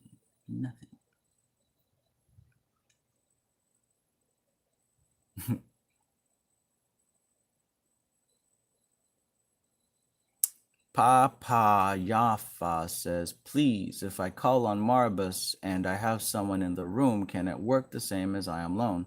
That depends on you. That depends on you. Can you focus? Can you concentrate? Can you do it? That's a question for you, not for me, buddy.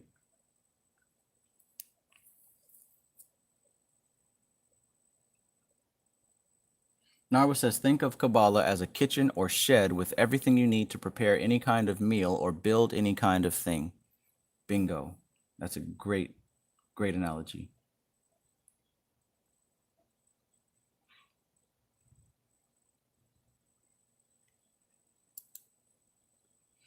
Framestar Film says, this is such an initiatory text in itself. So glad you decided to do a reading session with it. Blessings to all.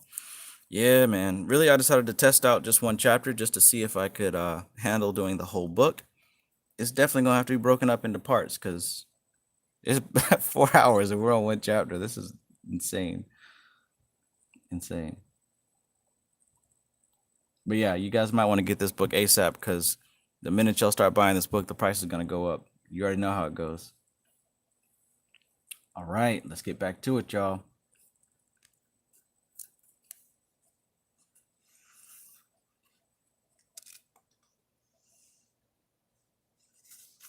Ooh, Movox says, when we were talking about pattern breaks in carpets, I thought about music. Yeah. How about how the elementals sometimes get stuck in the patterns in carpets? I think about that when I look at my carpet from time to time. I don't mind keeping energy around. But anyways.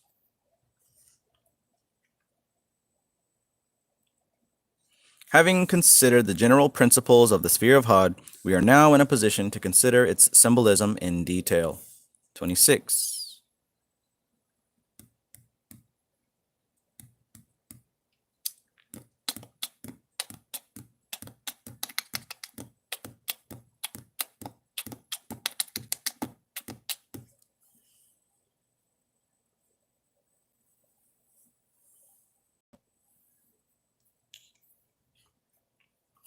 26. The meaning of the Hebrew word HOD is glory, and this suggests at once to the mind that in this, the first sphere in which forms are definitely organized, the radiance of the primordial is shown forth to human consciousness. Physicists tell us that light is only rendered visible as blue sky owing to its reflection from the particles of dust in the atmosphere. Absolutely dustless atmosphere is absolutely dark atmosphere. And so, it is in the metaphysics of the tree. The glory of God can only shine forth in manifestation when there are forms to manifest it. The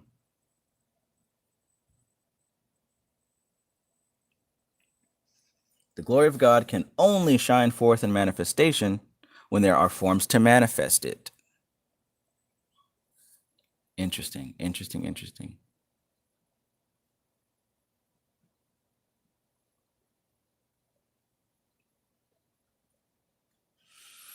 '27. The magical image of HOD affords a very interesting subject for meditation. Those who have grasped the significance of the preceding pages will see how well the form and force nature of magical working is summed up in this symbol of the being in whom we are one more time. Those who have grasped the significance of the preceding pages will see how well the form and force nature of magical working is summed up in this symbol of the being in whom are combined the male and female elements. Okay, so we're getting to describe why the symbol, as it stated earlier, is an androgynous person. Where's it at? Yeah, a hermaphrodite is the magical image of HOD, right? That's what's going on here in this little orange sphere. A hermaphrodite, male and female. But remember, we talked about the dance of force and form, the dance of study and practice, the dance of expanding and contracting, right? HOD is essentially the sphere of forms ensouled by the forces of nature. And conversely, it is the sphere in which the forces of nature take on sensible form. This is where spirits get a body. This is where spirits get a pattern that can be beheld. You feel me? This is where energy starts to have some type of discernible figure. This is where the legions become individual spirits. 29. The Yetziradic text has already been discussed at length, and to that discussion the reader can refer for its elucidation. 30. The god name of HOD, Elohim Sevaoth, God of hosts, contains the hermaphroditic symbol in a very interesting way, for the word Elohim is a feminine noun with a masculine plural, thus indicating in the manner of the Kabbalists that it represents a dual type of activity or force functioning through an organization. All three Sephiroth in the negative pillar of the tree have the word Elohim as part of the god name.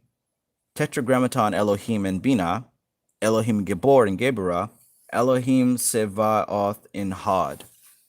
So all three of these spheres have the name Elohim in them, right?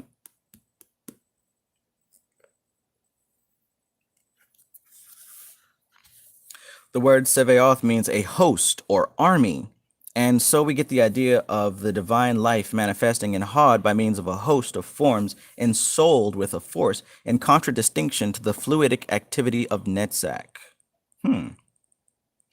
The assignation of the mighty Archangel Michael to HOD again gives us food for thought. He is always represented as trampling upon a serpent and piercing it with a sword, and frequently holds in his hand a pair of balances, symbolic of equilibrium, and expressive of the same idea as the Yetziradic words mean of the primordial.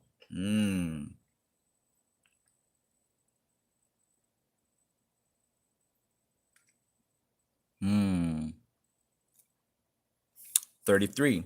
The serpent upon which the great archangel treads is the primitive force, the phallic serpents of the Freudians, and this glyph teaches us that it is the restrictive prudence of HOD of which shortens primitive force and prevents it from overflowing its boundaries.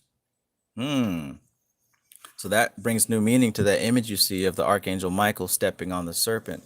He's preventing that primal energy from overflowing its boundaries, right?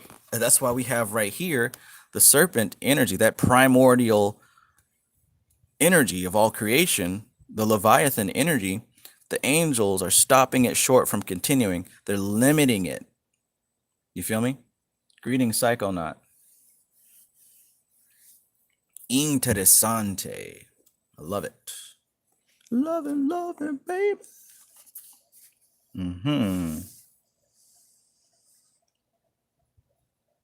It prevents it from overflowing its boundaries. The fall, be it remembered, is represented on the tree by the great serpent with 7 heads, which overpass the boundaries set for it, and raises its crowned heads even unto Doth.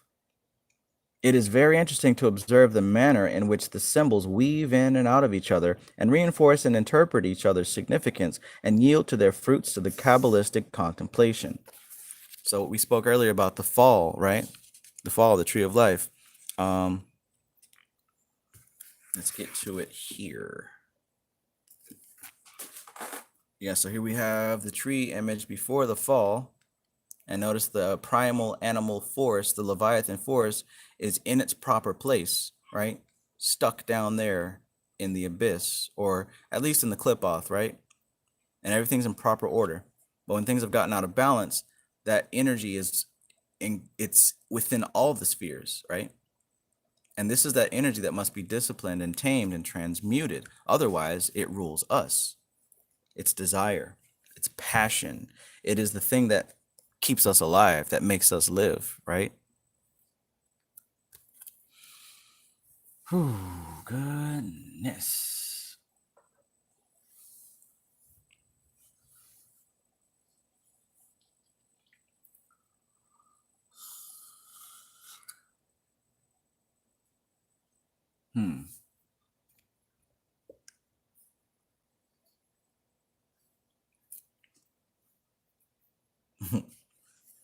All right, let's keep going.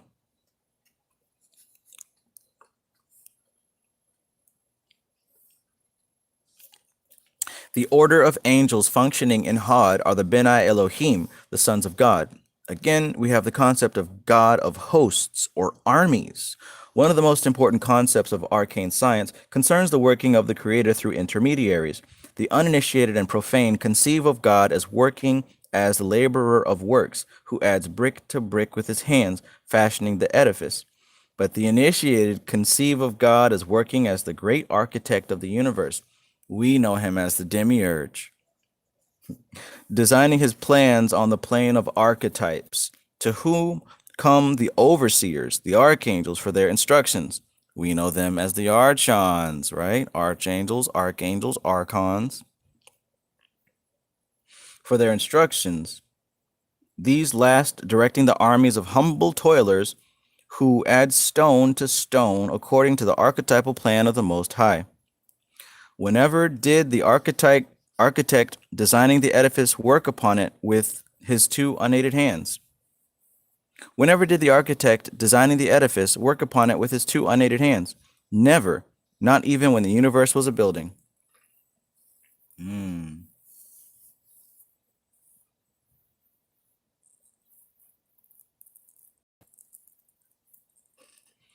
Number 35, the mundane chakra, as we have already noted, is Mercury, and its symbolism is Hermes' Thoth.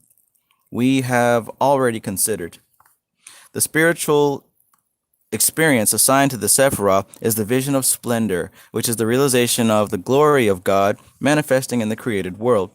The initiate of HOD sees behind the appearance of the created things and discerns their creator. And the realization of the splendor of nature as the garment of the ineffable, he receives his illumination and becomes a co-worker with the great artificer. So if you guys, no, it's a bad joke.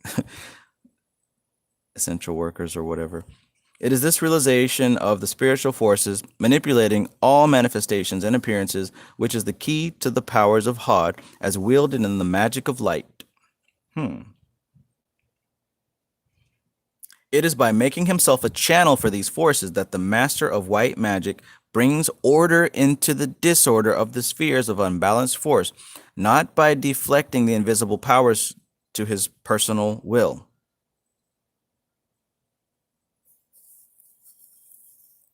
It is by making himself a channel for these forces that the master of white magic brings order into the disorder of the spheres of unbalanced force, not by deflecting the invisible powers to his personal will.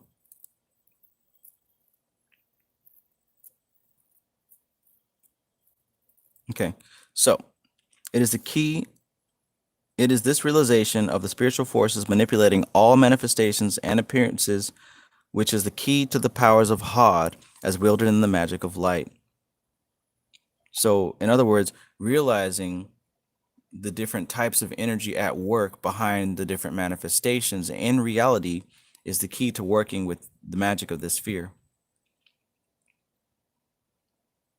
Understanding how chaos becomes order through this sphere. He is the equilibrator of unbalanced, not the arbitrary manipulator of nature. He is the equilibrator of the unbalanced, not the arbitrary manipulator of nature. So that points again to what we said earlier about how it's not about controlling the universe and controlling spirits and controlling the energy. It's not about controlling anything. You don't have enough energy for that. You never will. But it's about being in balance with the universe, right? He is the equilibrator of the unbalanced, not the arbitrary manipulator of nature. Now, a lot of us get into this whole goetic science and evocation because we think that we're going to control other people and our circumstances and all that. But that's the bait to get you in. What you start to learn if you're paying attention is we don't control shit other than our perspective, other than our what's the word? Our framework of consciousness, really.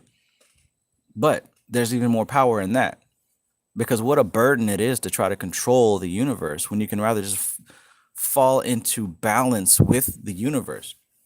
It's been around much longer than the little organization of spirit that you call yourself has been organized that way.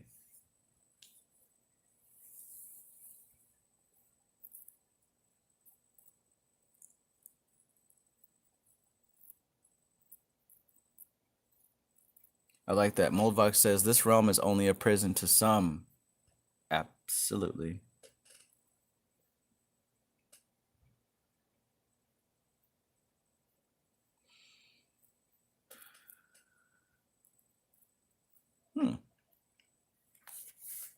Hmm. 37. In this sphere, which is the sphere of Mercury Hermes, god of science and books, how clearly can you see that the supreme virtue is truthfulness, and that the obverse aspect of the Sephirah is that which reveals Mercury in his aspect as the god of thieves and cunning rogues. In esoteric ethics, it is realized that each plane has its own standard of right and wrong. The standard of the physical plane is strength. The standard of the astral plane is beauty. The standard of the mental plane is truth. And the standard of the spiritual plane is that of right and wrong as we understand the terms. Interesting. Interesting.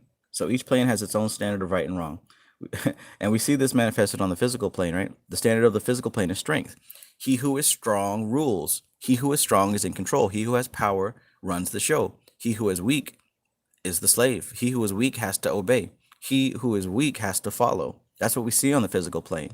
Now, the rule of law for the astral plane is beauty. Why would you visualize something that's ugly? You know what I'm saying? That's a waste of visualization. You don't want to do that. It's not pleasing. Who would want to endure that or entertain that? The standard of the astral plane is beauty. The standard of the mental plane is truth, right? Why would you entertain falsehoods in your mind? Why would you be on the mental plane dwelling on lies? Like that doesn't even make sense. And it says the standard of the spiritual plane is that of right and wrong as we understand the terms. Not so much in morality, but right and wrong as far as balance and things of that nature.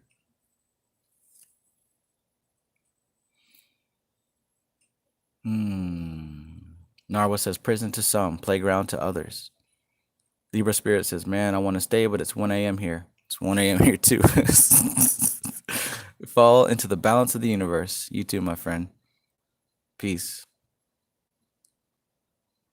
Moldvox says when you're perfectly balanced, it's going to look like you're manipulating everything. And that's the point I'm trying to make. On one hand, you can try to control everything and struggle and wear yourself out, as I have in the past. You don't want to wear yourself out. That sucks. It'll make you want to give up, especially when you hit that thing that you can't control, or those things you can't control. When you start to get tired and everything that you've grasped upon starts to fall apart, that sucks, right? You can do that. Or you can fall into balance and fall in alignment, and at every moment of every day, things work in your favor, and you don't have to stress, right? That's the peace. That's the abundance. That's the joy.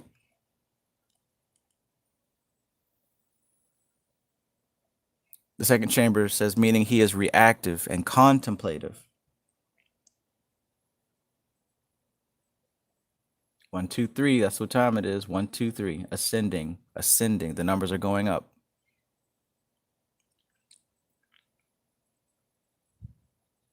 All right. Let's keep it going.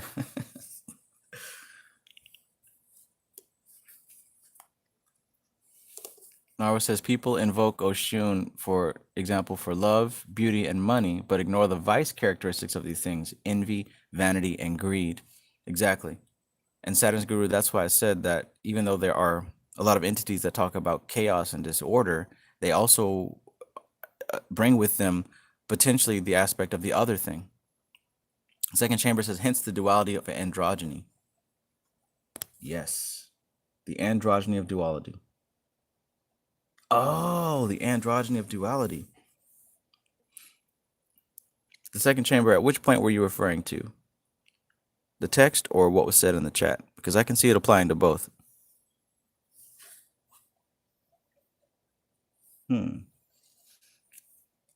Therefore, there is no ethic except in terms of spiritual value. All else is at best expediency. In the sphere which is essentially the sphere of the concrete mind, how right it is that the Kabbalah should give the supreme virtue as truthfulness.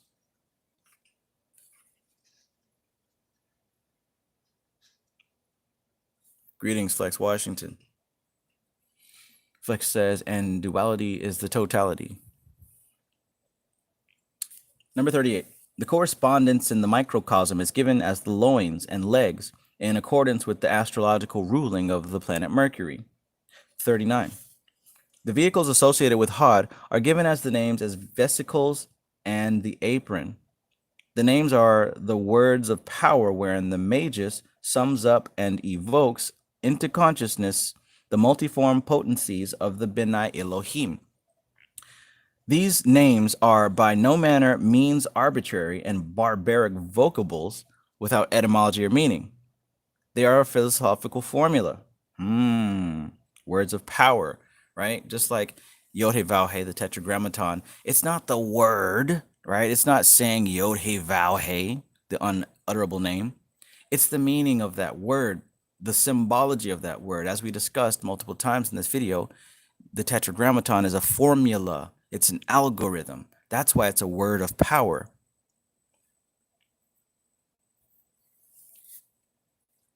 But yeah, that's what it's saying here about Mercury rules these words of power. These names are not by no means manner of means arbitrary and barbaric vocables without etymology or meaning. They are philosophical formula.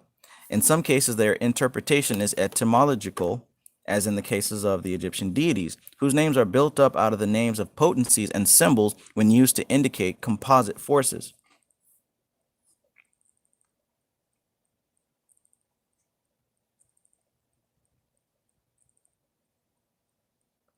Okay. In all systems of magic, however, which have their root in the Kabbalah, the magical names are built up out of the numerical value of the consonants of whatever sacred alphabet is used. There is a Greek, an Arabic, and a Coptic Kabbalah, as well as the better known Hebrew one. These consonants, when replaced by the appropriate numerals, yield a number, which can be dealt with mathematically in many ways. Some of these ways are according to the methods of pure mathematics, the results being then translated back into letters again, and showing very, very interesting correspondences with the names of similar or related potencies. This is a very curious aspect of Kabbalistic lore, and in the hands of competent exponents yields interesting results.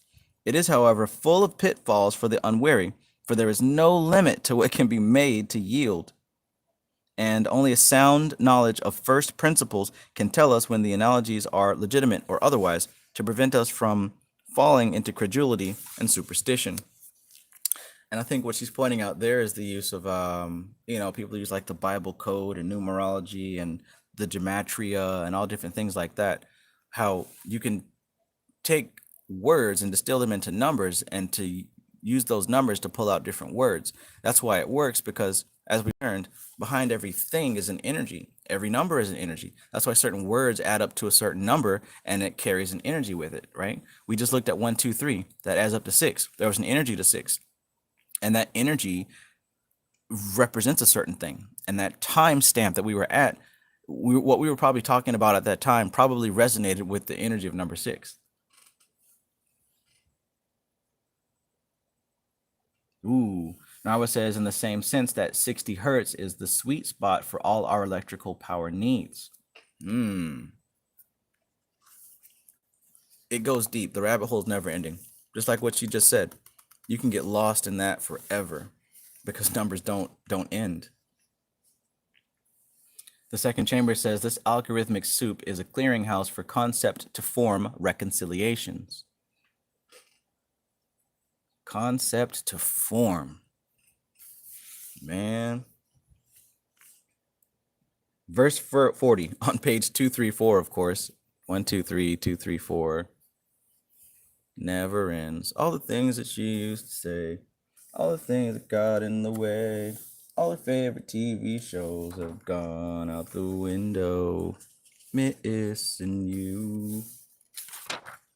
Okay, let's continue. Number 40.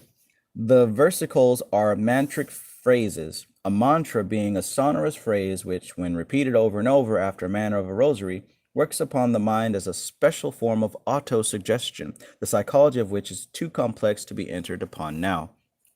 Lucky for us, we've already been covering it. But yeah, the versicles so one of the symbols of HOD or Mercury is the mantra, right? Versicles, mantric phases. And talk about how repeating them over and over has a subconscious effect.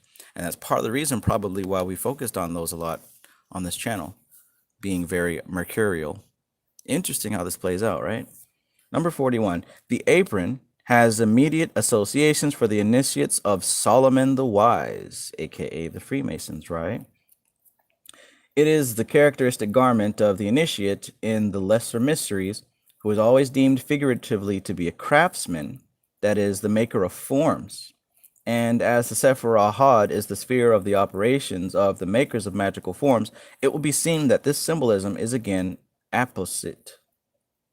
The apron covers and conceals the moon center, Yesod.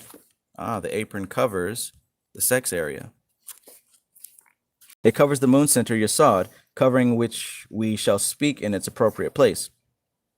As has already been noted, Yesod is the functional aspect of the pair of opposites of the astral plane. Gotcha. So it covers the apron here. Mercury, symbolized by the apron, is what covers Yesod, which is the functional aspect of the astral plane. When you go to the astral plane, you're actually dealing in the realm of Yesod.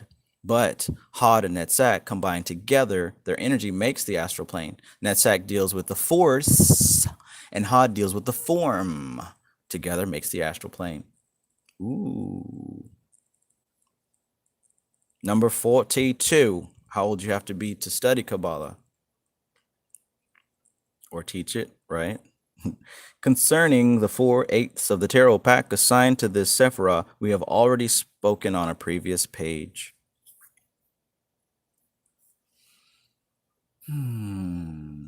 Hexadecimal. Easy kill overglow says covering your desires. Yeah.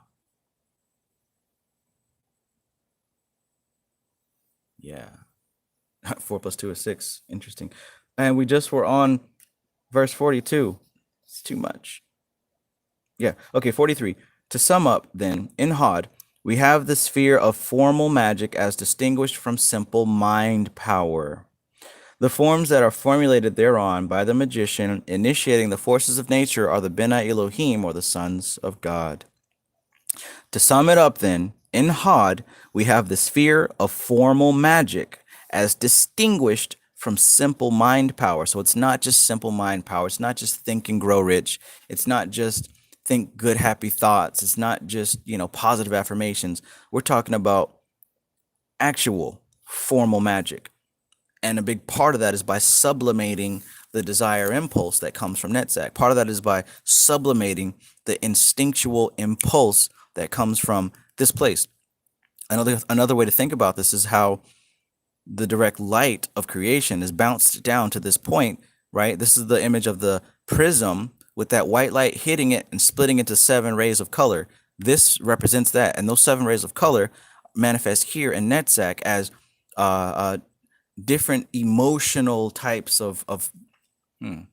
This is where, before the realm of archetypes, this is where the archetypes are starting to gather together and hang out together, become individualized only ever so slightly. But here is where the individualization actually takes place. This is where they actually start becoming different archetypes, right? And it is here that you experience that process in the astral realm. When you come here to the astral plane, you're seeing a bunch of symbols. You're seeing people and flying cars and green horses and shit. But those actually represent energy, which was present here, right?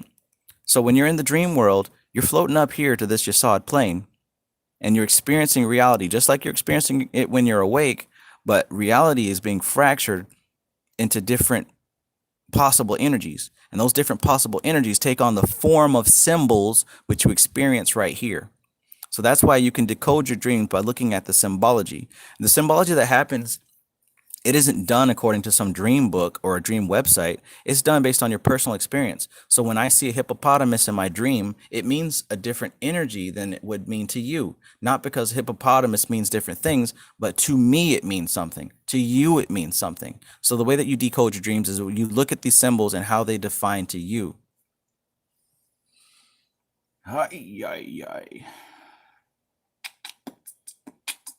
Azrael W. Greetings. Peace to the God. All right, everybody. So that was pretty interesting. 4 hours. We dug into the chapter on HOD. This was extremely revealing for me. I mean, you see that I've already highlighted it because I've already read it, but literally every time I come back around and open up these books, I see so much more, right? Especially since after reading this book again, right? And this is another reason why you want to get the physical copies, because you might crack it open again in 3 years and pull something out of it that you needed for that time. Oh my goodness. But yeah, my dream told me that I needed to look into this because it would help me understand better what's going on. And now I certainly do.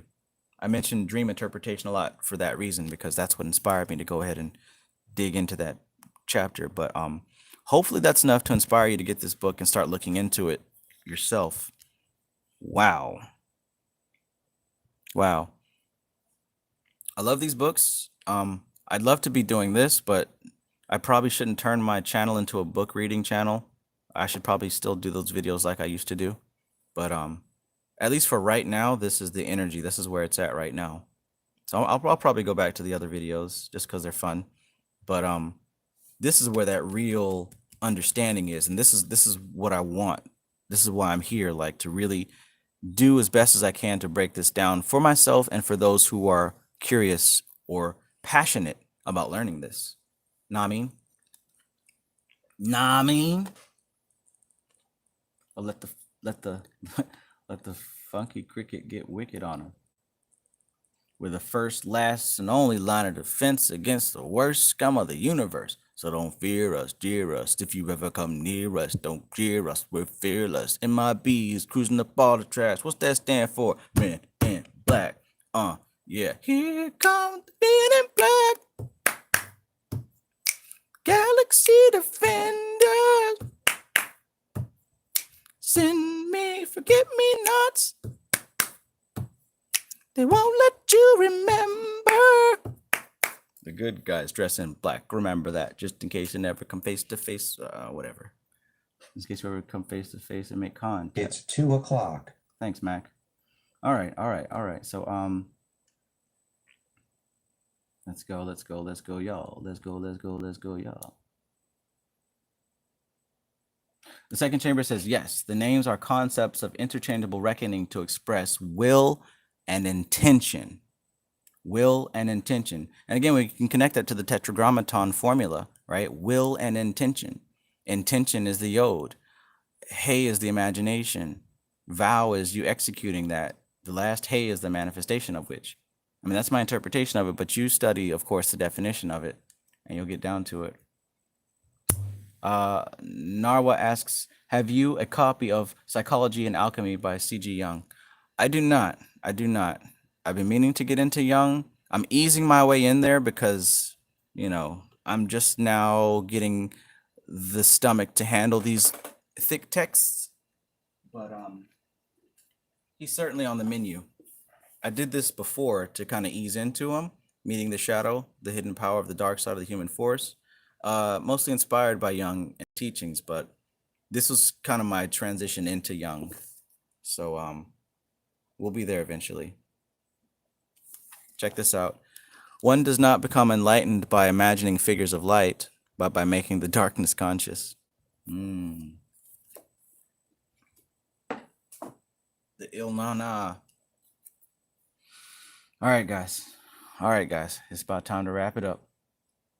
Papa Hafa says, thanks very much. God bless you for your support and your teaching. Thank you.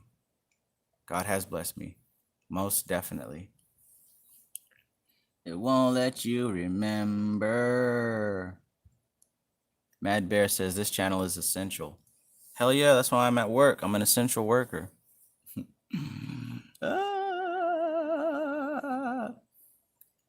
You guys should go to my Facebook page and see that video I posted with the lady freaking out, having to stay home and watch those kids. It's really funny, but I understand, man. That stress will certainly get to you. But yeah, man. Humanity is really feeling it right now.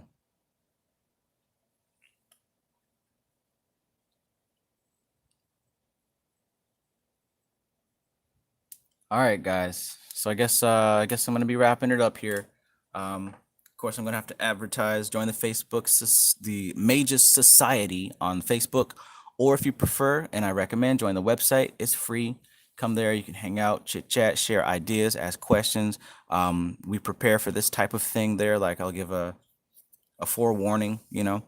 And like I mentioned before, for those of you who have been keeping up with me and reading and coming to these lives, I think it'd be a pretty cool idea if we did like a little video chat, like say for an hour or so, and just kind of talk about what you guys have learned and picked up and, you know, picked out of these books so far. I think it'd be pretty cool to get different people's perspectives and what you've gotten out of it.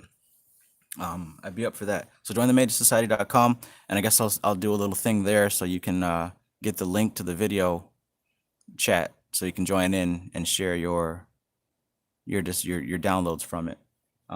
Also every Tuesday, we have a movie that we watch and then we kind of break it down. Last week we did They Live. That was really freaking cool. The discussion went on for hours. Before that, we broke down Doctor Strange. This week there's a vote going on, but I think the vote's between like Interstellar, Nightmare on Elm Street, The Serpent and the Rainbow. Looks like a lot of people are voting for Serpent and the Rainbow, so that's probably what we're gonna watch next Tuesday. And furthermore, I have a membership where we meet every Thursday evening, and it's straight up video chat. We discuss what we've been working on.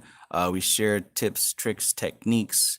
The spirit is definitely there. You know what I'm saying? Like you think it's coincidental when you turn on YouTube and find my page and I'm talking about something that you were thinking about.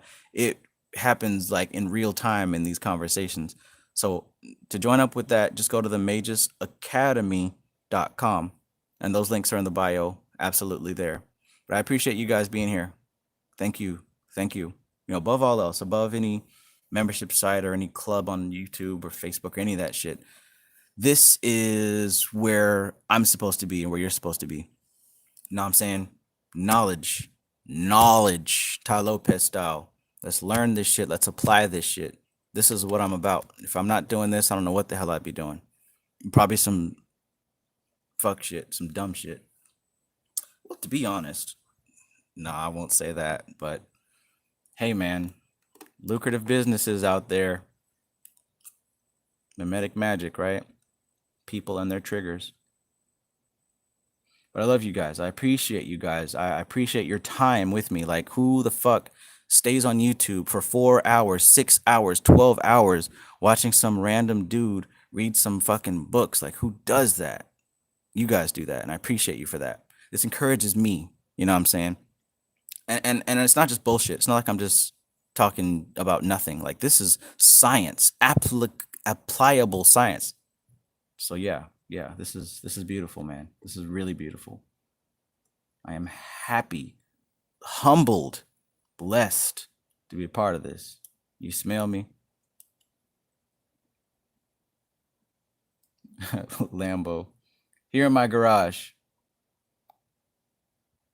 The second chamber says sublimating is the active substrate of perceptive reality formation. Roski DMT Chakra says ejaculation. But yeah, I appreciate you guys. And I'm going to go and, upload a video and play some Xbox because I've been absent for a while. If you guys play Apex Legends, hit me up. But this is TK Trav, aka Travis Magus, here with LVX777. Thank you so much. Thank you so much for being a part of this. And I hope that I've helped bring understanding to the subject for some of you. If not, at least encouragement to keep studying and to keep experimenting in your life. Right? So, peace.